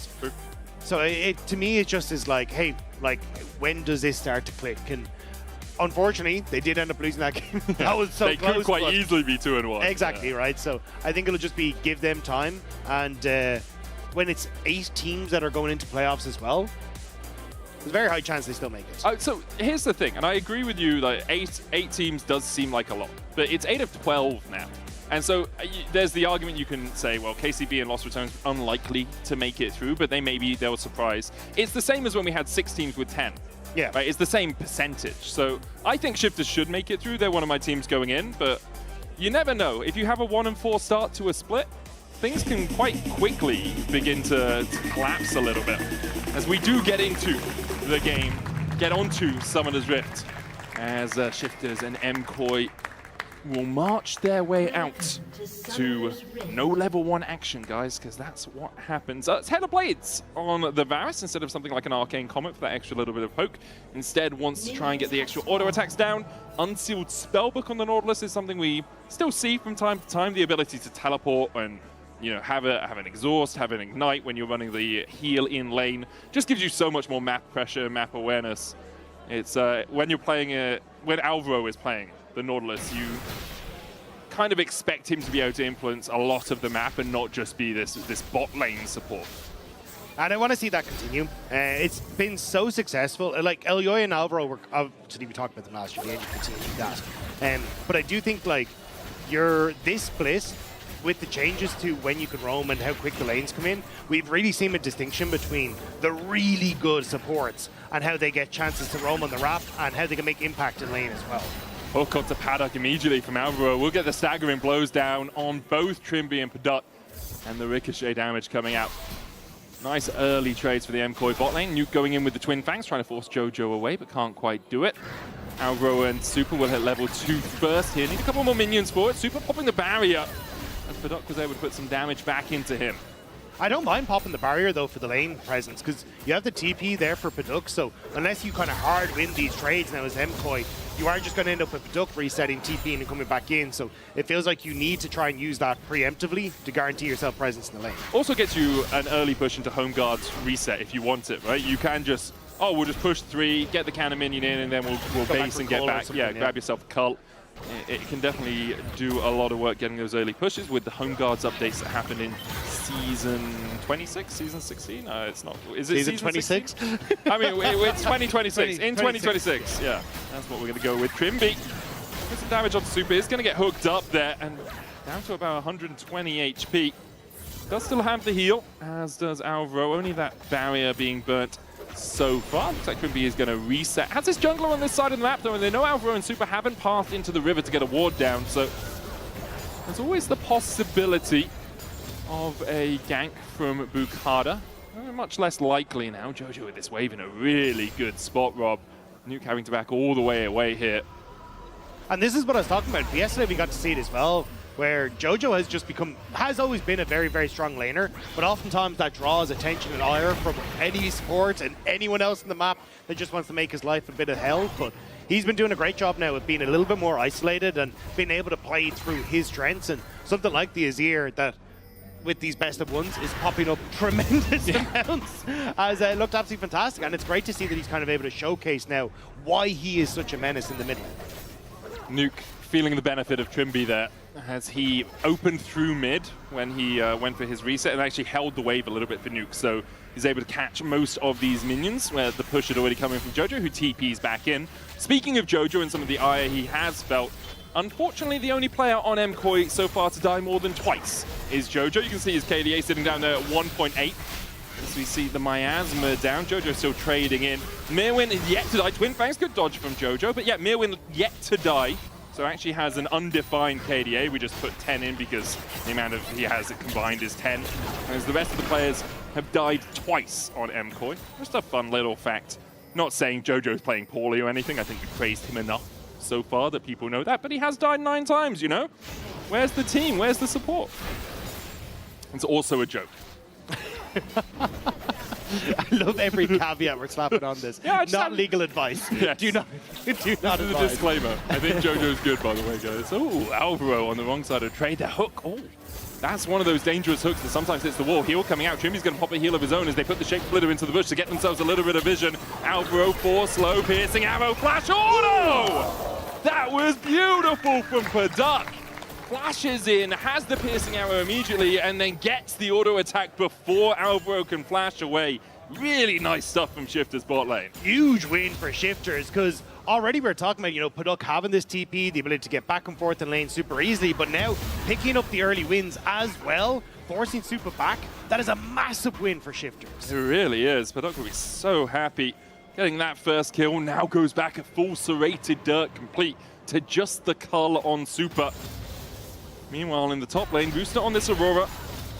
Did play it a couple of times last year. I've been informed he's 6-0 on it in solo queue this year. And, into Mirwin can just get that pressure. You have the weirding, you've got the 2-fold hex, you've got a lot of damage you can put into this Rumble. And we talked a little bit about the magic damage heavy top side of Shifters.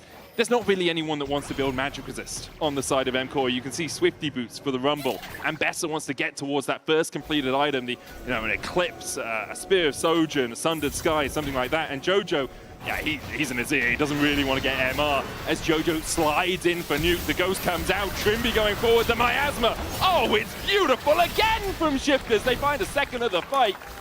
And now Nuke is just able to walk his way away. The coordination was great from Shifters. As you said, the Miasma goes down and immediately Trimby is flashing forward. So there's no flash that can come out from Jojo. And the setup is perfect because you also don't burn some of these key abilities on your bottom side. Like Paduk just hit level 6.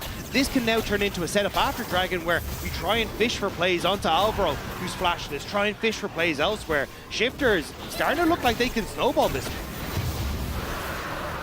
Did have to invest quite a few summoner spells into that fight. Alvaro's going to step forward. Chain of Corruption, piercing arrow. Super has to step away from the chain that was going to catch him. Alvaro dies for the second time this game, doubling the amount of deaths he's had this year. And that's just what I was talking about, right? Your ability to now still play around bottom side with Paduk just hitting that level 6. So for Shifters, again, more kills going bottom lane.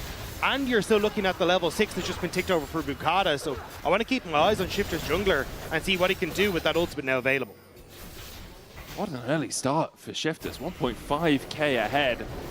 Alvaro here is going to spot the shape split up, but whoa, that was close. Almost gets both of them. Can't quite do it.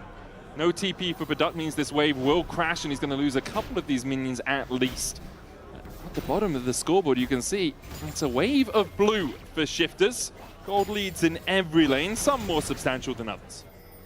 Now it's going to be a case of, right, well, boy, groups are up, let's try and put pressure there. You've already got push from Aurora in that position. It looks like MKOI just want to try and give up, essentially, that top half of the map.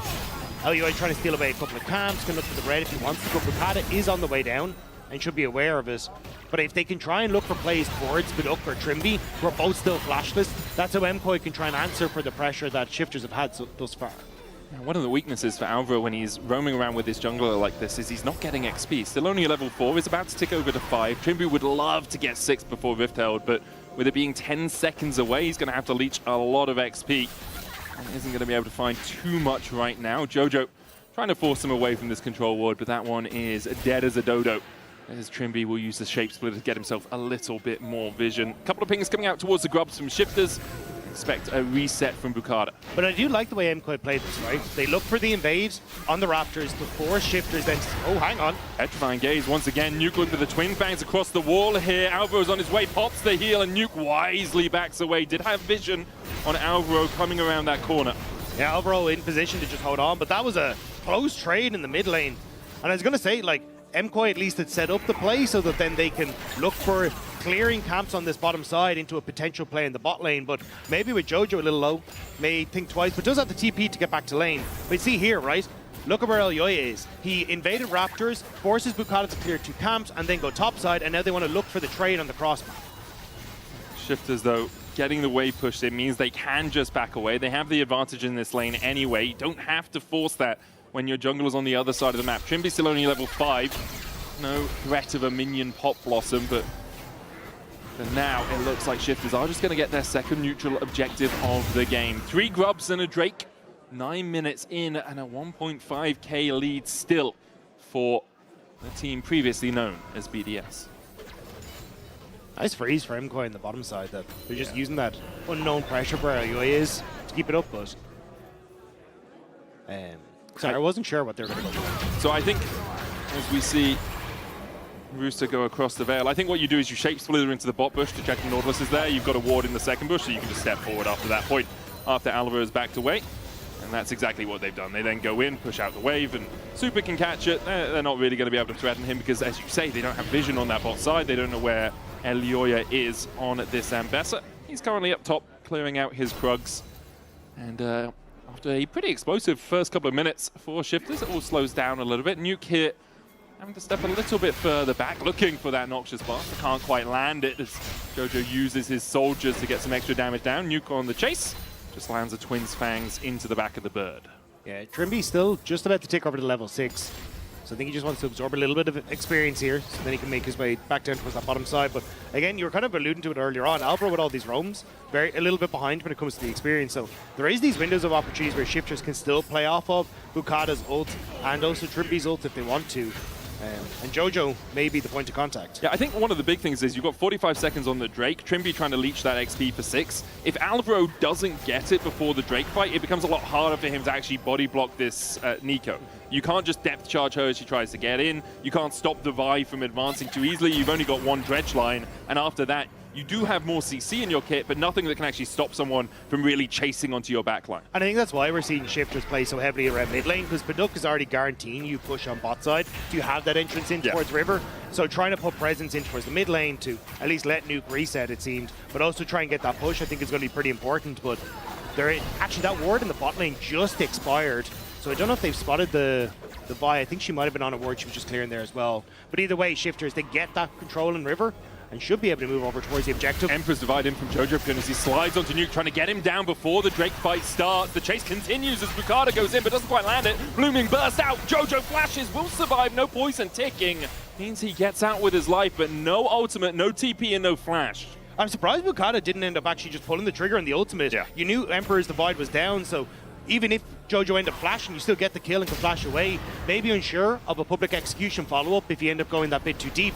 But Shifters, off that play, should guarantee Dragon, but EMEA is still looking. And going in, Alvaro does have that depth charge now. Nuke trying to get the presence in the mid lane. Jojo still there, very low HP, and Nuke kind of has to do this back and forth of, well, I can't really step down because we don't have vision control. Elyoya could be waiting in the bush, and he was, so smart play from Nuke as the Drake, the second of the game for Shifters, is secured. So again, Shifters kind of playing nicely around the objectives and some of these cooldowns that they have, but a lot of it has been just kind of the 1v1 versus Nuke and Jojo that is at least defining whether you're able to get some of these objectives in the early stages. I mean, I'm loving that 1v1 it's though. Sick, Jojo going in deliberately, knowing perhaps the trade isn't the best to get Nuke low before the Drake starts, so the EMEA that can then contest. Couldn't quite do it that time, but it's those small things that EMEA are doing really well this year, and I know it sounds a bit odd to talk about how EMEA are playing really well when they're 1,000 gold down and 2 Drakes and 3 Grubs in this game, but in the previous games, they've been finding these windows really well. We have to keep our eyes on whether they can keep doing that, because in this game, Shifters are really putting them through the ringer. About 1,000 gold lead in the early game. Trimby, Super doesn't know! He's caught up, Chain of Corruption there for the follow-up, and Super goes pop as Trimby and Paduk team up on the bot side. There wasn't a chance there. There was so much CC that came through. The spell shield was already broken as well by Trimby. And it's a nice pick. And this is exactly how Shifters want to try and play, just this quick hit and run style. They get to play on bot side. You're now opening up as well, if you want to, for trying to play around Jojo when he has no flash. They're actually moving Nuke up to that top side, which I'm kind of surprised at. I expected that they'd try and keep that 1v1, but maybe trying to put Jojo into the longer lane is what they're looking for. So I think it could also be Paduk had TP and had to reset from the bot side. You could see Rooster already running out bot, so you shift your Cassio to top. They're just going to shove a wave in and then maybe switch back around depending on the matchups, but we'll see if they decide to do that. At this point, it felt like the optimal way to make sure you get as many waves as possible. Cease and desist going in as Jojo does have the Emperor's Divide. Rooster trying to chase him down. Twofold Hex might be enough. Needs to hit another, but the weirding dodge. Flash forward from Rooster! The chase in from Ricardo as well as Alvaro look for an engage of his own. Elioya diving onto the back here. Depth charge down is going to knock up Rooster, but they just don't have the damage. It's a spear of Sojin and Besser as Paduk trades with Super.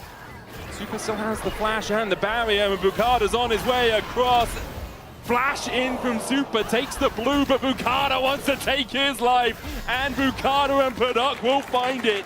This is now officially a shellacking 6-0. Meanwhile, on the bot side, Elioya's looking to see if he can find Rooster, but Rooster goes in vids for a second and just dodges his way away. They're also investing the TP here from Jojo as well, so it looks like MKOI really want to all out on this bottom side, but Shifters, this is fantastic play. They are working so well around having their support and jungle working together, and Bukada here sets up for Rooster and manages to come back in at the last second as well to help him out with Rooster. A great flash here to avoid Alvaro's hook, sets up for the kill, and then able to reposition in behind Bukada to set up for the play, but on bot side, we're back to the action. And Jojo needs to be careful because he's going to get chased down the flank from Trimby and Bukada. And Jojo doesn't really have anywhere to go. The Emperor locked in the alcove. Sent to alcove prison as Bukada picks up the kill. 7-0 now for Shifters, and what a start this has been. MKOI left rattled and reeling, it seems. They're trying to go for the Rift Herald, but you can look at where Shifters are on the map. They're trying to very quickly get here. I was going to say, Paduk, I don't think you want to face check the brush, but MKOI, they have to give it up. Importantly, the Eye of the Rift Herald now no longer reduced in terms of coming back up with how many auto attacks it takes. It's on a set timer, so you can't just put 4 people there, auto it a lot, and then get it off really quickly and take that Rift Herald. Hook from Alvaro just short of connecting onto Paduk. Bukada starts up the Rift Herald. Meanwhile, on the bot side, Rooster is taking a tier 1. Will be the first tower of the game. Yeah, he still has TP, so they're happy to just leave Rooster there for as long as he needs. That's going to be tower down. Paduk is going to clear out the waves mid. There's no answer for MKOI. Shifters are just outplaying them on the map right now. It's just really impressive. All round from Shifters. First items complete across the board as well. It's the Rocket Belt for Trimby. Paduk's got himself a Yumu's. Lethality Varus is the way we're going. Rod of Ages for Nuke stacked up at 1. And then the Sundered Sky Leandries with another Haunting Guise for Rooster. 1.2k leads in both top and that bot lane role. As Paduk maybe overstepping. Public Execution dodged to the side, or did it miss? You can be the judge of that. Either way, barely able to step away from that one. And Paduk keeps himself alive, because that would have been him just gone. Yeah. The fact that you had then the follow-up with the Nautilus just would have been enough. And with 15 seconds until Dragon, that would have been MKOI at least netting something. But now you're down Public Execution for this next objective. And the Shifters just get to push in mid and once more look for plays on this objective. Overall, MKOI just trying to find a way back into the game, really. Rift Herald being put down in the mid lane. There's only 1 plate remaining on this tower, so even with only a minimal amount of crystalline overgrowth, that tower is going to fall. Next Drake has spawned as Shifters start to set up around it. They don't have too much deep vision in the blue side jungle, but they have enough shallow ward placements to just start up this Drake and force MKOI away. You can see, though, this is the same ward that we had yesterday. It doesn't actually get used, that Miram was able to TP in on. And it was what MKOI brought back at a 3rd Dragon as well in their game against KC. But Shifters not giving them that chance, just pushing them away completely. And this just feels like this game is just rattling on, and MKOI haven't really woken up into it. I mean, we're 18 minutes in, it's 7-0, there's a 4.5k lead, there's 3 Drakes to 0 before the 20-minute mark, and 3 Grubs to 0. This is so one-sided as Alvaro caught out with the cease and desist. Rooster there for the chase. Alvaro doesn't have a summoner to escape his precarious situation. And Shifters claim their 8th. And they're just going to end up pushing on topside, getting a tower off the back of it. Nuke going to look for a pick himself. Goes in with a Noxious Blast. Twin Fang dodges away from the rockets coming out of that rumble. Jojo now might just be caught out. Vault Breaker in. Rooster looking for the chase. Jojo flashing under the tower. They might just focus on the tower first. Merwin's on his way across. Another Vault Breaker coming out. They'll wait for that tower to fall. Between worlds goes Rooster. The tower does go down, but so does Rooster. Bukata's still trading here. It's 1-for-1 so far. Trimby looking for a flank position. Bukata still chasing in. Paduk TP's in. Depth charge out. Public execution can't get him away. And Nakamura super as he can't escape the clutches of the Shifters. And it's 11-1 now in favor of Shifters. They're shifted everywhere on the map, Medic. It feels like everywhere you turn that you cannot find any space away from them. And it's just a great play. Again, Terra goes down. They're finding picks. And Nuke is just getting the free farm. You see it again here. Great patience on the play. Like Bukata ends up going for the trade, they get the flash, they wait for that Q coder to come back up. And unfortunately, Rooster takes a huge amount of damage here, but watch Bukata. He waits for that Emperor's Divide to go down before he ends up launching himself in with the Q. And then Oyoye in tow end up setting up the rest of the play. But he falls. Trimby with the flash onto his support. Supa sets it perfectly. It's so well executed. It's the realization of follow-up as well. Like, it's like, okay, we can make this play on Jojo. When they react to this play on Jojo, Trimby can get behind them and have a positioning for the Pop Blossom. We can TP in Paduk. It's not just the first play, but it's the consequences of the first play that Shifters are playing really well around. And although the first couple of games for them, it seemed like they were in reverse, we're definitely in 6th gear now, maybe 7th, depending on how many gears your car has. I haven't driven a car in a while, so mine had 5. I've got no comment. I don't know how to drive. Oh, true, actually, yeah.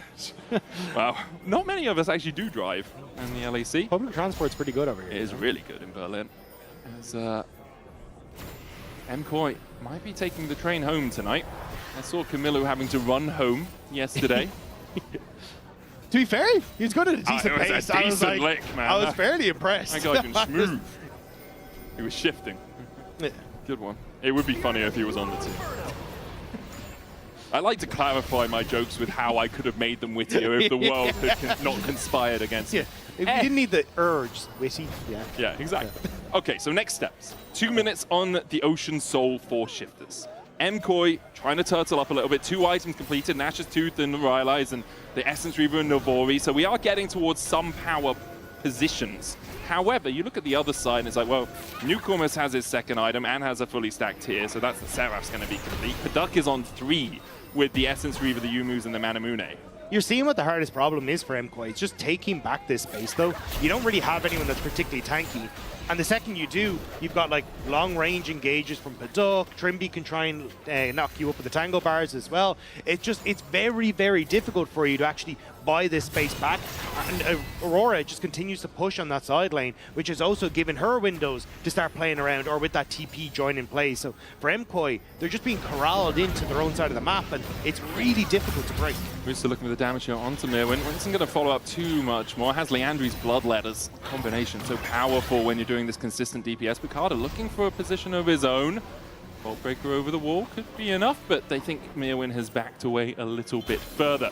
Drake up in 40 seconds time. We'll see the resets coming out from Paduk, who does not quite have TP, and from Trimby, who doesn't quite have any wards. So he wants to get back out here with that Celestial position and litter the map with vision for Shifters. Yeah, I'm curious if MCoy are going to try and contest for the Ocean Soul, or do you just try and trade it for a Baron position? The Ocean Soul is nice, don't get me wrong, but it's not like you're doing a hell of a lot of poke. It's more of an all-in potential from MCoy. So maybe it is just a case of try and play for Baron and hope that you can take the lesser of the evils and draw Shifters into a better position. But the TP's coming through. We're all in on this fight. I have this kind of schism amongst the middle of the river. MCoy playing through the bot side, Shifters playing through mid. Rooster TPing down here as Jojo did the same a couple of moments ago. Not really enough vision for Shifters down towards this bottom side. Shape Splitter in, Mirwin in the pit, Bukada going forward as well. Flame Spitter out for Mirwin. Bukada turns onto him. Petrifying Gate's going to land as well, as it's Bukada who secures the Ocean Soul. Dives in with the Season 6, good to Emperor's Divide onto Trimby, and Nuka knocks them back. Jojo's going to find a shutdown, but now Elioya's in the back of the pit. Rooster can dive over as Trimby chases out his enemy support. A 2-level lead for the Nico, and a very dead Nautilus sent to the depths. Mirwin still on the chase here, doesn't have that equalizer. Trimby maybe not enough damage. He's still a support at the end of the day. Elioya will fall though, and will Mirwin an ace for Shifters for only a couple of their teammates, and Baron available. Paduk has TP. He can get a couple of plates here and then teleport across. That play was so well orchestrated by Shifters. Nuke with the flash ult setup, Trimby immediately jumping on top of several members. It all came together perfectly for Shifters. It really did, well coordinated. You could see MKOI trying to split it up, trying to play it on multiple fronts, but they just couldn't do it. MKOI are respawning, but soon they're going to be met with an enemy team has slain Baron Nashor. And Shifters with their Ocean Soul and with their Baron, 24 minutes in, take an 8K lead. Yeah, I mean, this was so well played. I think Mirren going in a little bit early on this bottom side, especially because they're still half health on the Dragon, but Paduk with one lock up, the follow-up then from Nuke, so immediately from Trimby. And I mean, Super just doesn't get a chance to play the game. He's already taken out. Jojo's low and isn't really the damage dealer that you need. And just Shifters chasing down anyone that they want to. Supportal combat is a win for Trimby, but Mirren kind of delivers a maybe not so nice reward at the end of it. But then Paduk comes in and has vengeance for his support. Nice. Flash forward into the Rain of Hours, into an auto is enough. And Shifters clean. Trimby, we did banana combo on them actually. Banana combo. I have to have another look at it, because banana combo doesn't tend to be something you want to do. Maybe it was like Pop Blossom, Petrifying Gaze went the wrong way or something, but it was still a great fight overall for Shifters. And yep, they're shifting hard at the moment into 8th gear. Bukada caught out with a dredge line, but no real follow-up from MKOI wisely. Pop Blossom out as well onto Jojo, who tries to flash away, does have the shifting stance, but he can't get away from the gaze of Nuke. That Petrifying Gaze doing a huge amount of work. Alvaro falling as well. Mirwin TPing in a little bit too late to really assist in anything. Puts the equalizer down to try and clear out the way, but those Baroned up minions are still healthy enough. Inhibitor tower down now for Shifters. 2 members of MKOI down for the next 20 seconds or so.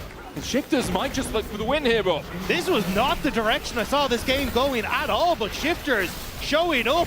You were concerned about their upcoming schedule. Maybe it's the other teams that need to be. Apparently so. Super has to use the spell shield to avoid the flash forward from Rooster, but a piercing arrow almost pierces through him. Public execution going in, but it's only on Bukada. Trimby taking the tower. Mirwin trying to get onto the backline, does go into that overheat, but just doesn't have the damage to do more than 1 kill onto Shifters. Jojo is back up, puts the Sundis down, dodges away from the Chain of Corruption.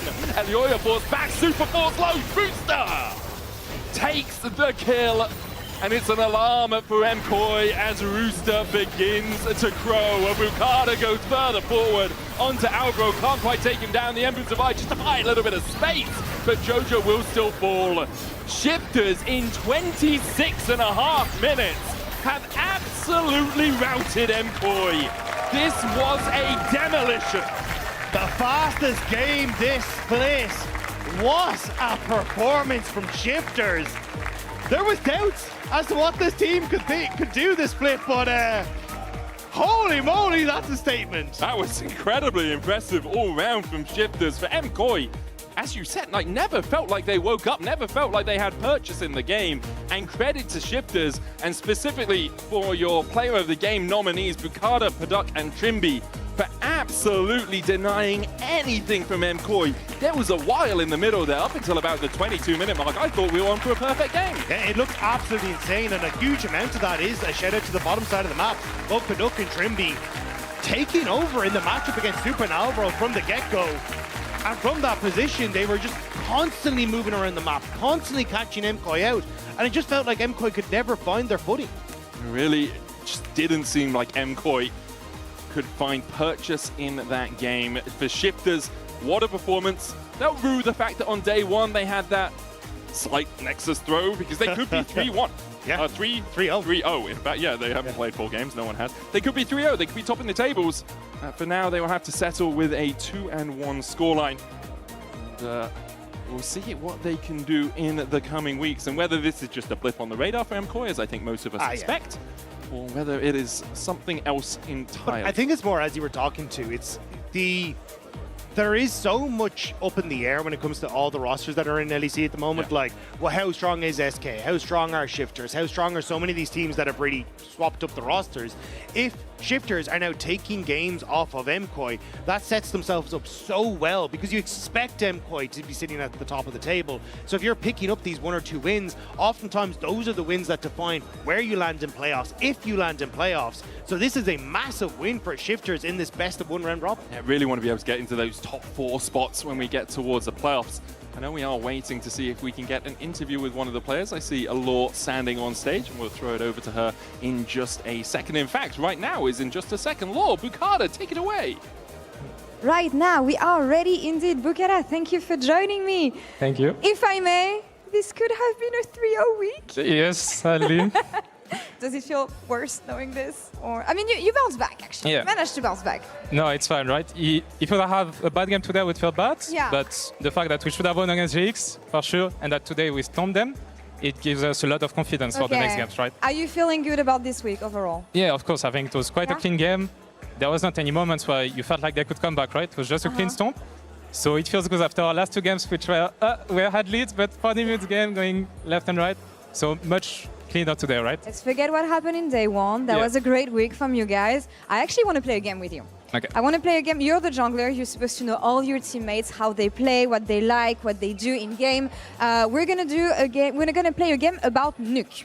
Okay. Actually, it's about all the pings he did last year in all the game modes. Oh my god. So for instance, I'm gonna give you the first one. Okay. He pinged get back 8 times during the whole year. Now I'm gonna ask you the next one. How many times do you think he pinged on my way? Higher or lower than On get my back? way? Yeah. Has Is to it be more? higher. Okay, it has to be higher. How many times do you think he did that? On my way? Oh, I'm not sure. I couldn't say what, but for sure more than this. 37,778. Oh my god, that's a lot. Mid laner. He wants Yeah. to know when he's gonna. Okay, next one. I need vision. I How need many vision. times? Lower or higher? Lower. Okay, I think lower. it's lower. Knowing Nuke, he doesn't use this ping that much. I'd say lower for sure. He doesn't. He doesn't. So Yeah. how much lower? Like at least 2 times less, I would say. 208. 207 actually. Okay. That's not a lot at all. Yeah. The next one is retreats. Retreat? Yeah. No. Get away. Nuke is not someone that retreats. He's not someone that retreats, No. but maybe he's asking his teammates to retreat. So is it more Yeah. or is it less than 200? No, it has to be more, I think. Okay, it's Yeah. more? Yeah. I would say, That is correct. okay. Say 9,000. Okay, 9,000 times he asked for 9,000? retreat. Oh, okay. Okay, how many times did he ask for push? For push, Yeah, is it more or less than I would say retreats? less. It is. Yeah. Let's check it out. 1,404. Okay. Not that much, actually. Yep. I thought he would ping more. Next one is push. More or less than 1,000? Asking for people to push. No, I think it should be more. Sorry. The next one is assist. Assist. Yeah, Assist. Oh no, this one he uses it a lot. Yeah. Say way more. Okay, way more. How much more? It's actually way more. It's Yeah. almost 10,000. Yes. 9,363. Okay, the last one, all in. All in. How many times did he ask teammates to go all in?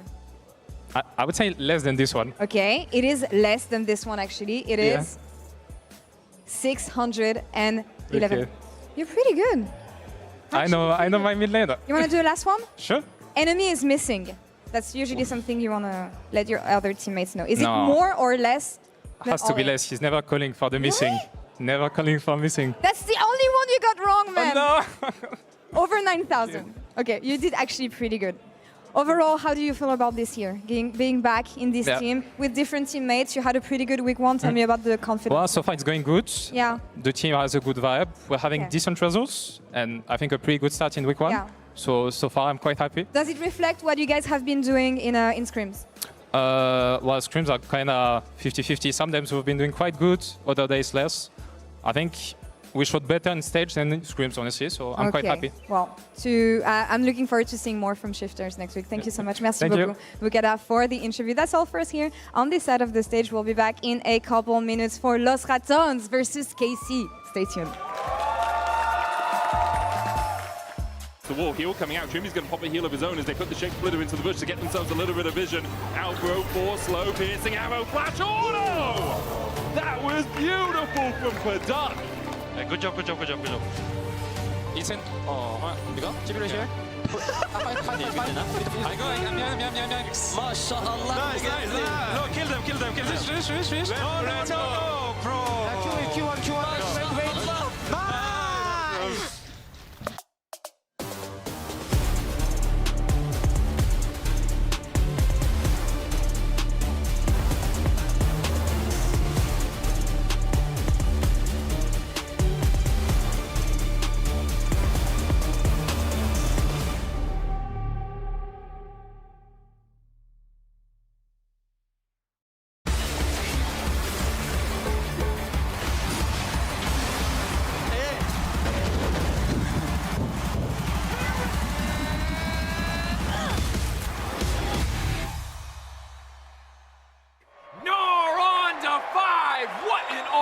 What an incredible play there from... Oh, that was incredible. You love to see it. Right, yeah, let's really What get into... a move! He's just so good. I mean, the persistence, the patience to find the angle. You just don't see that from rookies. I think he's got it all. He's got the pizzazz. Have a break. Have a Kit Kat. Ooh, that looks good. Do you want to maybe share a little bit? Yeah. What a move!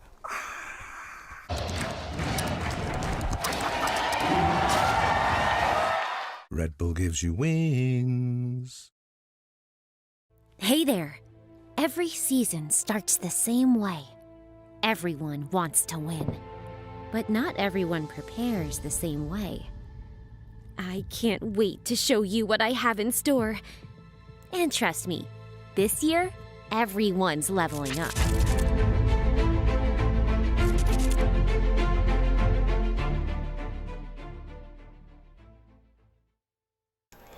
Alright, headsets on, guys.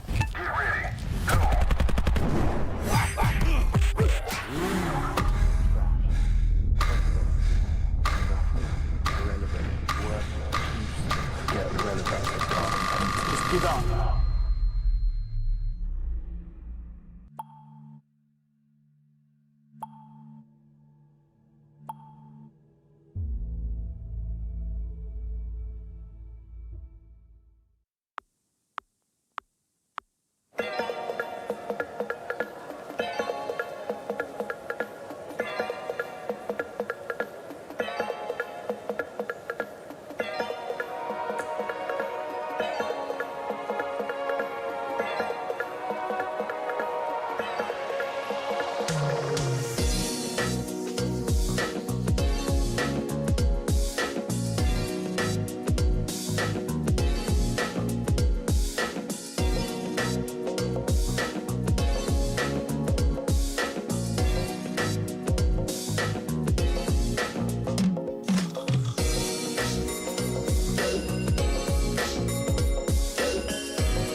their first win today because it's starting to look dire for Los Ratones, one of the victorious teams out of EMEA Masters in the last year, but they don't seem to have the chops. Yesterday they lost to KCB.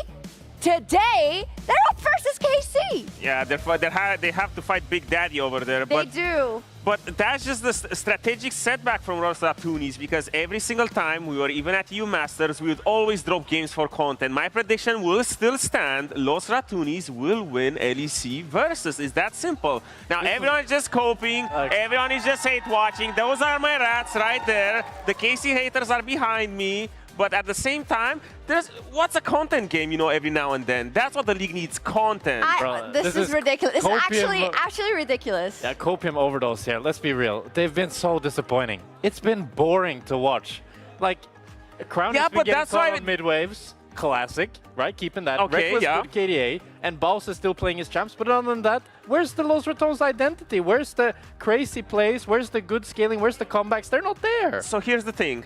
Even in the wins, we had those things anyway. Now we're just missing the last final step, which is actually winning the game. Yeah, no, I think it's pretty dire. I mean, also, I was looking forward to Velia getting his start at the LEC. I think this is something that a lot of the fans were looking forward to. He's not at his best games, unfortunately. But maybe that can all be erased. Maybe it can all come to fruition, Odo. Do you have a clear path to victory, an idea?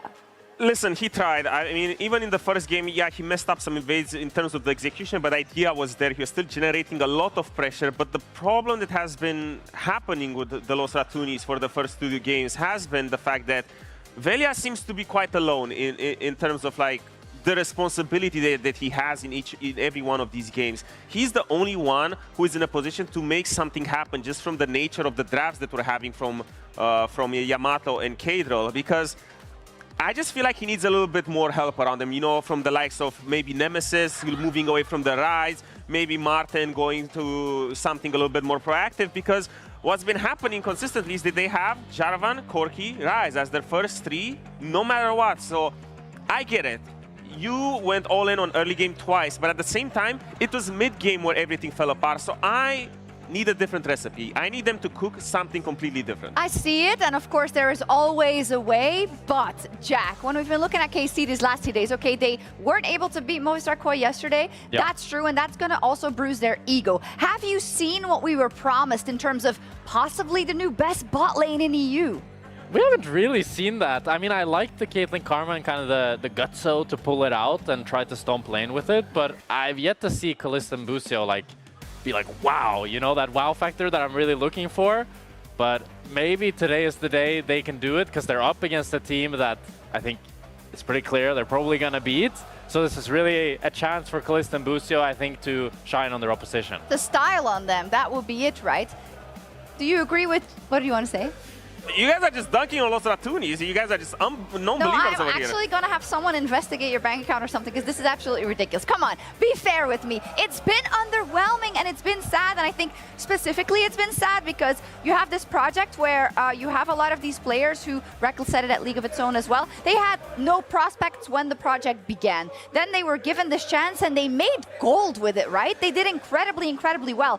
How, if you're a competitor of that level, do you now come back down to earth? How do you deal with death, right? Because maybe in the back of your head, it's like, well, maybe I can't do it anymore. Well, it's definitely a setback, right? It's just in the ERLs, you're playing against people that you'd be able to make plays more consistently, and now you just need to take it down a notch when you need to go back to the drawing board and still go back for simple plays, because plays are plays no matter who you're playing against. It's just they were so used to getting away with murder every single game, and now it's a wake-up call, and maybe now with this extra motivation from, you know, getting your butt kicked a couple of times, now your only salvation is to take down the dad.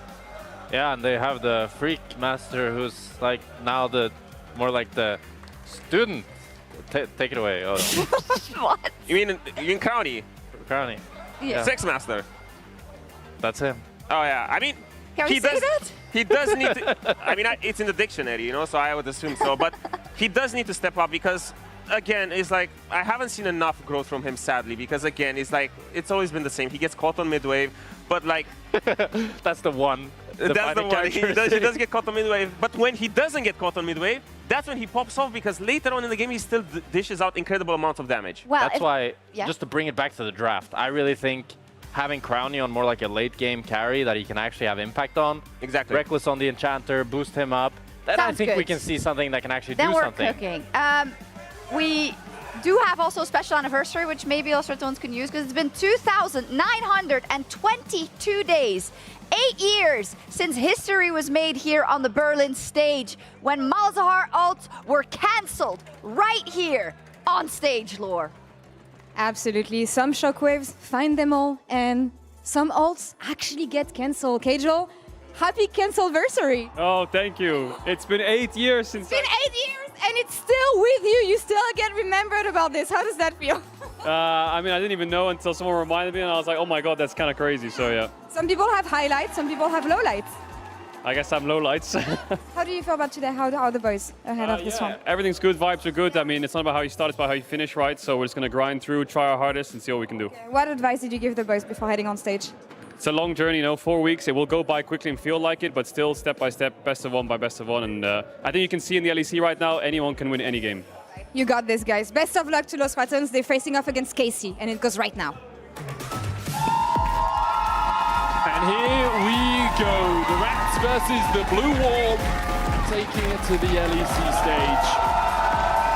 And as Kajol says, anyone can win any game. We've seen Shifters prove that, like, even if the team is looking as good as MKOI, they can still bleed, they can still be taken down. KC have looked solid so far this split, but have looked shakeable at times as well.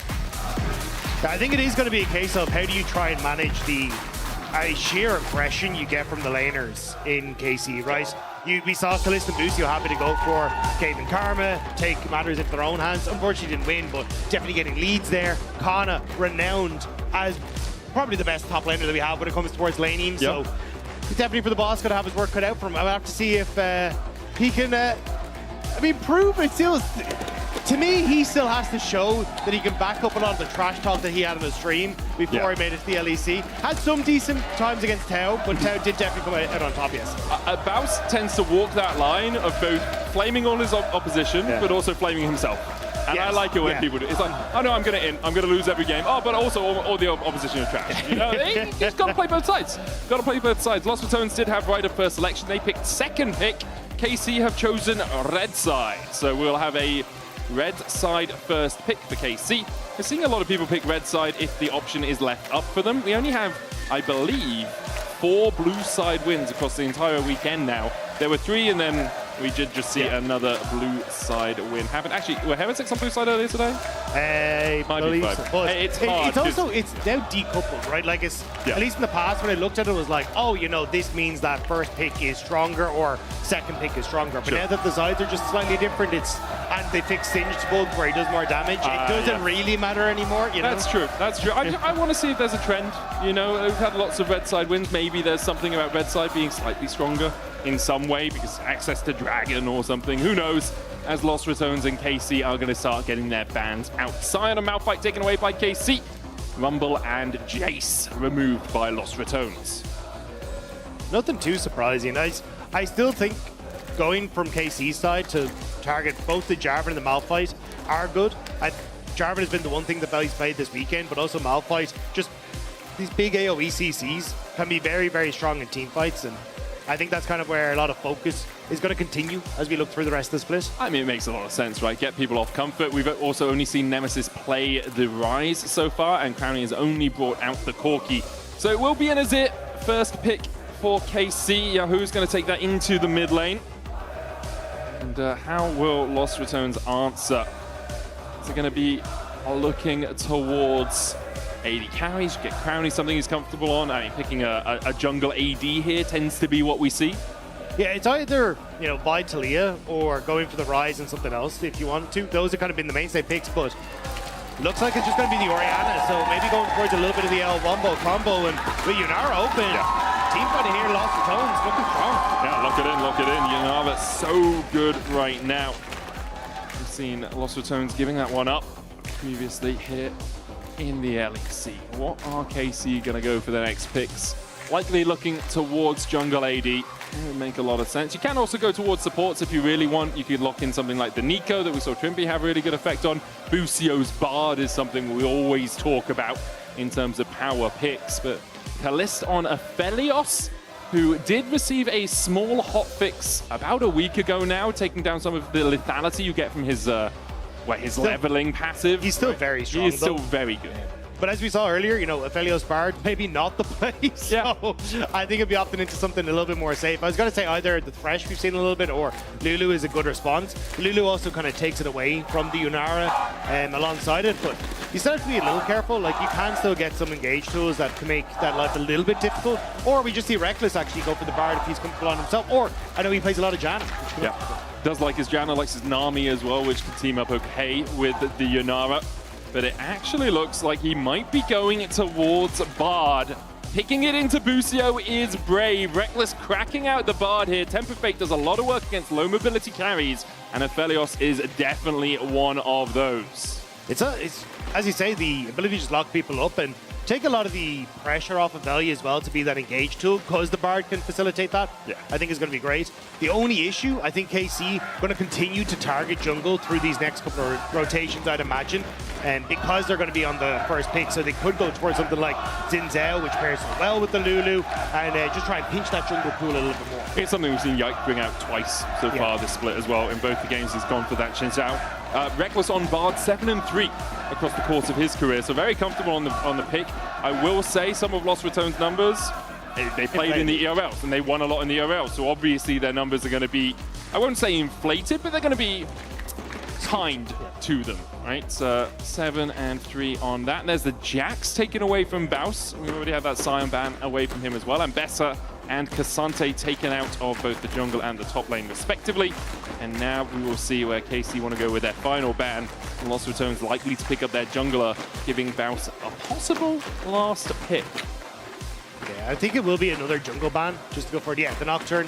So I think, again, setting up for the Xin Zhao, Jack's a good jungle answer to Xin Zhao. Kind of been the old school counter.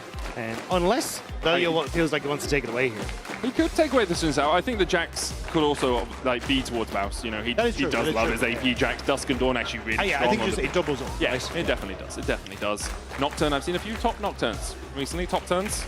I don't think I've seen too much of Baus playing it, though. And there is the Xin Zhao. So Lost Ratones reading this, saying, okay, we kind of see where you're going. We know that you like this champ. You've picked it in all of your games so far. And they will switch over to the Vi in the end.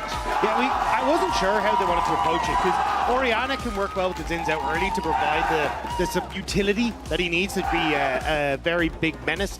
But instead, just want to go towards that Vi, that point-and-click CC, follow up well with the Bard, and try and find that success. But honestly, like, I like what KC have. Wukong, very strong in the early stages, can be very disruptive for a lot of the follow-up the Lost Ratones will want to try and go for.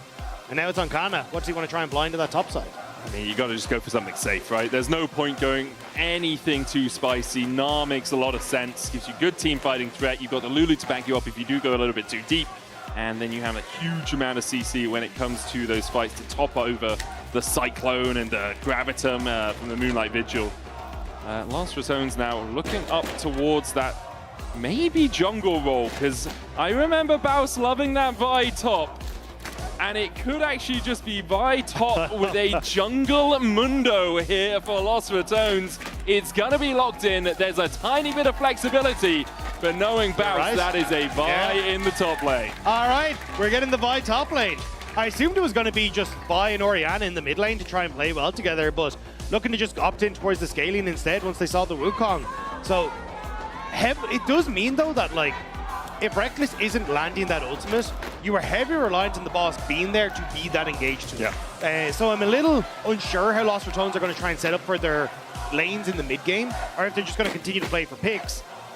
We'll have to wait and see. If Reckless is on point, this could work out very, very well.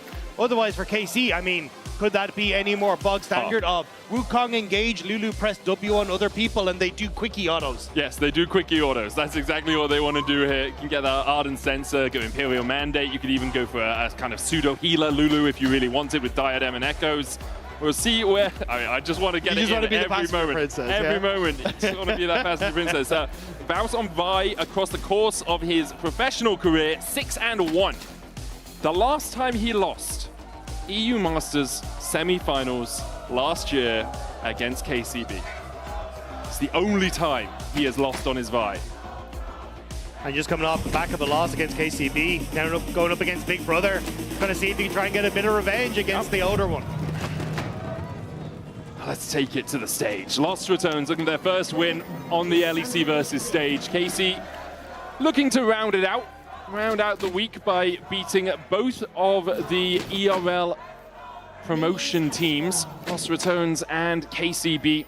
The two opponents they would have taken down. Lost to MCOY yesterday as Busio and Callisto claim control of this bot lane in middle bush. Reckless can step forward, puts the ward down, should be cleared out by KC.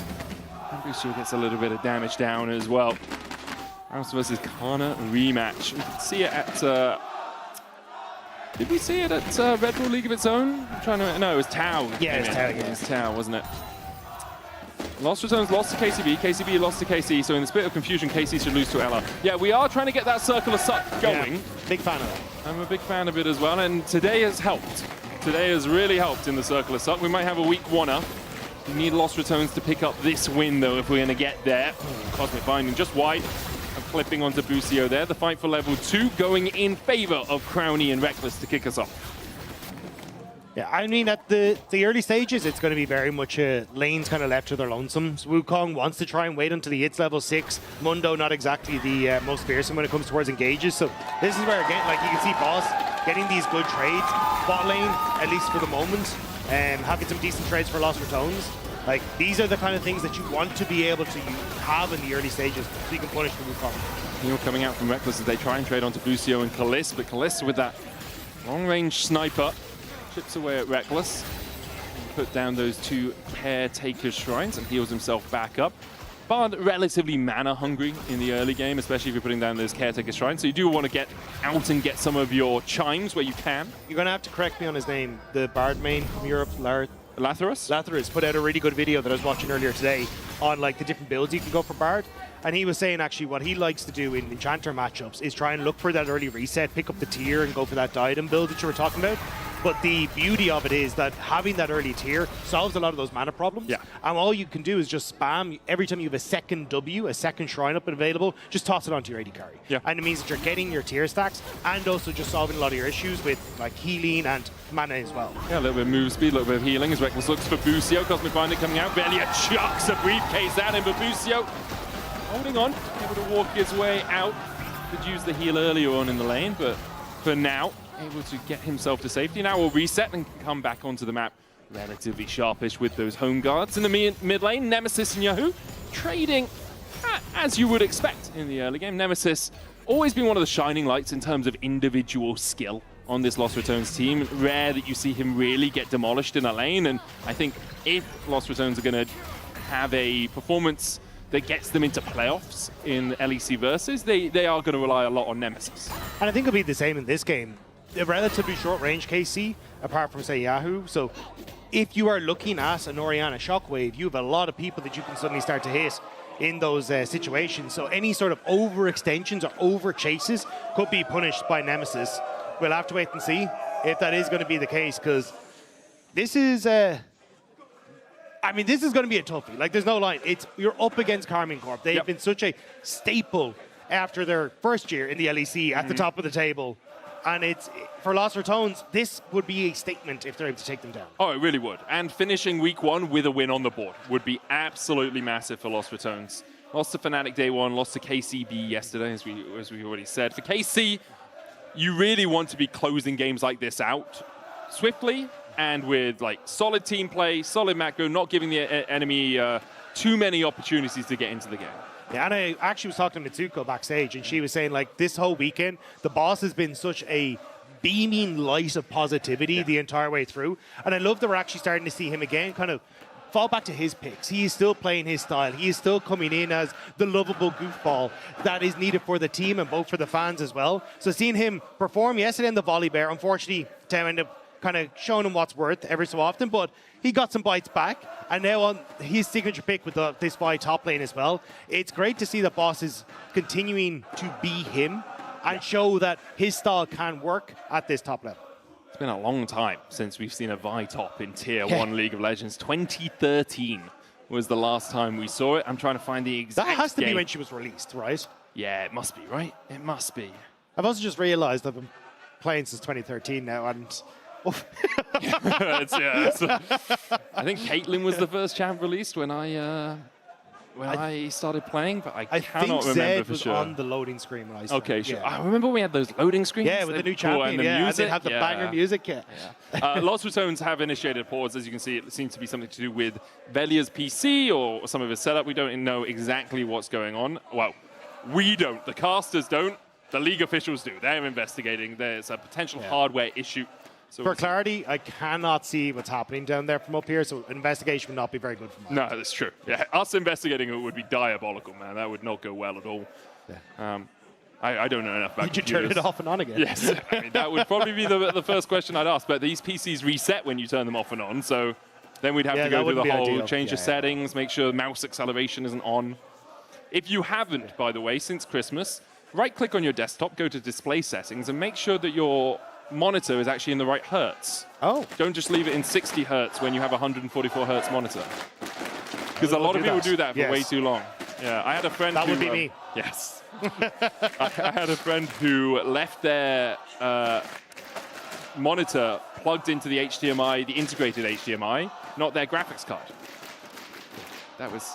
Oh, you can't hear anything? No, I had producers in my ear, and I was kind of nodding, and I was like... Oh, okay, when you gave me a thumbs up, so I assumed that you was wanted two to producers. talk. Ah, okay. But no, I'm just terrible when it comes to anything with computers, because shout out to my mate Joey at home. He would just sort out everything for me, and then I was passenger princessing my way through the PC setup, and I'd have all this, like, he would just tell me what to do, tell me what to change, and then every so often he'd show up at my house and be like, oh, you clearly have this thing set up. And I was like, I've never even heard of that thing. And then he would fix everything that I haven't done in the last like half a year. And then I'd just continue on happy and kind of laddie-da my way through life. That sounds about right. Otherwise, you have to go on YouTube and find some sort of weird it's a, 2-minute long video that explains exactly how to do it's the like thing. some song from 2003 that just kind of goes, wow.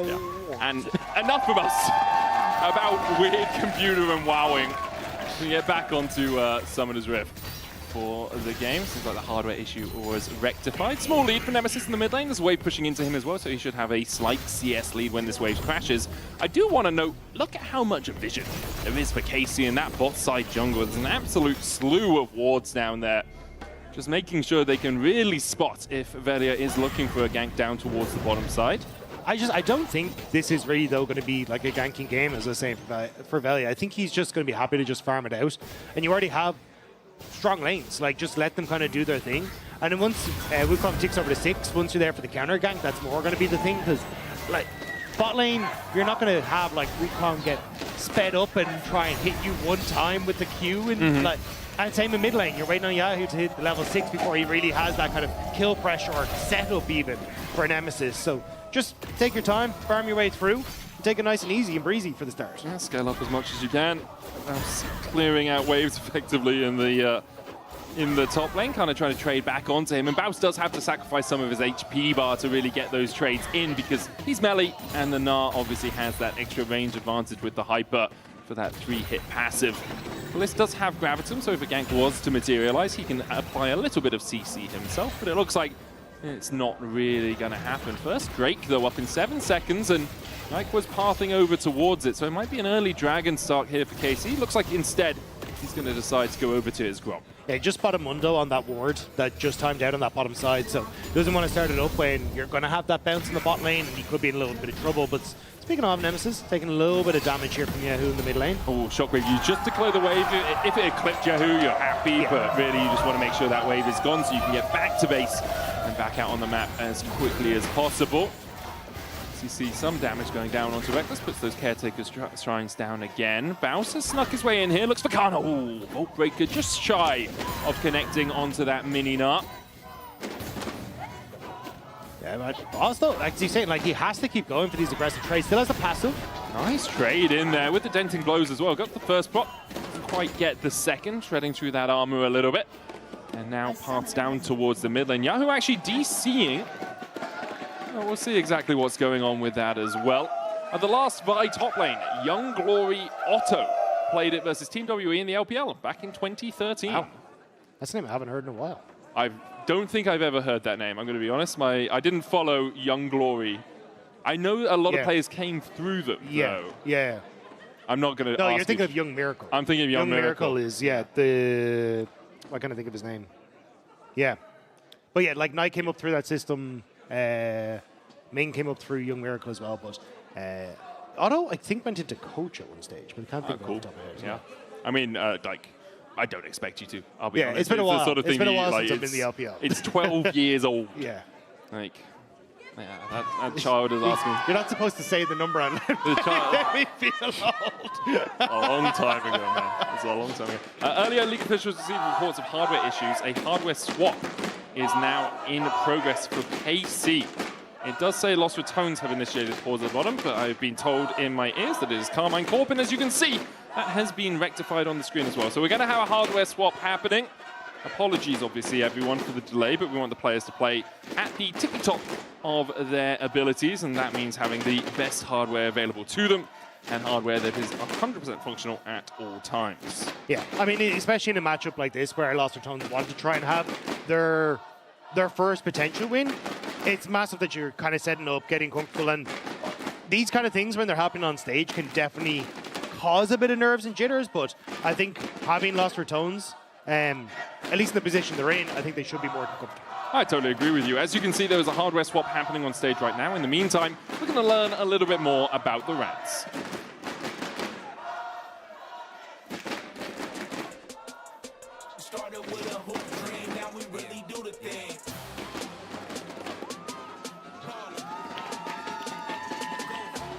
It was Kadril who initiated everything, and he came with the idea of making a pro team. I recommended Velia from like solo queue and playing some tournaments with him. So I got a random message from Kadril. He was like, "Yo, what is your plan for next season?" But I was like, what is going on? I'm very interested, you know. And then I was waiting for a bit to answer, maybe like 1 or 2 months, and I was like, okay, is this going to happen or not? Crowny, also a player I played with back in Mad Lions in 2018, and I've been known him half my life already. And then one day I just woke up and we were looking for support, so I was like, I wonder what Reckless is doing. Kadril was like, okay, gonna message Reckless. And then me and Kadril had a talk, but it aligned really well with where I was in my life after my time in Korea. I thought I'm just gonna play with some rookie support, but when I heard I play with Reckless, it was insane. Next day, he tells me, okay, I think Reckless is in, and that's how Lost Ratones. It's a new dynasty, new era, back-to-back EMEA champion. Like a madman in the cage, I'm a king, I'm a champion. Went to hell, now I'm... We are just way better than ERL level. We proved it throughout 2025. I need to find a balance of playing the game serious and having fun. Baus is such a wild card because Baus to me is Lost Ratones. It will be really interesting to see like where he lands against the other top laners.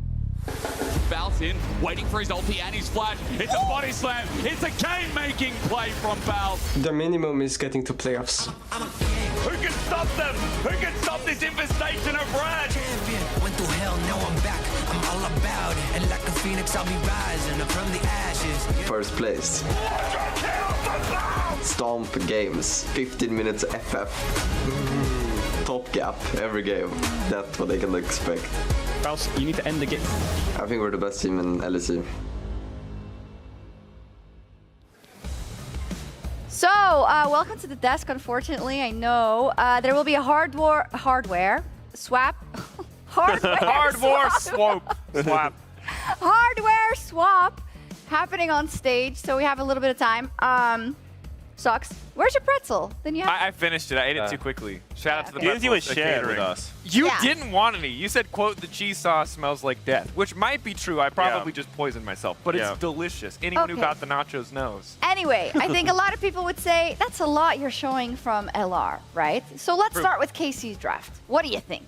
There's an Aphelios. Yes. I love it. Let's go. I'm super happy to see Aphelios. I mean, Aphelios, Lulu, tried and tested, right? And then with the Azir as well, I mean, can you get more damage than that? I don't know if it's possible. And then you got a nice little front line as well. I think it's beautiful. The only thing is, I mean, Bard, Vi, it's a lot of scary threats that this Aphelios is playing into, but every time I see Aphelios, I'm happy.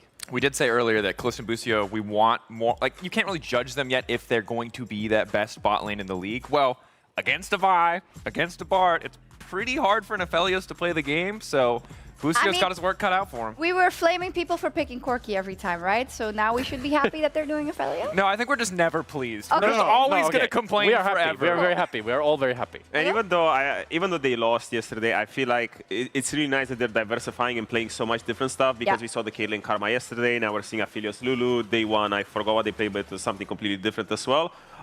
So it's nice that they get to expand on this, because it's a good stepping stone as well to be able to have as many, you know, cards in your hand. I guess. Yes. I mean, it just like highlights your strength, I think, because usually it's the better bot lanes and the better laners in general that are willing to pull out more picks, while the ones that don't have that level of confidence will just be like, no, I'll play Corki for the 50th time this time. Yeah, it's whatever. It gets to like prio, I guess. Yeah. Just put some reasons together. You can path both if you want. Like, I get prio with my Corki. Do you think Casey may not have felt as much pressure to draft these stable pieces like Wukong Azir if they had a better showing yesterday? But I think there's always that smack where it's like, even if it's LR, even if everyone is saying that you're super favorite outside of Ottawamne for some reason, and the LR fans, you want that stability. You really want to make sure that you're comfortable on the stage playing, closing games out cleanly. So I get kind of the top side of their draft. A little skeptical about the Gnar, but the Aphelios Lulu is the thing that, like Jack, I think I'm the most excited to see just how well it's going to work. Yeah, Gnar, but it's Kana Gnar. I don't feel nervous about that at all. No, I'm not nervous. It's And not super spicy. Like, if you just look at this from a realistic standpoint, right? If I look pound for pound at all the players of KC, they should absolutely destroy LR. They should, right? And of course, there are extenuating circumstances, and it's the fact that it is a best of one, but I really don't see it happening. What is the one avenue with this draft that LR has drafted that they get the miracle win against KC? It's Bowsy. It's Bowsy? Bowsy. It's Bowsy on Vi. I think it's really on Reckless and Baus to find engages. I mean, you're playing Aphelios Lulu, two immobile champions, against two champs that has such good chase down potential and such good like catch, that it should be really hard for them to go into the mid game without dropping a few deaths. And that's all you need to really start this kind of time bomb ticking, because LR scale's insane too. Yeah, they're seeing it. There's just so many more tools now, because compared to what we've been seeing before, it felt like it was just so one-dimensional. Velia, you know, hold the wheel, pray that everything goes well. But right now, he has a lot of the support that he needs, and now they found scaling in a different way with, you know, it's a bit Resident Sleeper with Oriana and the Yunara and stuff, but this is the Lost Ratones, you know, textbook special, where you just like... Yeah, I mean, you have Nemesis and Crowny having scale city, and you can't ask for a more, you know, advantageous position or draft than this one. It's true. I heard that it was time to go back maybe, but I don't know if that changed. It didn't. Keep going, guys. Yeah, Keep going. I'm glad that we're seeing after kind of day one, we did see the Clutch from Boss, but I don't think that that is kind of the deeper end of his champion pool. I'm glad we saw the Volibear. He did have that first gank. I'm really happy that we're seeing Vi now, because it does feel like you said we're seeing a return to what made Los Ratones in the first place. Like, we don't need to see J4 every game. I like the scaling that you talked about, because it means that if you get these situations where the game is close but Boss is finding 1 or 2 kills, the path forward into the game is so much clearer than it has been in either of the first 2 matches. Yes, but stuff has to work. And the latest update is that KC paused the game due to recurring hardware issues. We swapped the PC, players are doing ready checks and are given 2 minutes to reassess the game state, and we should be 1 minute away, which is great. That's nice. That is good. Before, you didn't have this where you could just vibe for 2 minutes. Because I had like a pause, or like an hour and a half pause, and then, you know, we just got airdropped in the game, and we're like, whoa, what's going on? And then it was everyone just complete dizzy for like, you know, 3 minutes. Because it was like 35 Kids minutes these days, am I right? They just get everything handed to them on a silver platter. Get to check their settings. Whoa. Another coach is going in an LCK yeah, too. What's going on? Gonna spoon feed it. Faye lights, everyone gets vision for free. If we're talking a little bit about stuff that is outside of the game, in terms of like, related to this game, the pressure on socials is insane right now, right? There is a lot of talk about KC saying, well, KC Blue are the ones that really deserve to be here. Los Ratones can't even win a game. So the pressure outside from the fans is huge. Yeah, I really... It's really an absolute battlefield, and I have to feel for Velia especially. I think there's a lot of players on Los Ratones who are getting criticism, but because when you're the one player that stands out in that way, you're just become that lightning rod. And some of the criticism about poor performance is justified. A lot of the way that it's being delivered is totally unfair. He's just a guy playing on stage. Like, have some freaking mercy. But I hope for his That's sake. not how it works. You know. No, that. I know that's not how it works. works. There's people are going to double down because I said that. But I do hope that he can show more of what he's made of, because for so many of these players, right, they're probably, if this project, wherever it goes in the future, they can return back to streaming or pro player, whatever. But he's the guy who's kind of the odd man out in this group of like veteran and known faces in the league scene. It's true. Jungle matchup is hype. I mean, Yukino's also playing really well. So, like, that's a sister team. Yikes. Like, I'm going to put in a shift. What? That's the wrong team. That's Shifters. That's true. I'm going to put in a shift. Anything else? This is strong branding. We were skeptical. Lots of people were skeptical, but it keeps coming up. It's true. I think, actually, Jack, you're a real Casey believer. I believe you said in the meeting this week that Casey will win Versus. Yeah, I think Casey will win LEC Versus. I think they got a mid laner that should work better. They don't like Kalist Busio. Yeah, no, it's okay. Kalist Busio, wow, Kalist Busio. Just look at the names. I am. You know what I mean? Why did you close your eyes? Like I'm picturing them, you know? It's just... But he can't see. A blind man has vision. No, I just think that they should be the best bot lane in the league. And Kalist already last year in winter looked so phenomenal that if he then also wins lane all the time, sets himself up for success, with the great team fighting he has, I could for sure see them winning everything. With that, I think they're ready. So let's head over back to our casters. That's us. That's us. Howdy. Welcome. They are kind of ready, but I think we might be 30 seconds or a minute away still from getting into the game. So when we do, let's do a quick recap. We're 5 minutes 50 into the game, and no one has died, and the largest lead is 120 gold, and that's Nemesis ahead of Yahoo. Apart from that, nothing has really happened. Every summoner is up. Everyone has their ultimates. I would also say have their ultimates. For the Nemesis one as well, the wave is about to crash for Yahoo, so probably working about even Steven as well. Sure. So basically, it's even. We could have just not had this first 6 minutes of the game. Yeah, just plonk them in. Injected into this point, which is what we've done now. Yeah. And we're back into the game. There we go. Yahoo recalling. It does have TP. Might just go back and get that blasting wand, and then actually looks like he's just going to walk back into the lane. He's being covered by Yike. As Kalist should be able to get himself a little bit of damage on this tower. Not quite able to pick up the plate, but with red-white, he knows that Crownie can't really step up to him easily. Unless he has a Reckless in tow, we'll get the slow. There's the heal from Reckless for the extra movement speed. Kalist just walks away with his Ghost. It's a summoner exchange between support and AD carry. Yeah. I mean, it's not the end of the world on either side. So again, I think it's more of a case of, okay, what's going to happen with these upcoming objectives? Dragon is up and available. Cloud Dragons, though, kind of tend to be ignored for a while, you know? And especially if you're KC, it's like, well, they've got Azir and Aphelios. Brownie going in, transcending himself as he looks for the damage. There's the heal from Busio. Cosmic Binding just wide. Meanwhile, Velia actually invading Yike here. Stands next to the wall to make sure he gets that flash away. Velia with a slight gold lead here in the jungle is about 3 camps ahead. Baus was moving across as well. In the end, we'll just end up returning to the top lane. Nicely done by Lost Ratones. Advantage in the bot lane now for them. And also Velia starting to get active in towards the jungle. And Wukong without flash, significantly less threatening, especially if you try and keep him at bay. So I think for Lost Ratones, at least some life. That's what we want to see from them. Really nice start overall for Lost Ratones. Velia with that camp lead. Kalist and Busio just going to shove out this wave as we see Crownie backing away to get himself his half-bound axe. Velia has an entire bot side left to clear, has already got the Gromp and now working on the Wolves. He should be about 2-3 camps, maybe even 4 camps ahead at the end of this clear. There is a Drake as well. Kalist and Busio getting the push out of bot. It looks like they are just going to return to base themselves. No one's going to contest those neutrals this early. Grub's up in 10, but again, everyone just seems to be unwilling to take the fight around a neutral objective right now. Yeah, I think it should be more on Yike in this position now to start looking for a cross map. Like, I'm going to get Void Grubs as we traded for Dragons. Dragons definitely stronger in the current meta, but when you've got something like Kana on his Nar, can look to take some advantages when it comes towards pushing, but realistically, so much of that push power now comes from crystals that the Void Grubs just don't hold that same kind of weight as they used to. Yeah, it doesn't give you as much of that side lane threat as it could do, but Velia off to a really nice start here. 23 CS up. Gonna clear out this ward. Look to fight over this Scuttle Crab as well. Has Reckless in tow for a little bit of protection. Crownie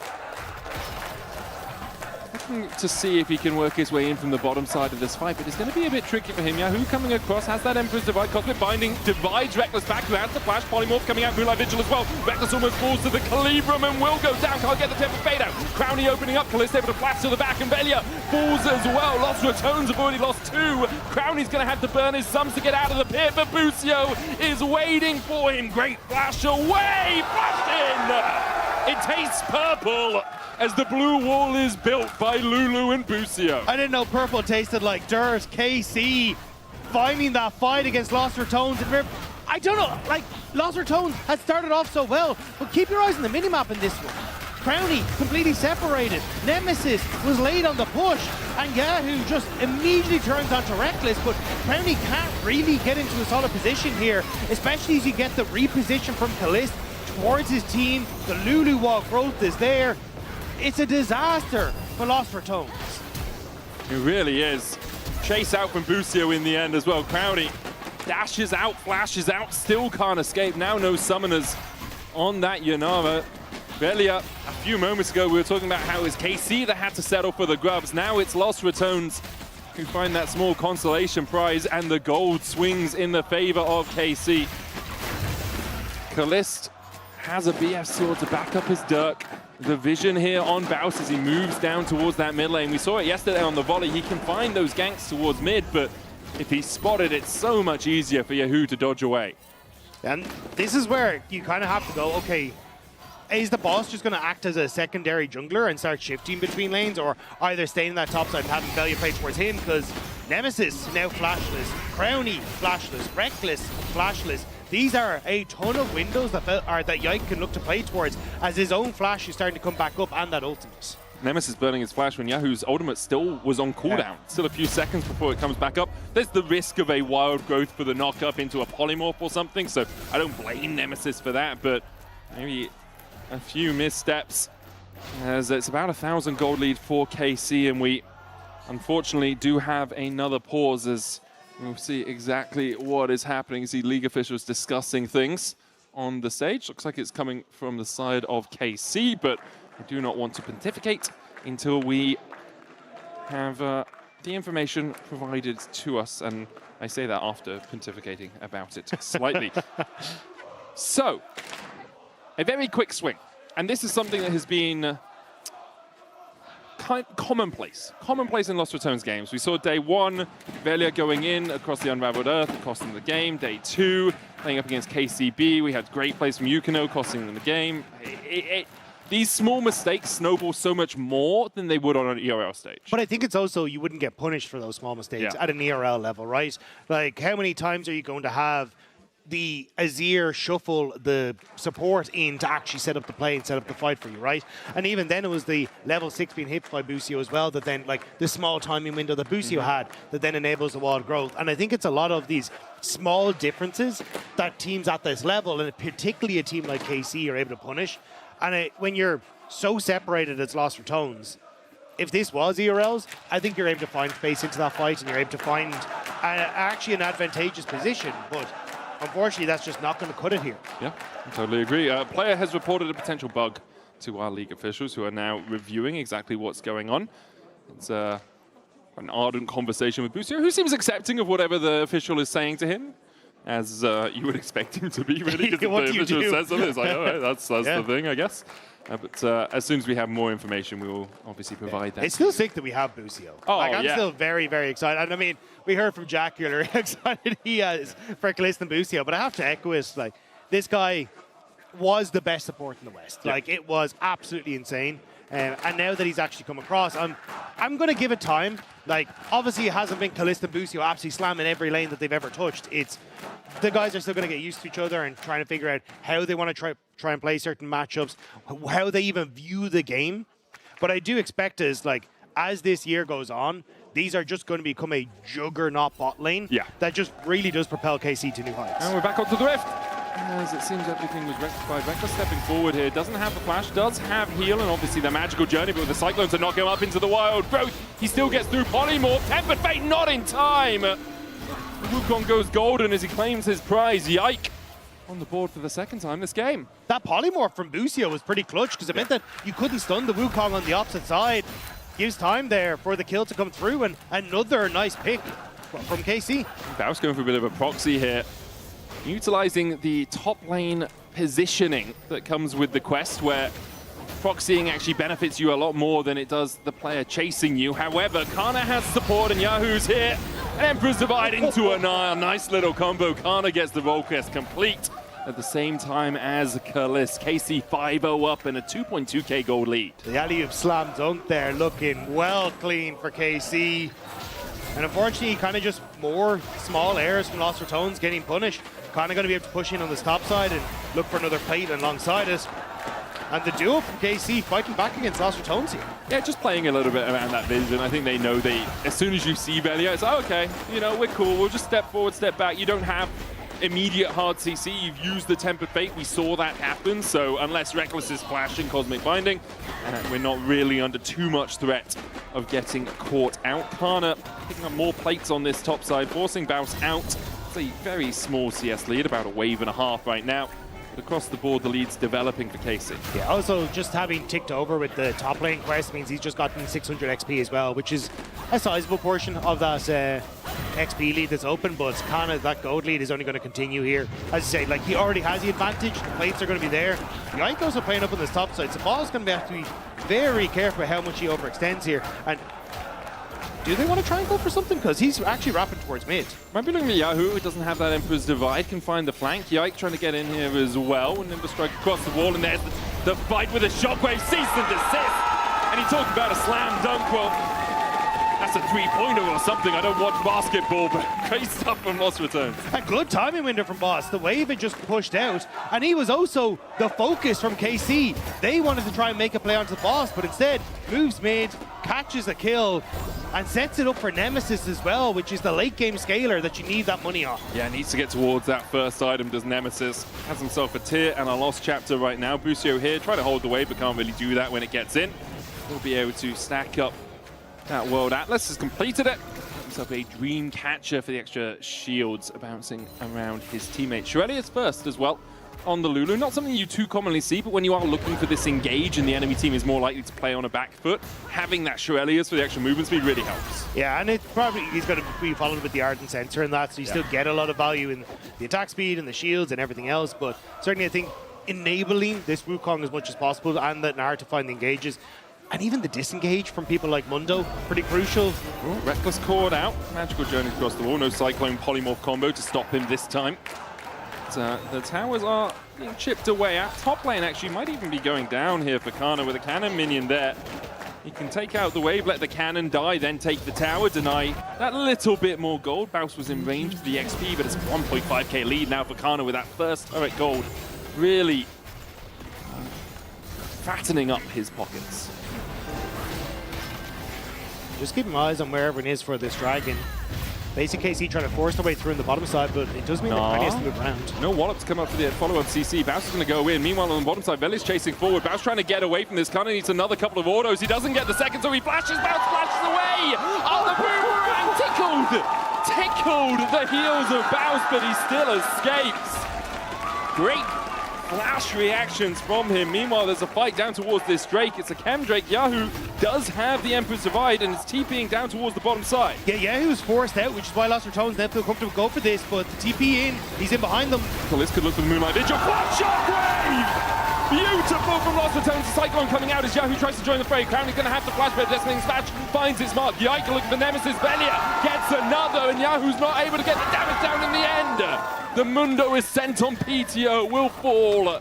But Lost Ratones has shown they are here to fight. It's a 2 for 3 in favor of Lost Ratones, and they can come back out and look for this once more.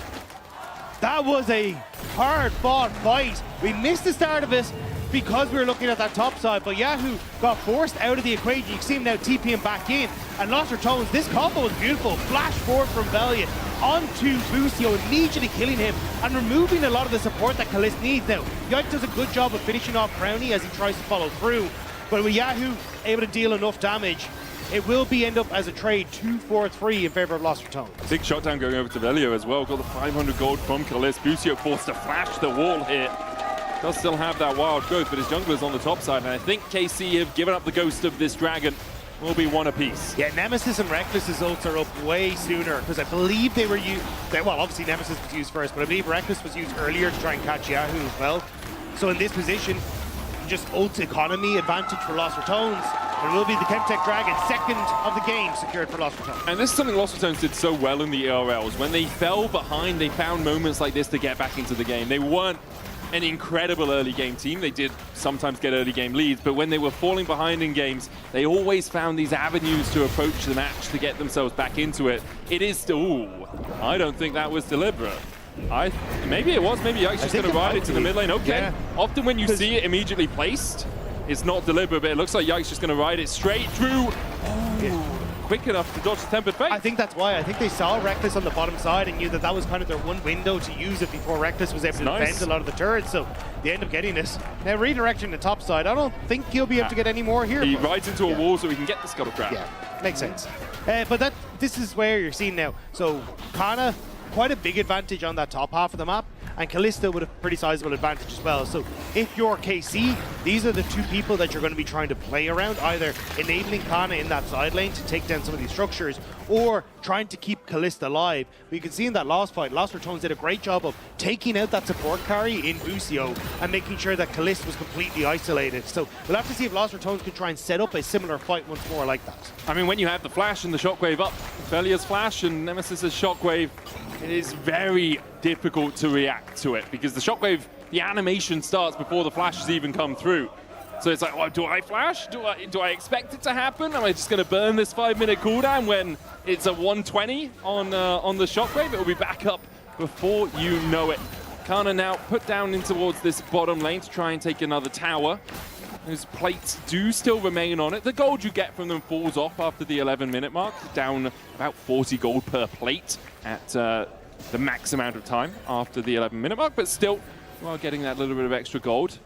Lost Ratones setting up towards this top side. Rift held 90 seconds away, so they're really just vying for vision control more than anything and to try and take this mid-tier one. And there it goes. Karmine to pick that one up, and now they've already set up that highway towards that top side of the map. Yike there in position to try and cover Yahoo. Hoping Busio can come here as well, because there's a lot of LR members. Yike with the shotgun. Nemesis flashing away as the Cyclone comes out. Shockwave dodged by Yahoo. Another Cyclone out, but Belly is able to tank it. The Wild Growth coming in. Tempered Fate almost clipped the Lulu before she could get her ultimate off, and now Yike's in the middle of Lost Ratones. Another Polymorph coming out, but Belly claims the kill. It's a 5v3 on this top side now in favor of Lost Ratones, and they'll just set up for a kill and back away. The confidence starting to come through here for Lost Ratones. The mid tower, the immediate run top, the picks are happening. And KC were scrambling to try and cover, but they're too late, and now Kana needs to get out of here. Doesn't have the flash. The Narm into the wall, dodged by Nemesis. A wallop follow-up, but Crowley won't fall, and Kana will. Kana trying to delay the backs of Lost Ratones so Yahoo could take this bot lane tier 1, sacrifice his own life to do it. Still though, actually I wasn't sure if they're going to stick around for Lost Ratones on the top side and just look for the turret themselves, because it's a turret advantage up for KC, but that's a lot of gold that's just been put back into the hands of Lost Ratones. You can see at the top of your screen, it's not that much, and it may be about to disappear. Is Yahoo gonna get out of this one? Flashes and slides away, but does have to burn that summoner. 20 minutes in, game basically even now, about 300, 400 gold between the two teams. Next Drake up in 90 seconds time. Would only be the second of the game for either of these two teams. But still, it's, you know, no flash on Yahoo now, and the opportunity to try and look for him as that target with that Seeker's Arm Guard broken as well off that top play. So definitely burning some of these crucial summoner spells and crucial items on KC. And for Lost Ratones, you're starting to tick over, like Fiend Hunter Bolt's very strong on the Yunara. 2 items now complete onto Nemesis as well. There's still a lot here that Lost Ratones can do against KC. And their movement around the map as well with that magical journey. Reckless and Velia just teaming up to make sure they can deny vision from KC, deny any easy movement from KC. KC relegated to their tier 2s. And also because that long lane exists on the top side, there's not really a cross-map opportunity for KC either, so Lost Ratones happy to just set up shop here in the bottom side and make it uncomfortable as Nemesis waits. Nemesis has no flash. The Cyclone gets the first knockup, looking for the second Temper Fate, just short of hitting Busio and Yahoo, but now Yike is behind enemy lines, and Lost Ratones can try and chase him down. Yike has a lot of tools in his toolkit to get out of this one. Crowny puts the fast out alteration down, flashes forward, and Yike will fall. Crowny claims it. With 12 seconds on the Drake, you have to feel that's second of the game for Lost Ratones. The ultimate from Reckless was clutch, denying access from Yahoo and Kalista, I believe it was, to actually get into support Yike, which meant that the Monkey had overextended. And Lost Ratones, it's a gold lead for them. 7-7, they take a 700 gold lead. Velia only going to keep scaling up through this game. Now, KC do have the tools in their arsenal to deal with a Mundo. Like, sometimes you see, if that's a Jhin instead of an Aphelios, you're worried. Jhin to Leah. Exactly. Never going to get through a Mundo, but Azir and an Aphelios should be able to work their way through Velia. However, he is getting darn tanky. Deadman's Plate and the Heartsteel finished for him. Bao's getting chased out here. Hasn't had as much impact on this game as he would like, but even though Kana got that early lead, Baus has done a really good job of keeping up in CS, trying to find impact on the map where he can. And as long as Lost Ratones can keep up this, hey, push mid with Yunara and start to attack side lanes, you can see KC are struggling to keep up. KC have actually done a good job of getting wards down. Yeah. It's just that they've been outpaced thanks to the magical journey that you're alluding to off Reckless to get to those side lanes. And it looks like once more that's kind of going to be the plan. You can see Yunara clears mid. Already Reckless's topside setting up vision for Nemesis, and that is the last outer turret that's still there. And if Lost Ratones win something on the top side, a Baron could easily be the next port of call. Oh, really quick Baron take as well, with the Yunara Mundo there as well. Looks like it's going to be a Locket second item here for Reckless on the Bard after those Bandle pipes. I do think, though, on KC's side, just speaking of itemization, the next item for Busio is going to change a lot of things. Ardent Sensor could be incredibly strong alongside Kalist. The fact you give the attack speed buff and then give him a bunch of extra damage on top is going to be so nice for Kalist, especially because he looks like he's going to be going towards the armor pen item next. So at this stage, you're not having a bunch of actual attack speed in the kit, so be heavy reliant on Lulu for that. A little frustrating for Kalist that he needs to go the Mortal Reminder route rather than the Lord Dominic's Regards. Lord Dominic's Regards had the Giant Slayer added back to it, so you do more damage to people with more health. But also, I think 5% less armor pen on Mortal Reminder as well. A smidge less. It's not the end of the world. Mortal Reminder makes a lot of sense because you have a Mundo on the enemy team and you don't want him just healing through the entirety of the fight. So you need that grievous wound application. That's the last Whisper. As KC mostly playing towards the top side here. Baus going in onto Kana. Now has to get out, but Kana's just going to chase him down. No real escape for Baus. A solo on the Bolo as Baus falls to Kana. And it does mean now Kana's in a position to threaten that tier 2 on the bottom side, which nullifies a lot of the pressure Lost Ratones had just set up. You can see on that top half of the map, like they set up so much vision here to try and make these plays happen, but now have to reset to protect the tier 2. That was supposed to be a dive, but Kana keeping KC safe on that top half of the map. It's something Kana does so well. He just draws attention to his side of the map, got himself an early lead, continues to extend it where he can, is level 17, 2 levels higher than anyone else in the game. Reckless looking for him now, but misses the Cosmic Binding. Nemesis still on the chase. There's a Shockwave for the follow-up. Kana has the flash, will jump and flash into the hit as the Magical Journey goes for the follow-up. Nemesis flashes forward and finds him with the command attack. Meanwhile, KC tried to push through that mid lane, couldn't get the wave any further up. Yahoo's pushing through top. In the end, they'll all just have to back away. Well played by Lost Ratones to find that kill. Did have to burn Nemesis's flash, though, which leaves him very susceptible to CC and positioning in fights. On the opposite side, though, Kana not having flash also makes that threat of that Nara ultimate in an upcoming dragon fight way less viable. I mean, it's a minute 30 until that one's up. So I think for Nemesis, going to be happy to get the gold, have the safety in the Seeker's Arm Guard now, versus Kana, who kind of wanted to be that big threat. And again, it's Nemesis being a key carry for this team, the key carry for this team. 3-0-5, 2,500 gold ahead. Now looking to finish up his next item, has the Shadow Flame and the Seraphs. Wouldn't be surprised, actually, if he's going towards that full Zhonya's. There it is. Locked in for him, a full item ahead of Yahoo on this Azir. Level 16 hit from as well. Nemesis in a very, very strong spot to be that carry. And again, if Boss actually shows up to the fights, you end up with that point-and-click CC for someone like Kalist. And a lot of damage coming through from Nemesis. Good follow-up from Crowny thanks to that Fiend Hulk Hunter bolts and goes to that ultimate, like, it's going to be difficult to try and keep some of these backline members alive for KC. Yeah, it feels like we're just waiting for that. Maybe a fight at the next Drake, because it would be soul point for Lost Ratones, but you can kind of give it up if you're KC. It's the 3-item fight. You got Fiend Hunter Bolts, Kraken Slayer, Infinity Edge, Mortal Reminder, Collector on one side. Yahoo's still a little short of getting towards that 3rd item in mid, whereas Nemesis is very strong. And for Lost Ratones, they're just going to set up this vision pocket once again. Control the Phaelite, control that river. 20 seconds on that ocean. Drake Ardent Sensor now complete for Busio, and good guns for Kalist if they are going to take a battle. The only thing that has to be on KC's mind is that if they don't actually take the fight here, which it looks like they're not going to, Velia will tick over to 16 by the time the next fight happens. Yeah. And It's a Baron rush. It's a Baron rush. Red, white. Try to change it, yeah. Yeah, I love the call from KC. Kalist now has Calibrum and Crescendum, and Lost Ratones are left a little bit unawares. The Tempered Fate comes out. Lost Ratones pulled away from the Drake that they were looking for, but good Tempered Fate will stop any possibility of that Baron take. It does mean they're pulled entirely away from the Dragon, though, and opportunity for KC to try and re-establish themselves here. Kind of reset and bought that Sterix Gauge, thanks to that time bought with that Baron Rush. And now no Tempered Fate.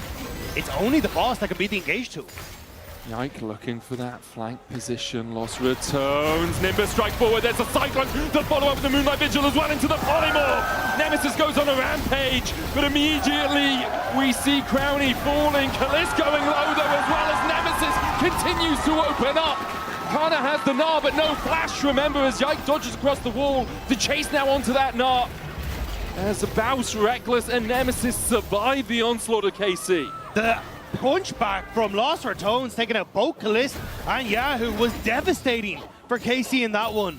They should be able to just fall back over towards the Dragon and pick that up, but it looked so good for KC. The risk of going for the Dragon is you don't have a smite. Velia is down and Yike has a smite of his own. You could probably out-damage it with Nemesis and with Baus, but do you want to risk going 2-2 on the Drakes when you can just accept that you've won the fight, reset? We'll have another look at it, because it looks like Yike has an incredible flank position. Yeah, and it gets onto Crownie immediately. The follow-up is there from Kalist, but Velia, the shockwave delivery system once more for So Nemesis. Immediately takes out Yahoo. Kalist goes next, and now it's KC. Reckless trying to buy time. There's the smite. There's the Drake over to KC. And that was my worry, was if you end up giving that time over, KC can then get back in, regardless of whether you have the smite or not. But now Lost Ratones, Dragon gone. They can still push in mid and set up on that top half of the map and threaten Baron. But it's at least for KC buying a little bit of time to get towards 4 or 5 items on their cards. And also, you know, they don't have the Shockwave flash combo anymore. Velia's flash down, only it's about 2/3 of its cooldown left. So KC could try and up the tempo, could try and force a play. Still looking for that 3rd item on Yahoo, though. 3K in the hole. Kana about 2,000 gold ahead. But, the other substantial lead is Reckless, who's 1.3K ahead on this part. The Magi Soul Stealer fully upgraded here for Nemesis. Was sitting on a Dark Steel with 10 stacks for a little bit, but happy to upgrade that one. And I think now, as Velia starts to tick to 16, he's a massive threat in these fights. Nemesis, we've already seen a 3rd item going to come through for Crownie, which means he's going to be massive as well. And Velia, he's on the hunt. Duelis to try and get away. And use the decoy. Yike going back in. Kalist tries to open up onto Crownie. Cease and desist coming out from Baus. They're going to lock up Kalist, but Baus is in the middle of them all with a polymorph, and Kalist survives through it. Lost Ratones couldn't chase any further. And now KC on the front foot. 4v5 in their favor. Crownie very low as Kana looks for a little bit more. Is about to go mega. Doesn't have the vision in that bush. Reckless and Nemesis able to dodge away. The Baron going to be begun here for KC. Not the best guns for Kalist. Doesn't matter, Crownie has to reset. The only way that this can work is if Nemesis was to get some massive shockwave, and that ends it right there. But look at the positioning from KC. They're going to threaten mid-wave, deny any access, and Lost Ratones, they want to just move on to the pot wave that was stacking and try and at least get some plates, if not the turret, in trade. Should be able to take the tower down. As Nemesis, Reckless, and Velia are across here. The auto attacks with that clockwork run-up coming out from Nemesis will take down this tier 2. Meanwhile, though, Kana has decided just to push through the top side because he knows the rest of his team can try and delay. Yahoo in the mid lane as well is going to look for a tier 2 of his own. So you sack your bot tier 2. You force Nemesis and Velia to run all the way away. He managed to get a tier 2 on top side and a lot of damage in mid. Kana escapes with that Baron buff empowered recall. Yike still looking. Nemesis able to walk his way away. Yeah, Yahoo needs to be careful though. Reckless going to find him here. Then put bait just in time. Finds the stun. Brownie's here. Yahoo sliding, shifting with those stands away. Dodges to his soldiers and manages to escape the fray. Meanwhile, Yike's looking for an invade as Nemesis does have that shockwave. Looking for a bit of damage with the command attack. Casey are kind of out of sorts though. Yahoo wants the reset because he's actually sitting on a good amount of gold. Can't because he doesn't have the TP to get it back out. And there's less than 2 minutes now remaining on this Baron, so they have to stay on the map. So KC have to start making plays on these side lanes. It's going to be Kana looking to crack down that mid lane turret. That's the thing. No one can match Kana in a 1v1 at the moment. So if Lost Ratones decide, okay, this is our battlefield, we will play around bot tier 2, then they have to sacrifice something on the other side of the map. They've now lost 2 tier 2s off this push. And because of that, you can see KC did manage to get about 2.2k in total off this Baron power play with 90 seconds left. The thing is, though, that was already kind of gone. Yeah, like top was already gone, which was Agreed. taken after the Baron, and mid was basically already taken. So I think for KC, they would have really liked to get all of the outer turrets and extra sieging on towards inhibitors. But at this stage, like, as weird as it sounds, I think Lost Ratones are kind of okay with the fact that this is all you get off the Baron. Oh, I totally agree. I think they're okay as well with the fact that Crownie is building up towards that 4th item, that Nemesis has that 10-stack Medjais and a blasting one we talked about. Busio and Yike trying to deny as much vision as they can. They know perhaps there's an avenue to attack down here. Yike steps forward, Cosmic Binding from Reckless will lock him up, and you can see the damage coming out from those briefcases out of Elia. KC will back away. The actual secret clutch factor for KC is that Yike has continuously been stealing away all these camps on the bottom side and keeping value down here, so he hasn't been able to hit over to level 16. Wow. He's very close off the wave. Should hit it just in time for this dragon fight in 40 seconds. But KC, as long as they can keep this vision control up in this bottom side, I think they're in a relatively good spot. Kana actually, level 20, fully stacked on the XP advantage, and looking to see what he can find in the jungle. Yeah, just constantly meandering his way in the jungle. If Procs do spawn, Yike could look for them. The rest of KC are on their way down. Yahoo using the Sun Disc here. Scryer's Bloom coming out. Yike on that flank. Kalisz stepping forward. Cyclone onto the backline. Velia now the target, but the Cyclone's not going to get the knockup. Tempered Fate going on to Yahoo, who does still have that Emperor Divide. Moonlight Vigil out with the Infernum. Will do a little bit of work. Bounce jumping forward. Kana about to go mega here as well. And Lost Ratones need to respect the Gnar. Level 20 bounces his way out. The Drake is up, and Lost Ratones, a lot of them sitting at half HP. Looks like Kalisz will turn his attention to the Drake first. There's no vision, so they actually don't know where Kalisz is, or they started that ward just showing it, but Kalisz had already finished it off. KC kind of bluffing their way through that off of Kana and actually picking up the dragon without much contest. And now KC need to go for their resets, clear out that top wave. Couple of pings coming down on it. Lost Ratones are going to try and push through bot, but there's no tier 2 there.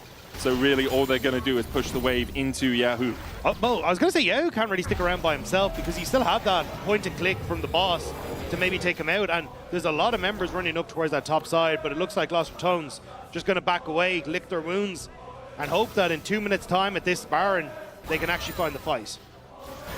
Support's getting up to 3 items, which is something we rarely see. Reckless with the Mikhails did have that substantial gold lead. It's Ardent, Turelias, and Bandle Pipes for the Lulu. Works off slows. You don't need CC, like stuns and harder crowd control. You can just get the slows on the Lulu. I actually nearly feel like the Redemption would have been better than the Mikhails in this situation. Just the ability to re-heal after an engage from Yike, like we've kind of seen. Yeah. And I think if Kana has already gotten a big Gnar ultimate, the fight's lost. I think the Mikhail's value to me doesn't seem that high at the moment. 100% understand where you're coming from. However, Redemption doesn't build out of a Kindle Gem. So if you are following the flowchart of build a Kindle Gem, build a thing, Redemption doesn't do that Zeke's anymore. Convergence. Yes, Zeke's Convergence. I mean, he's got another Redemption, another Kindle Gem. So we'll see where Reckless goes with his final item. Might just be using it for the health and the ability haste. Baron up in a minute's time. KC grouping up its 5 to try and get in towards this blue side jungle. Now stepping forward with the Bolt Breaker. Isn't really going to be able to find too much as Yike and crew will clear out some of that vision.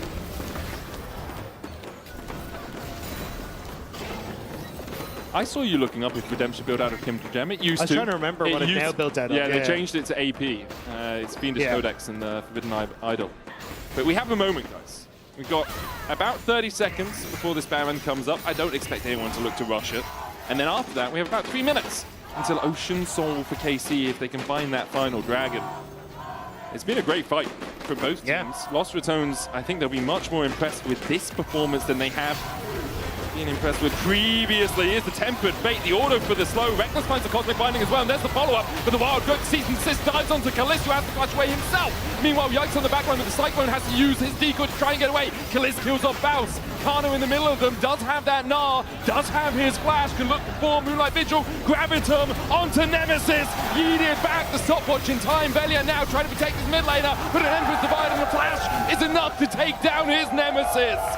The resurrection for Crownie will not last for long as KC find the fight. The mechanics for Lost Ratones are there, the decisions they tried to put down, but KC outplay in the moment, and it is KC who are now barreling towards the nexus of the Rats.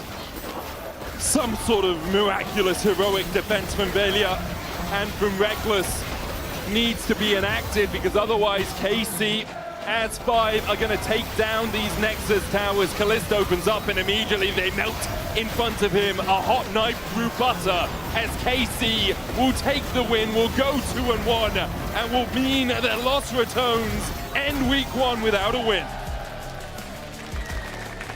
A hard-fought fight for Lost Ratones, but KC still showing why they are a top team in the LEC. I mean, now I think 7 teams at 2-1 at the end of this week. Like, absolutely insane. We'll have to see if SK can join them, but for KC, that was a hard-fought fight. It really was. It really was. You can vote for one of those KC players in your player of the game vote.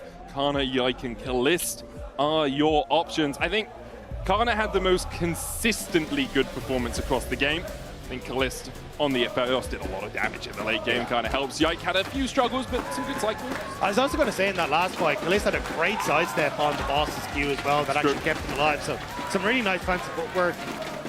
And again, I think for KC, this is a team that I am really looking forward to seeing how they ramp up over the course of this split. Like, they feel like they have incredibly strong individual players. The ability for those individual moments like Kana earlier on, where it's, oh, he just solo kills the boss in the side lane, which draws all of the attention from Lost Ratones. Like, these are the things that make such a massive difference. Yahoo, looking comfortable up there. Yeah, feeling happy with how he performed. For Lost Ratones, it's a disappointing end to the game, disappointing end to the week, you have to say. They were very close. It felt like one good team fight, one little bit more coordinated fight near the end there could have taken them the win. I think for a lot of the fans, this is the game that gave hope. Yeah. Like, the last 2 days have been a little rough, but looking at this one, you could see, okay, we can actually do it. Like, we can fight back. Our team fighting can be coordinated. There's just 1 or 2 mistakes that are a bit silly that if we can rectify, there is a chance that we can actually contest.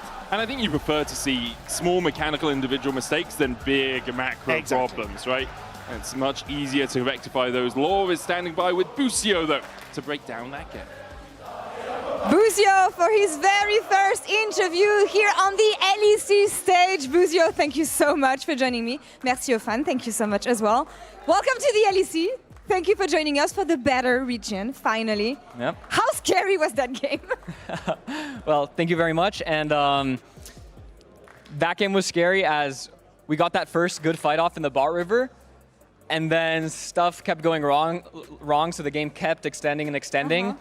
But we made it work, so I'm happy. Were you confident you were going to be able to pull this one together? Because that Mundo looked scary at the end. Yeah, when he flashed when the Ori ulted him, I got one shot. Actually, twice that happened to me, so I didn't like it very much. But yeah, it worked out. How are the comms like? Like in that moment or just in general? In general, to make that comeback. Oh, I mean, we just knew how our comp wants to play and how their comp wants to play, so we just had to minimize giving them the opportunities. And we did make a couple comebacks because of them overplaying. So, yeah, I think we played well to come back. Made it work. I think this one was especially important for the fans playing against Lost Ratones. I want to talk about you because you traded LA Sun, a lot of success you had in NA, to come here in gloomy Berlin, but in Europe after all. What was that about? What convinced you? I I would say just my teammates, you know. The roster is very strong, very fun to play with, and then also the fans, you know, they just have so much passion. Is it the first time you see fans like this, that passionate chanting like this? Yes. Anything you want to tell them, maybe? As the latest edition of the roster, they're very happy you joined Calist in the bot lane, so the floor is yours if you want to say something. Thank you guys for the support, and I really like the chants. Get used to this. It's going to be like this, especially when you come to events in France. The Kia player of the game was your top laner, Kana. Anything you want to say about his performance? Say again, I can't hear. The Kia player of the game was your top laner, Kana. Is there anything you want to say about the way he performed today? That's fine. Yeah, I mean, Kana on stage is just always owning. Like, if nothing's happening in the game, I just look top. He's super high level, super high CS, always pushing side, getting solo kills. So he's just always stable. So he definitely deserved it. All right, well, Buzio, welcome to the Blue Wall once again, and thank you for joining the Better Region. That's all for us here on this side of the stage. We'll be right back for the last game of the day in just a couple minutes. It's going to be SK versus G2. Stay tuned.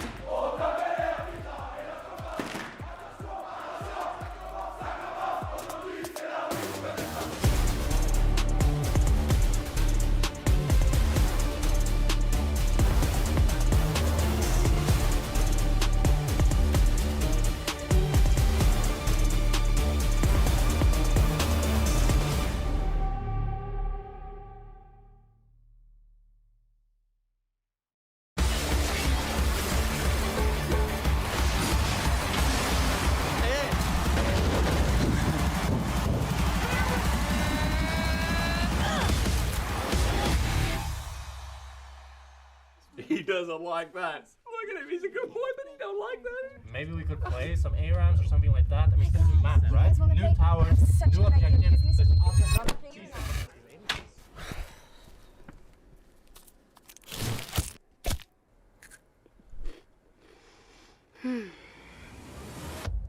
Have a break. Have a Kit Kat.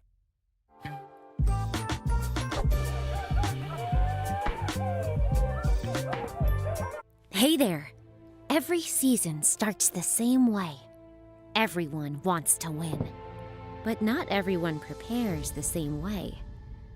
I can't wait to show you what I have in store. And trust me, this year, everyone's leveling up.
Look at Caps, look at him. I mean, I saw that game yesterday, and I mean, they should be scared after watching this, you know? Yeah, like, they should. I don't know. I wonder if... I don't know. Like, you want to reply? I mean, it was an okay cannon he had this game, but we'll see tomorrow. It's not gonna look like that. I couldn't hear Caps over like the TPing on the mid-wave thing. Yeah, like, me I don't. neither. Like, I'm not sure what happened there, you know? Weird. Like, getting so old, but the nerves are still there. I don't get it, you know? Yeah, it's crazy. That all started yesterday as the G2 fans are still in attendance. May I say, the G2 fans have been here all day. They never leave after their game is played, and they always cheer for everyone, so I'm going to cheer for them in this one. They are up versus SK Gaming, and my God, this interview yesterday of Caps versus Wunder, that was before G2 lost, guys. The stakes are incredibly high. He was already in their head. He started the psychological warfare ahead of the day, and this is the game that we didn't expect to be the marquee matchup. There were a lot of games we had slated above this one at the start of the week, but the story of SK has just delivered in an insane way. And to be honest, at the beginning of the split, I just looked at them and I saw a bunch of villains, you know? Complete charismatic villains, and honestly, I was one of the biggest leader hate watchers. You know, hate watchers, everyone ganged up on SK because they're like, man, I want to see leader fail. But you know what happens? Man, the hate watchers are seething because they're just sitting there and I'm like, man, these guys just don't int. They're gonna int. I'm waiting for it. It's gonna happen. I'm still hate watching. This roster is just, it's so damn old. It's older than all of us. Why does that matter? But these people should be thinking about starting a family, not a new league team. Come on, this is getting No, but ridiculous. okay, if you're so old, it means you must have inted so much that you know how to stop.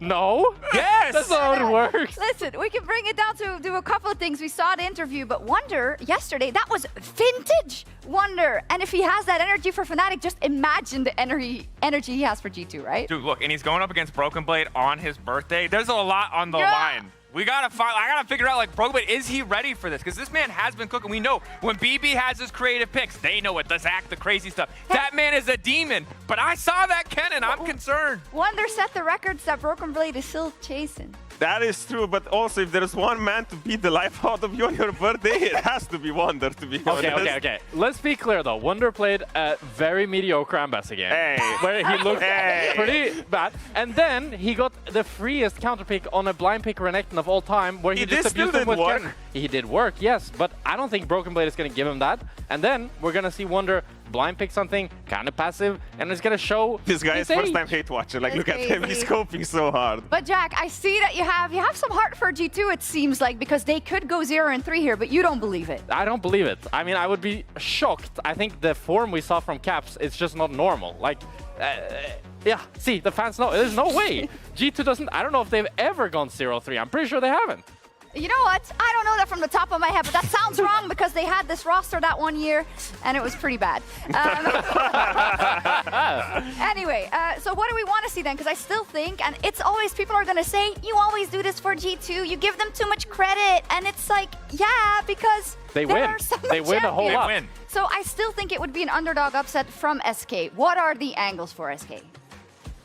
Well, I think they're going to lose, so. Okay, Jack, we get your hater. Look, if it's really, I'm gonna be honest, it's hard to compete with these guys. Ultimately, Cap hasn't been on form. Leader's been really solid. I think the old era of Leader only plays melee champions is gone. Leader plays melee champions and Rise. He's a different player now. And hey, played Victor as well. I don't want to talk about the Victor game. That game did not look good. That was a roughie. Overall, bot lane is a really exciting point of contention. I don't think Hansama has been having the best split so far. It is 2 games. He's still Hansama. But I'm going to go off the form yesterday, not some ceiling that we saw last year. So right now, to me, SK are playing better as a unit overall. And look, it's not an easy matchup.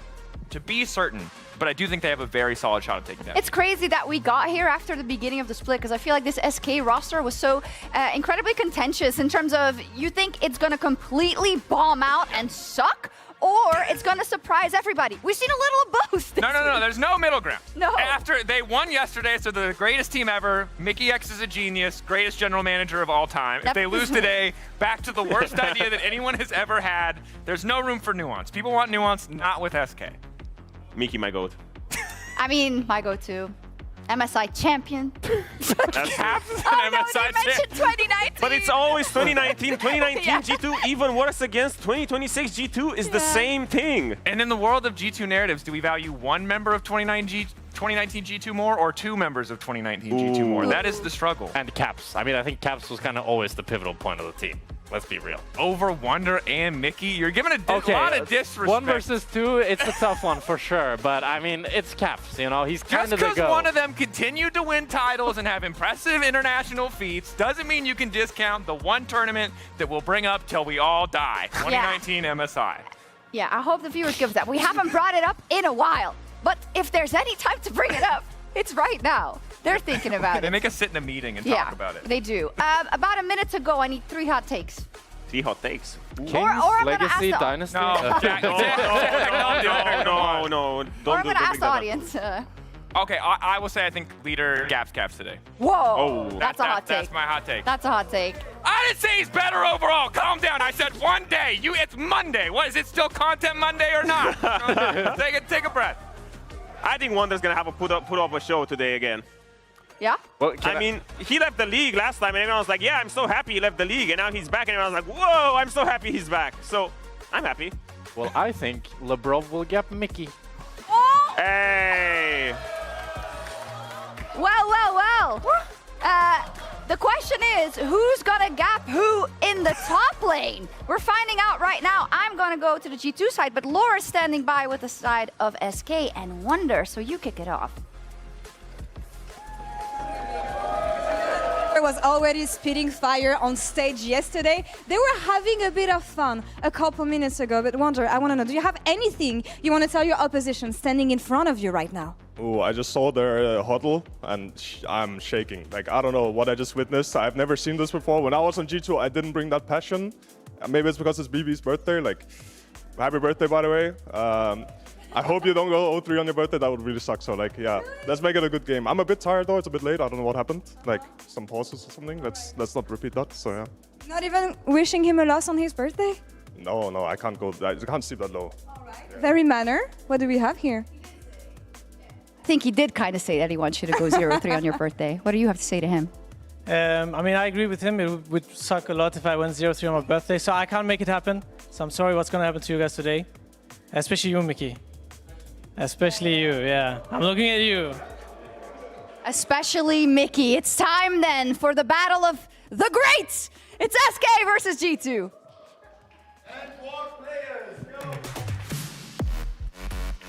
We have to tell the players to walk. Yeah. And you have to shout it, because Wonder's ears, with his old age, that is true. Going a little bit, you know? Anyway, what used to be known as El Clasico. SK versus G2 in the good old days. It was SK Fanatics. I changed it, okay? Like, look, ooh, it's been a Dagda, it is like, it's 10:37, which means it's officially 37 minutes past my bedtime. My cat is angry at home. I'm cranky. And it's going to be a great game. I'm going to be honest, after seeing G2 go 0-2 yesterday, I wasn't expecting a huge amount from this game. But then SK won. And so now I'm expecting a banger. I mean, to me, it just feels like SK have got a good grasp on how they want to play in the meta, right? Like, Skeens brought out the Jason, looked relatively good in the early stages on the pick. You got the Kennen yesterday as well. Like, it feels like they kind of figured out how they want to approach things. Whereas for G2, we just haven't really quite seen that same success. So, this could be a time where SK end up just kind of sneaking one out from underneath G2 before they figured out how they want to try and approach things. It's very true. And for SK, it would be a huge win. I think a lot of people were looking at them as a possible bottom 4. One of the teams not making it into playoffs. Of course you did. We all doubted them, man. We've all doubted them for their entire existence. But now, we're going to see if they can pick up another win here. Because if they do, that really rockets you up from those bottom 4 spots, puts you at that wonderful 2-1 scoreline that we have so many teams currently sitting at as we are about to get into the draft. And it looks like G2 are on the blue side and have first pick, which is something we haven't said too many times today. It's still weird having to clarify. Yes, yes. I do also wonder who had right of first selection. I'm sure we'll be told that in a moment. G2 going to ban out the mouth fight. On SK's side, it is going to be possibly... we'll see what ban it is. G2 had first pick and SK decided to go on red side. So G2 picked first pick, SK went red. Thank you, guys. This is how we like to see it. It's the easiest way for us to remember. Poppy is the next ban. So imagine G2 probably going to end up banning away the Jace away from Skeens, with already the focus on the Malphite, the Unaragon as well. So it still, to me, feels like G2 high priority on like the Azir and the kind of the bog standard picks. The only one that I'm unsure on is whether they try to bait leader into taking the Rise because they're comfortable playing the Anivia in response. But we'll have to see how that one pans out since G2 do have first pick. That they do. Yanara and Rumble, their next 2 bans. Mundo taken away by SK. Last time G2 went 0-3 was spring 2025. They also went 1-2 in winter 2025. So it's not too uncommon an occurrence for them. They did manage to make it into the finals in both of those splits, although they did lose those finals. So we'll see what they can manage to do with the Varus as the final ban. G2 having this first pick. Is it just going to be looking towards the mid lane? Azir, Rise still up. Aphelios still up and available if that's your high priority as well. Jace as well. Jace, true. We'll see where G2 decide to go. As we have the Happy Birthday Dear Broken Blade ringing out in the studio. It is going to be a Jace first pick. Very flexible. Can go in 3 different roles, usually top or jungle, mostly jungle these days, but can always be flexed into that mid lane.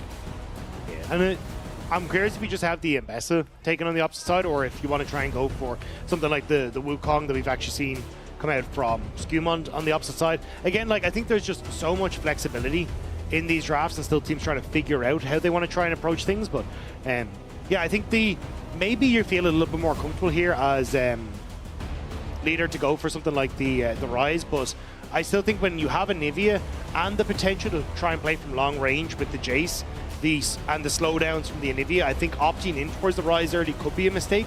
Yeah. There's so much threat on you as well, right? As you say, you could go for the Anivia, you can go Vi to Leo, and then the Rise, who is low mobility, can get caught out pretty easily.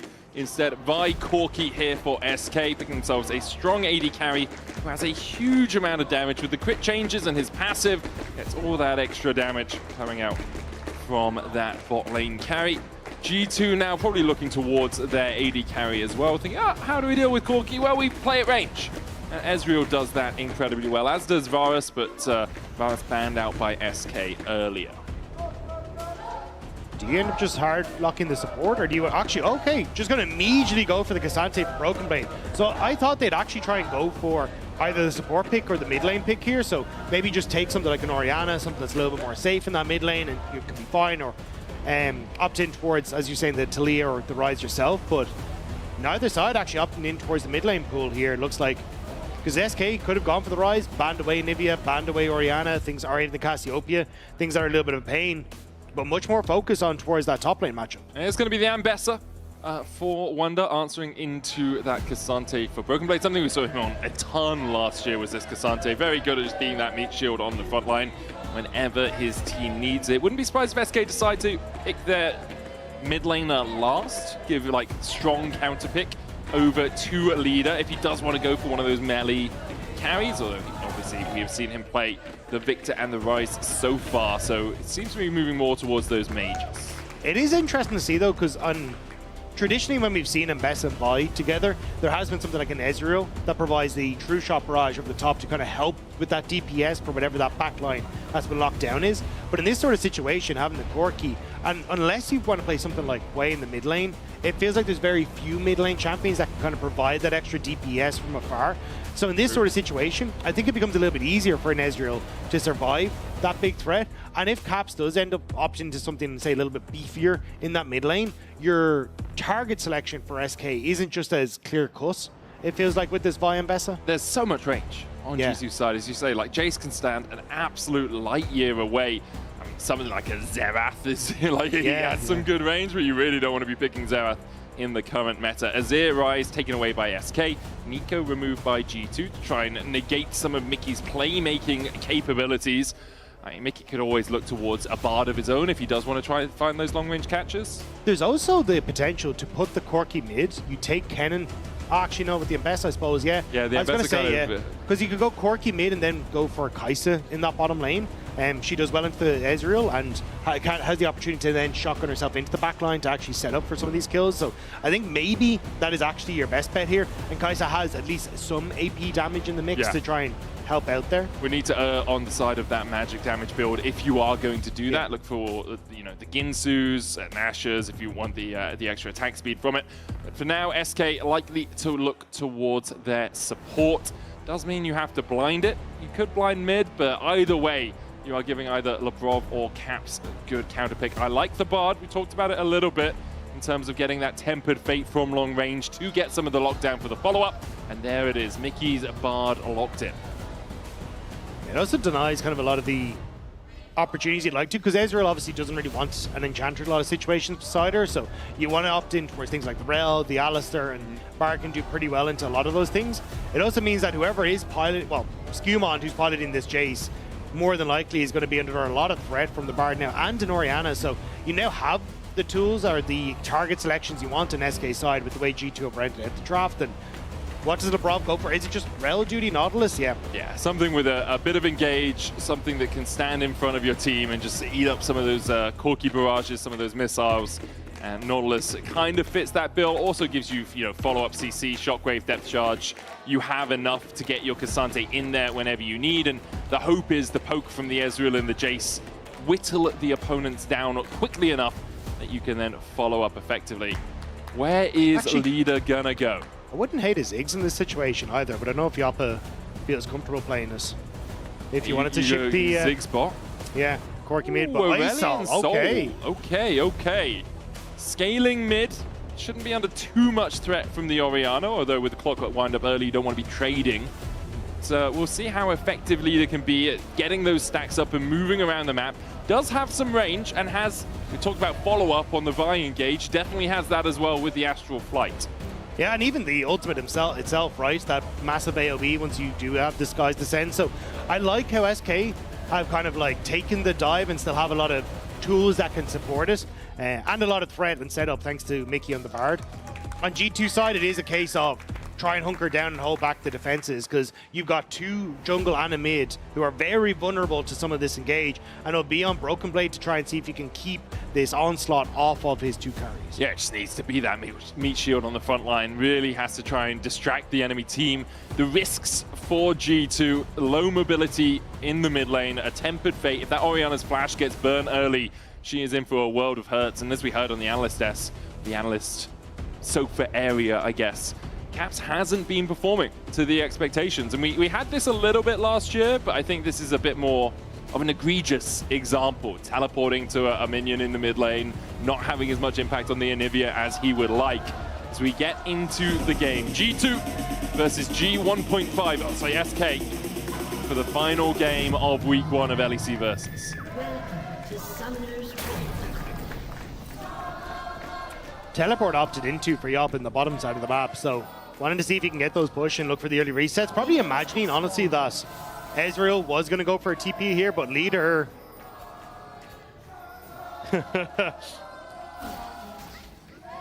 Oh, he's got people on all sides Yeah, here. he needs to be careful. Let's try and get out of here. Dredgeline, oh, dodges to the side of it, but is going to be forced away. Does have the teleport, so can get back into this lane if he needs to use it with full HP. Not exactly how you would have liked to start off the lane. Cap's going to look to try and interrupt as well. Will he take a terror shot for it? No. But the TP being burnt this early, and you're going to lose out in the first few creeps as well. Not the best starts for Leader here. Yeah, he's going to lose a couple of those first minions, as you say. Labrov and Hans Summer a little bit late to the lane, but able to get there with all 6 minions of that first wave surviving. So Leader in a little bit of a tricky spot, but with the Breath of Light should be able to farm himself up, trying to trade aggressively onto Caps here. Needs to get those charges off and does manage to do so, but now down to about 150 HP. But Caps now is in a position where he can just look for the reset off the TP, right, and still keep up this pressure. So the aggressive trades, although they somewhat work out for Leader, not exactly going to work out in the long run. Everyone on the bot lane. Lebrov hitting level 2 first, goes in with the hook. Mickey, Cosmic Binding, gets the slow. Phosphorus Bomb for the follow-up, and Lebrov definitely on the wrong side of that trade. Down to about 200 HP or so. Mickey and Yoppa still very healthy. Leader once again backing in the mid lane. Doesn't have that teleport. It's a cannon wave, but even with the home guards, is going to lose a bunch here. Yeah, this is a huge start for Caps.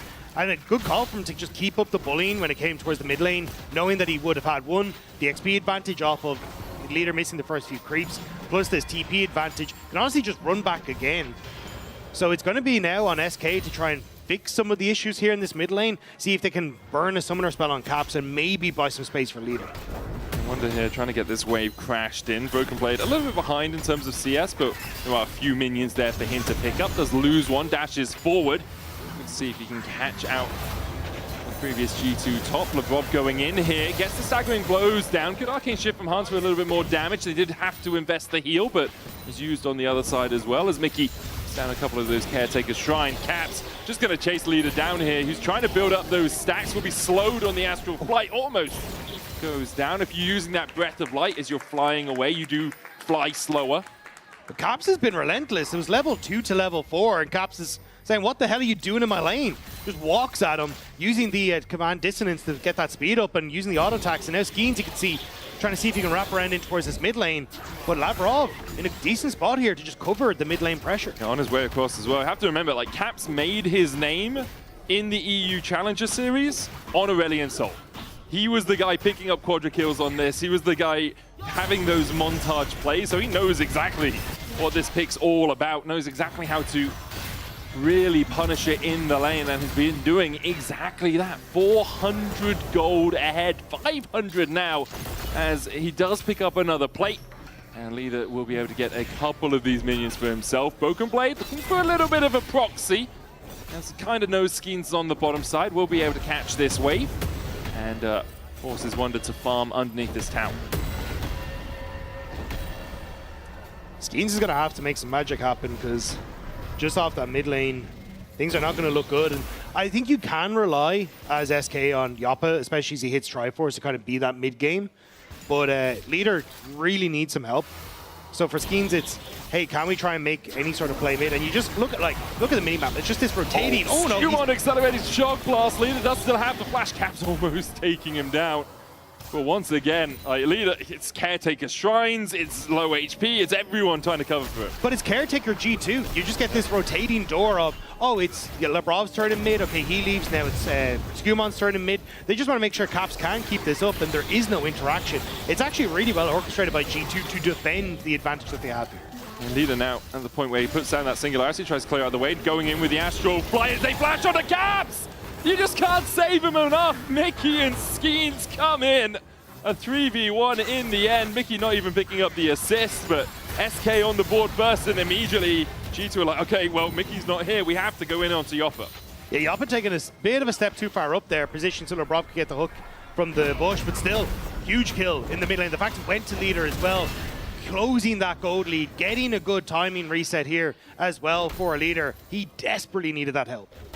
Caps will get back into the lane, but the gold swings slightly in Leader's favor. Hans Summer looking for the plate down here, didn't get that extra auto attack in that he needed to secure it. And if you haven't been watching the EU LCS or the LEC for that long, you might wonder as Lebrov lands the hook onto Yoppa, forces him low, Mystic Shot hits. The Cosmic Binding a little bit too late there for Mickey. It's G2 get on the board in this game. Caps looking for a chase here, does have the Shockwave. At level 6 already hit. Broken Blade looking for Wonder off towards the top side. Astral Flight away from Leader in the mid lane, gets him to safety. Wonder now has 6 of his own. Broken Blade did go all out. We'll just use that to clear out the wave now. Meanwhile, Skumond is on the Drake, and doesn't look like there's going to be too much of a contest from SK. Caps using the Shockwave in the mid to get the damage that he needed, and with Yoppa back in base, they're going to back away. Mickey, lucky that he hit the sidestep. High support incoming. Yeah, but Skumond should just be able to walk his way out of this one.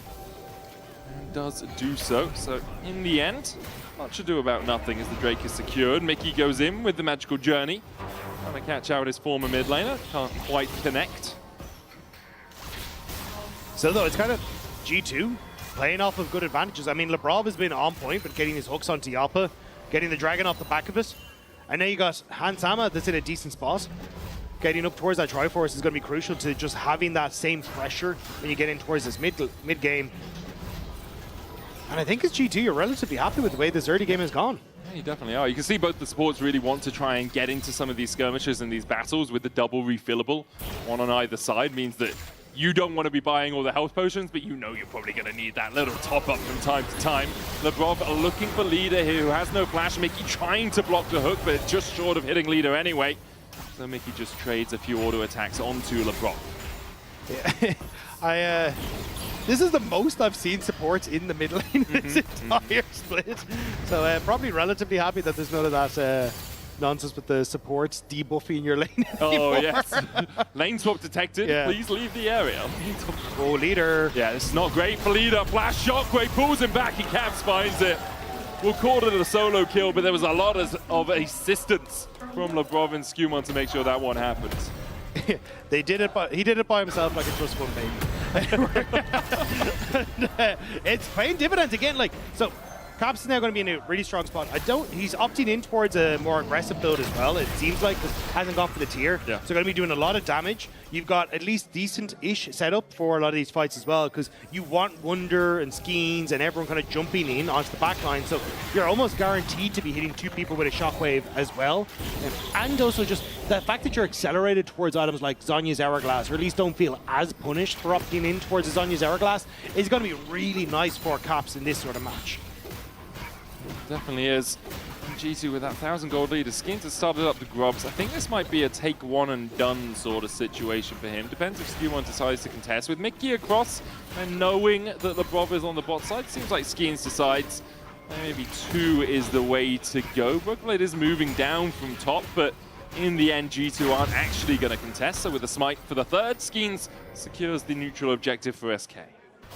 Still though, with Mickey moving this much, Yappa has definitely taken a hit. Obviously, the kill has lost him a little bit of that CS, but consistently not being able to contest, and the wave has let Hansama push in a lot. And I think at this stage, SK, it's kind of like, well, we're losing mid, we're also now losing bot. Wunder isn't really getting any sort of advantage on the top side, and they keep trying to put out fires, I think, rather than trying to create one in G2 side.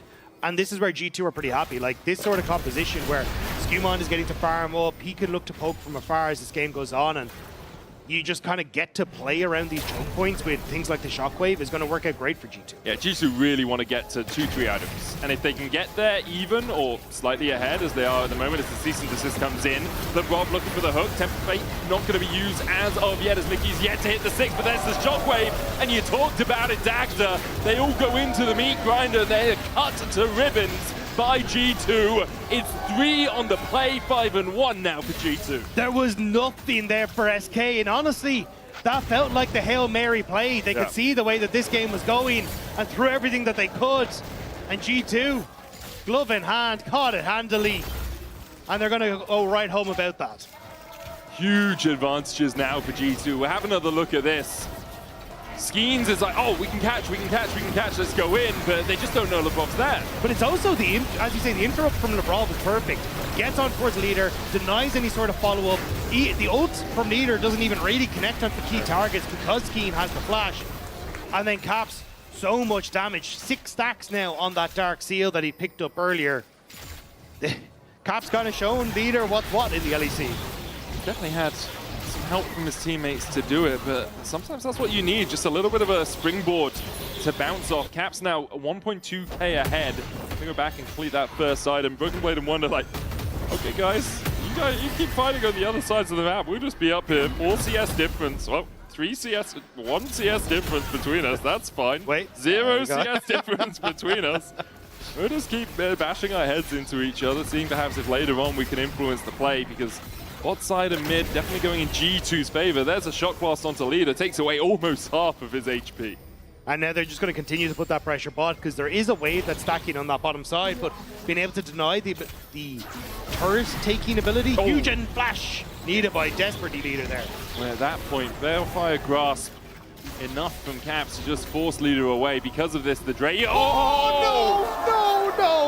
He was already dead! You don't need to keep kicking him! True Shot Barrage out of this world, taking down an Astro Dragon. And G2 take down the Drake as well. They've done it 5 times this game. 2 to neutrals, 3 to leader. And for SK, really, you're looking at how do we get back in, because Skeen's now caught, Caps is there again. Skewmont claims it from absolute Narnia. They'll take the blue away. Caps will take it for himself as well. I think we're finding out in this game who has the later bedtimes. That's what I think we're discovering. And the problem is, a lot of the old men are on SK. Yes. Earlier bedtimes. They can't stay up past that. It's true, man. So it's true. It hasn't, yeah, it's a bedtime day. Wonder is a WoW player, though, so he probably never goes to bed. It's a great flash. Cosmic binding from Mickey, trying to revitalize his team as they look for Hans Summer, but a good dredge line from LeBron will catch onto Yopper and force Mickey and Yopper away. Depth charge onto Mickey, attempt for bait, still the shot blast lands. Mystic shot does not, and LeBron in the end will claim the kill. 8-1 now G2. A silver lining that kill goes across to LeBron in the end. Mickey tried everything to escape. But Caps, what's happening here? Decent assist into the falling star, into the sun, into the flash, into the shockwave. No way! He gets out the ball. Break a flash from Skeens will find a true shot barrage going wide there. As Skumon's on the chase, Vi will fall to the chase. Didn't see that in an episode of Arcane as Wonder has to flash away towards the top side. Still though, Skewon is hovering around this mid. The accelerate shock blast up leader. Please don't die to us. Oh. Oh, yay! Object permanence is a problem it's tough, in man. this game. It's tough, okay? Yeah, so leader has been bullied, as has Skeens. G2 are 5,000 gold ahead at 13 minutes.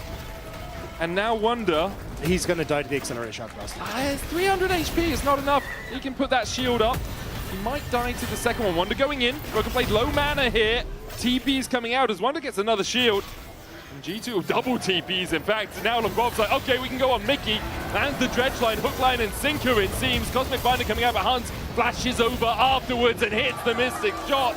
Yopper not blocking for his support. Kind of needed to tank one of those Mystic shots, but you know what? He wanted to keep the KDA looking a little bit nice and trim compared to his teammates in this one.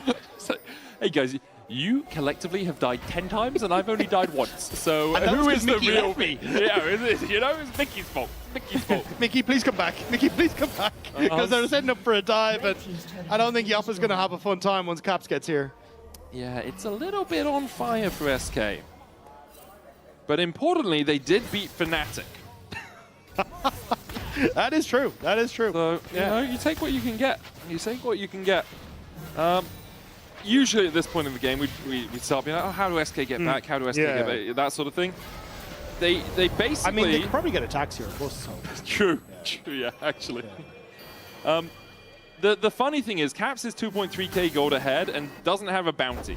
Now, if they kill Skewmont, that is an extra 600 gold, which would be really nice. But even then, even at that point, you are turtling for days. Call yourself Master Oogway with how much turtling you need to do to get back in this game. Wonder able to dodge away, not backed by Skewmont, surviving once again. Something Wonder has done well throughout the entirety of his career is surviving pressure. Yeah. The only person to have not died yet. I don't know how long that's going to last. Yeah. But we will see. Hey, knowing Wonder, you made that a game, man. So how long can I survive in this game without dying? As G2 setting up around the Rift Hold, should be able to take that. Crystalline Overgrowth on the tower towards the top side means that Broken Blade will get himself a little bit of a birthday gift. An extra couple of 100 gold in his back pockets. Meanwhile, Yopper just trying to farm up towards, down towards this bottom side. And yeah, you're looking for second item on most of your players, first item on your mid laner. If you are SK, LeBron and Hans Summer sneaking around here. Can't really find anything for now. Sorry, I'm trying to remember what build paths are, because what is Lost Chapter and Giants build out of? Well, is he just opting into Ryleys instead? Is he no, Ryleys is blasting wand. But Ryleys is still think Lost Chapter Giants belt? Yeah, maybe. No, I mean just Giants belt. I get you, yeah. Another kill happened. Yeah. Skeens died again. Mickey is going to follow suit. Oh, Skeen got baited! Mickey's so happy, he's smiling ear to ear right now. Great bait, mate. As Skewmont picks up a triple to round it off. Caps survives. Yeah, I'm not sure where lead is going. I don't know mid lane builds as well as I know support builds. If it were a Kindle gem, Rob, All over that bad boy. Oh, stop. Movie's so ready.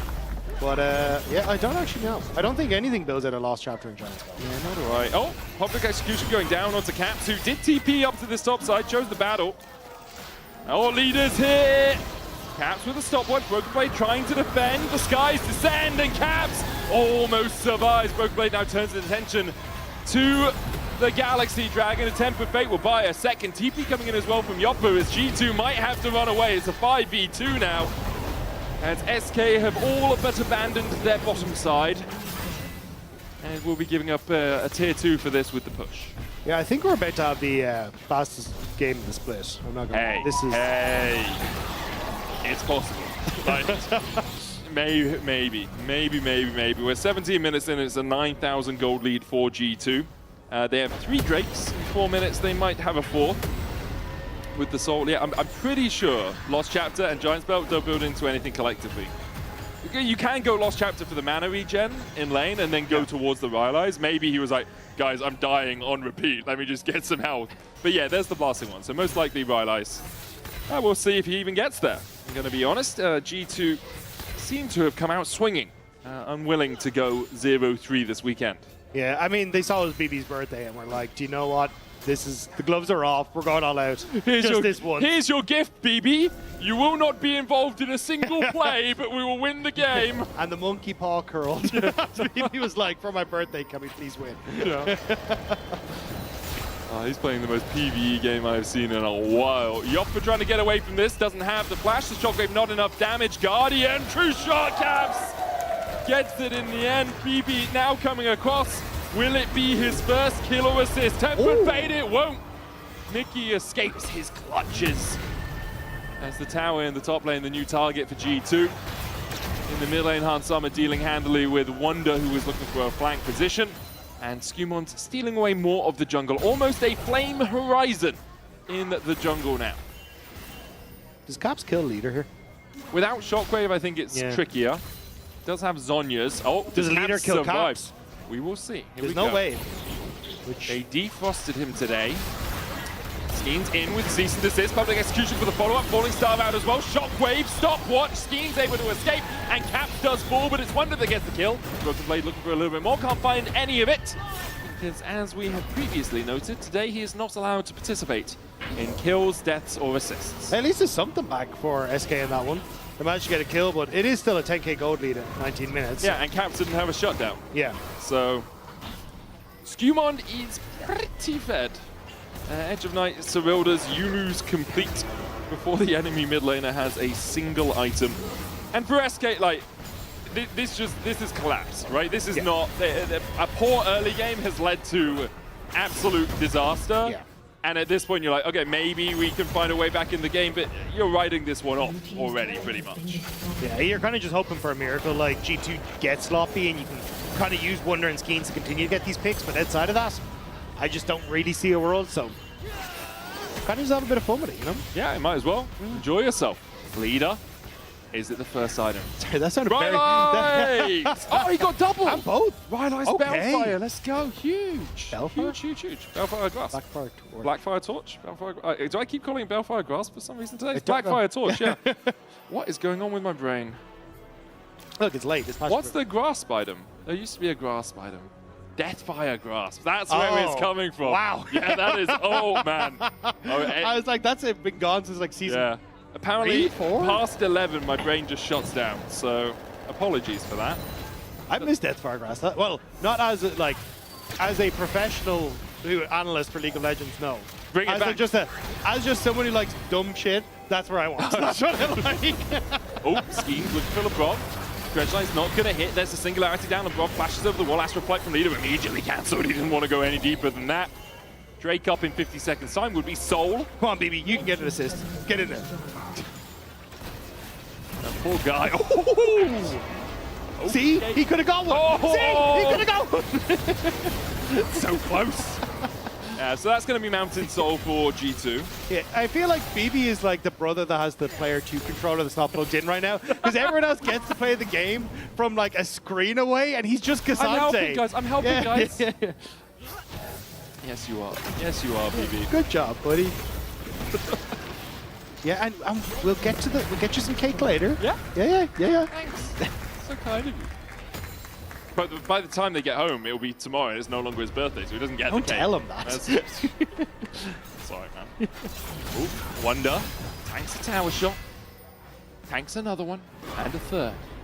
And a fourth. BB. Oh, he's looking. Oh, he missed. Oh, he gets the Pathmaker. Public execution. Okay, Wonder, you have to escape. Wonder, you gotta get out. He flashes. Get out, Wonder. Yes. Come on. No, wait. TP. No! BB's on the board. And they got sold, by the way. No, that's less important. It's like 3 of their team are chasing Wonder, and then just Skumon by himself is doing. Oh my goodness gracious me! Yeah, that's.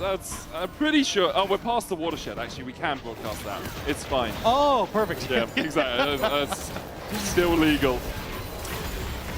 G2 have SK's kills squared, and this is squared away nicely. It is squared away nicely, Bob.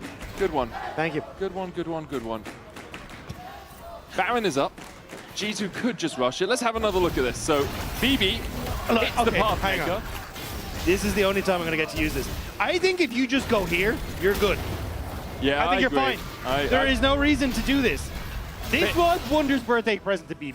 If he had got the TP off, Giga Chat. Truly top tier. Yeah. Yeah. But he didn't. He did.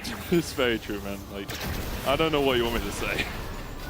It's an 11,000 gold lead, 23 minutes in. It could still be the quickest game. I think I was at 25-40-ish, if I remember from earlier today. Yeah, we can get production. Yeah, someone would. I mean, they're like, I would not blame them for being a little bit asleep right now. Would not blame Whatever them. do you mean? G2 going to start up the Baron, and SK don't really have a way to approach this. I do feel like I kind of cursed this, because I've been saying all day this was the game that I was looking forward to the most. You told me this was a banger. Yeah. Yeah. I didn't realize it was just like putting your hands at the door and then banging the door. You know? Cracked knuckles all over the shop. As G2 secure the Baron and are playing impressively with their lead. Like, we joke and we mean because they've been so far ahead for so long as LeBron finds another, but he's been finding a ton of them. True shot barrage coming out from Hansama just to make sure they get the kill. G2 have played really well with this lead, but it has been so done for so long that all you can do is chuckle a smidge. Chuckle a tad. It was on the 4th leader reset. I realized this game was over. Pretty donezo. So I think it was about 2.5 minutes into the game. You know, because we're at the faster speeds. Yes. G2 pushing in for the Nexus. Broken Blade pushing in the top lane. I think it's just G2 looking for the wave clear more than anything. I expect them to actually move up towards top side as soon as BB. You think they just end the game here? They're all caught in the singularity. They don't have minions. Tempered Fate coming out. Cosmic Binding just a smidge too early there from Mickey. As now G2 push in, Mickey flashing away, cease and desist going in. There's the falling star schemes. The first of all, though, as G2 disengage pretty well, and Hansama gets a double. He's looking for a little bit more as Mickey tries to run for the hills. Cosmic Bind is going to land. Missing shot going wide. BB doesn't die on his birthday. And now G2 will continue to push in. SK, no real way for them to defend at all. The Nexus towers fall. The flash in from Bob for another. Mickey sent to the dirt for the 5th time this game. And they'll chase onto the fountain, because why ever not? A double for Hans to round it out, an unofficial quadra. The Nexus goes down in 25-30 with a 17,000 gold lead. You know what? I don't have any official capacity to say this, but this is definitely going to be the biggest top we have all year. That was absurd. That was absolutely insane. What a way to round out week 1. They don't even look happy. They're just like, yeah, all right. We knew that this was done. I like the hugs. You know, Cap's giving Wonder a hug. They played together for a very long time. Hugs from BB to leader as well. For SK, a disappointing end to the week, but at least they had a little bit of fun, we hope, as they will end up 1 and 2. And we'll see how much work they can do. Player of the game votes at LEC on X. Skumon, Caps, and Rob are your options. Everyone that was in the mid lane for the first 5 minutes of the game, who are you going to give it to? I think probably Skew. All I'm saying is not having BB up there at his birthday. A little bit. Yeah, kind of cringe, You know? guys. Yeah. Kind of cringe. You could have given him one. Could have given been him one. his biggest birthday present ever. Yeah. Ever. Yeah. Just imagine a whole player of the game for BB? Write it in, guys. I mean, look, it's a new year for top laners. They actually have agency. That's This true, could be, yeah. As we saw in that game. Didn't Wonder end like 0-2-1? He is like 1-1-1. Oh, BB ended 0-0-4. Okay. Yeah, because he got the assist at the end. Yeah, 1-2-1 for Wonder. Stat padding. Stat padding from BB in the end. Law is, I believe, standing by with BB and Skumond. What was that? Yeah, What? Good job, How? guys. Yeah. Yep. Yeah, I mean, welcome to PGL / post-game interview / the first win of G2. BB, first things first, happy birthday. I don't have a gift, so I have a Renekton for you. There you go. There. See? Didn't come empty-handed. The casters were wondering what was that? So what was this week, actually? Both of you. What was this week about? Yeah, I mean, this week was Content great. games. Yeah, it was great. It's the Monday, so it's a Okay. new week. Like last week, though, if you're talking about last week, you got me on this I one. don't even know what happened last week. Yeah, I think LEC started today actually, so I'm pretty happy with our start for Yeah? 2026. Okay, fair enough. G2 starting the LEC season with a bang here with the Monday victory. How happy are you personally you got bad at the Onks, at Mickey and at Wonder? Because he had a big mouth yesterday. I mean, definitely, we had to make it quick. You know, the Anks had to go to sleep, so. Time to send them back to the retirement home. You had no horse in this race, I feel, Skumond. No beef against SK. No, not really. I mean, I'm just like, I think maybe it's because of the time. Maybe the game was a bit late, so it was a bit chaotic. It Yeah. reminded me of some solo queues I played actually today with BB, of course. And yeah, I mean, I'm happy that it was explosive. Are you winning more solo queues together than what we've seen so far in the LEC? Yes, definitely. I mean, we have some really great games. Really great, like, you know, when you talk with your friends and it gets like really deep conversations. That's how our duo queue sessions. It's been lovely, you know. Thank you, Riot Games, for adding this feature again, being able to duo queue. Wonderful. It's really been a blessing. No, actually, like, I mean, some of our talks, I feel like I've grown as a person, and I want to say again, thank you very much. Thank you. I'm going to call him Rudy, because. Should I leave the stage? Should they leave No, the I'm sorry. Okay, no, it's fine. It's fine. Lovely to see the synergy is still on point because, yeah, you're back together. Actually, you're the only team who, on top of not changing players, didn't change the coaching staff either. So tell me about this, the fact that you stick together, and you also have the same coaches. You want to say it, or should I ask Skumond? Skumond. Skumond. Okay. Okay. I mean, I think we had. I mean, as everybody saw, right, like hard finals in both winter and spring. But I think that throughout the year we just like ramped up, and I think that we've learned a lot, and it was really promising. Yeah, and we went to World quarterfinals, so it was nice, right? Doesn't mean anything in reality, but I think on backstage we just like improved so much as a team in game and outside of it. Mm-hmm. So I think it just made sense to keep going together. Your jungler is the Kia player of the game, so anything you want to tell about his amazing performance on stage and how much he carried you? I mean, very great. How do we call the Jace EQs when you're fed? La Bomba. La Bomba. Where did we learn it from? We learned it from Elioya, because Yes. he showed it to us. He looked like kind of your father, that game. That's true. I mean, we had to learn it the hard way, so I can show this performance today. So yes. So thank that's you. nice. Not thank you to MKOI specifically, but Thank to you to Elioya. Thank you for showing us the way. Exactly. Thank you, Elioya, for teaching stuff to G2 on top of their coaching staff. There's a play I want to show you, actually, because we had a lot of weird stuff in the LEC this week, obviously. And on Saturday, GX kept us on our feet, turning the game in their favor around the Euronics play of the week. Did you see this one? And how Shifters couldn't manage to close it? And tell me what you think about all this. I mean, I can start, right? From my side, obviously, I thought that they could have ended easily. But in hindsight, I was looking at what the Israel was doing, and I don't think he could have like actually ended the game, right? So I think it's kind of hard to see in this situation if you can actually end or not. It's like, I mean, there's a lot of pressure, right? So you just gotta follow the call. We had the same oopsie against BLG and MSI, I remember right now. So I mean, I think it's fair. obviously, like with more experience, you will probably just like take a base right and then end the game afterwards properly. But it was a nice try, right? Good job, Mr. Hindsight. Yeah, I mean, it was pretty funny against GX. We also played a very similar game. We threw, I think it's just Noah's aura. Like when I play against Noah, I feel his aura. So my mouse started shaking. I don't know if it was like, if it was normal or not, but I think this is something I have to work on the split. Anyways. No, that's great. That's great. New topic here. I think there's no team ending the week in the LEC with a flawless track. I think all the teams actually lost games here. What do we have? What do the standings look like finishing this first week of LEC? Oh. It's pretty stacked. What's the biggest surprise for you, actually? There's one team you forgot, I think. Who did I forget? That's Nobody's never mind. undefeated here. Okay, No. Okay, no. Some teams, yeah. I mean, Los Ratones didn't win any game, Okay. but like no team. No, that's on me. Okay, That's on me. no team went 3-0. Is what I meant here. What is the biggest surprise for you two in the LEC so far?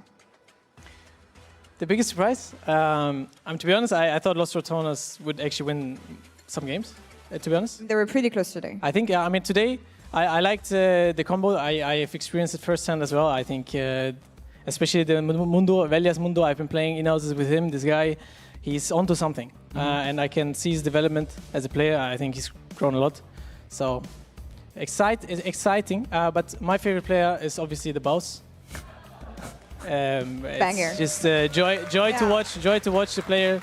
So.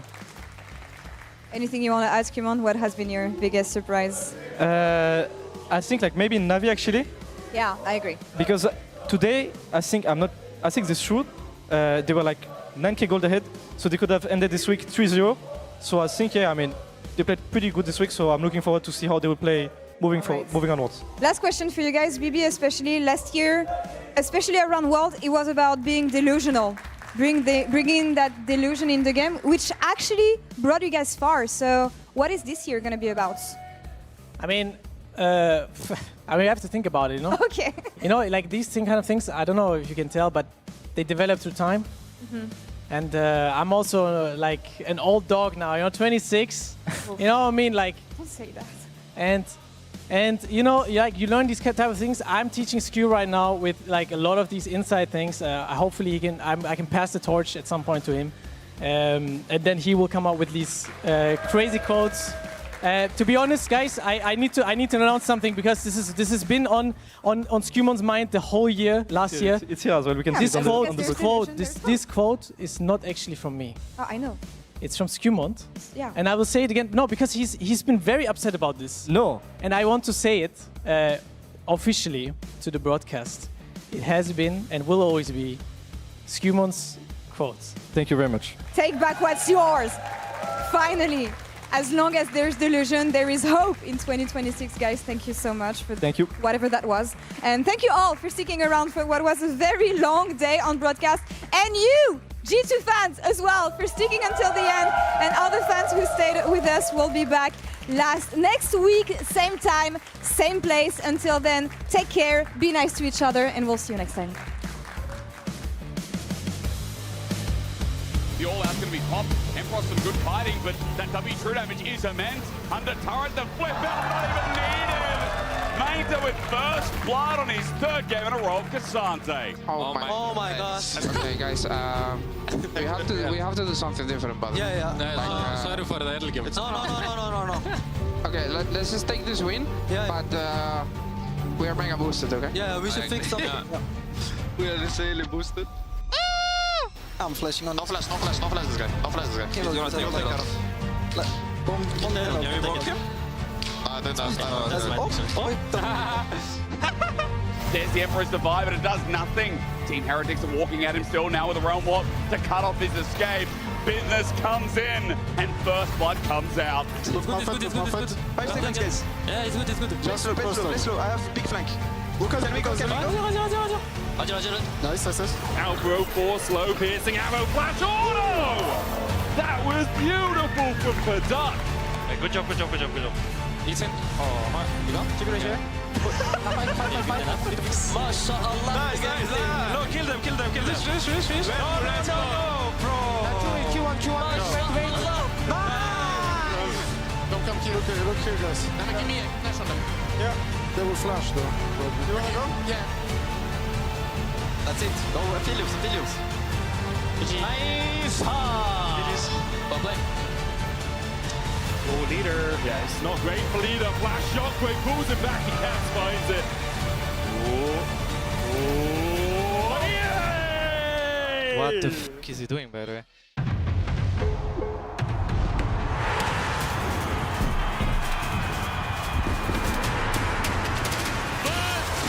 Kill of 2025!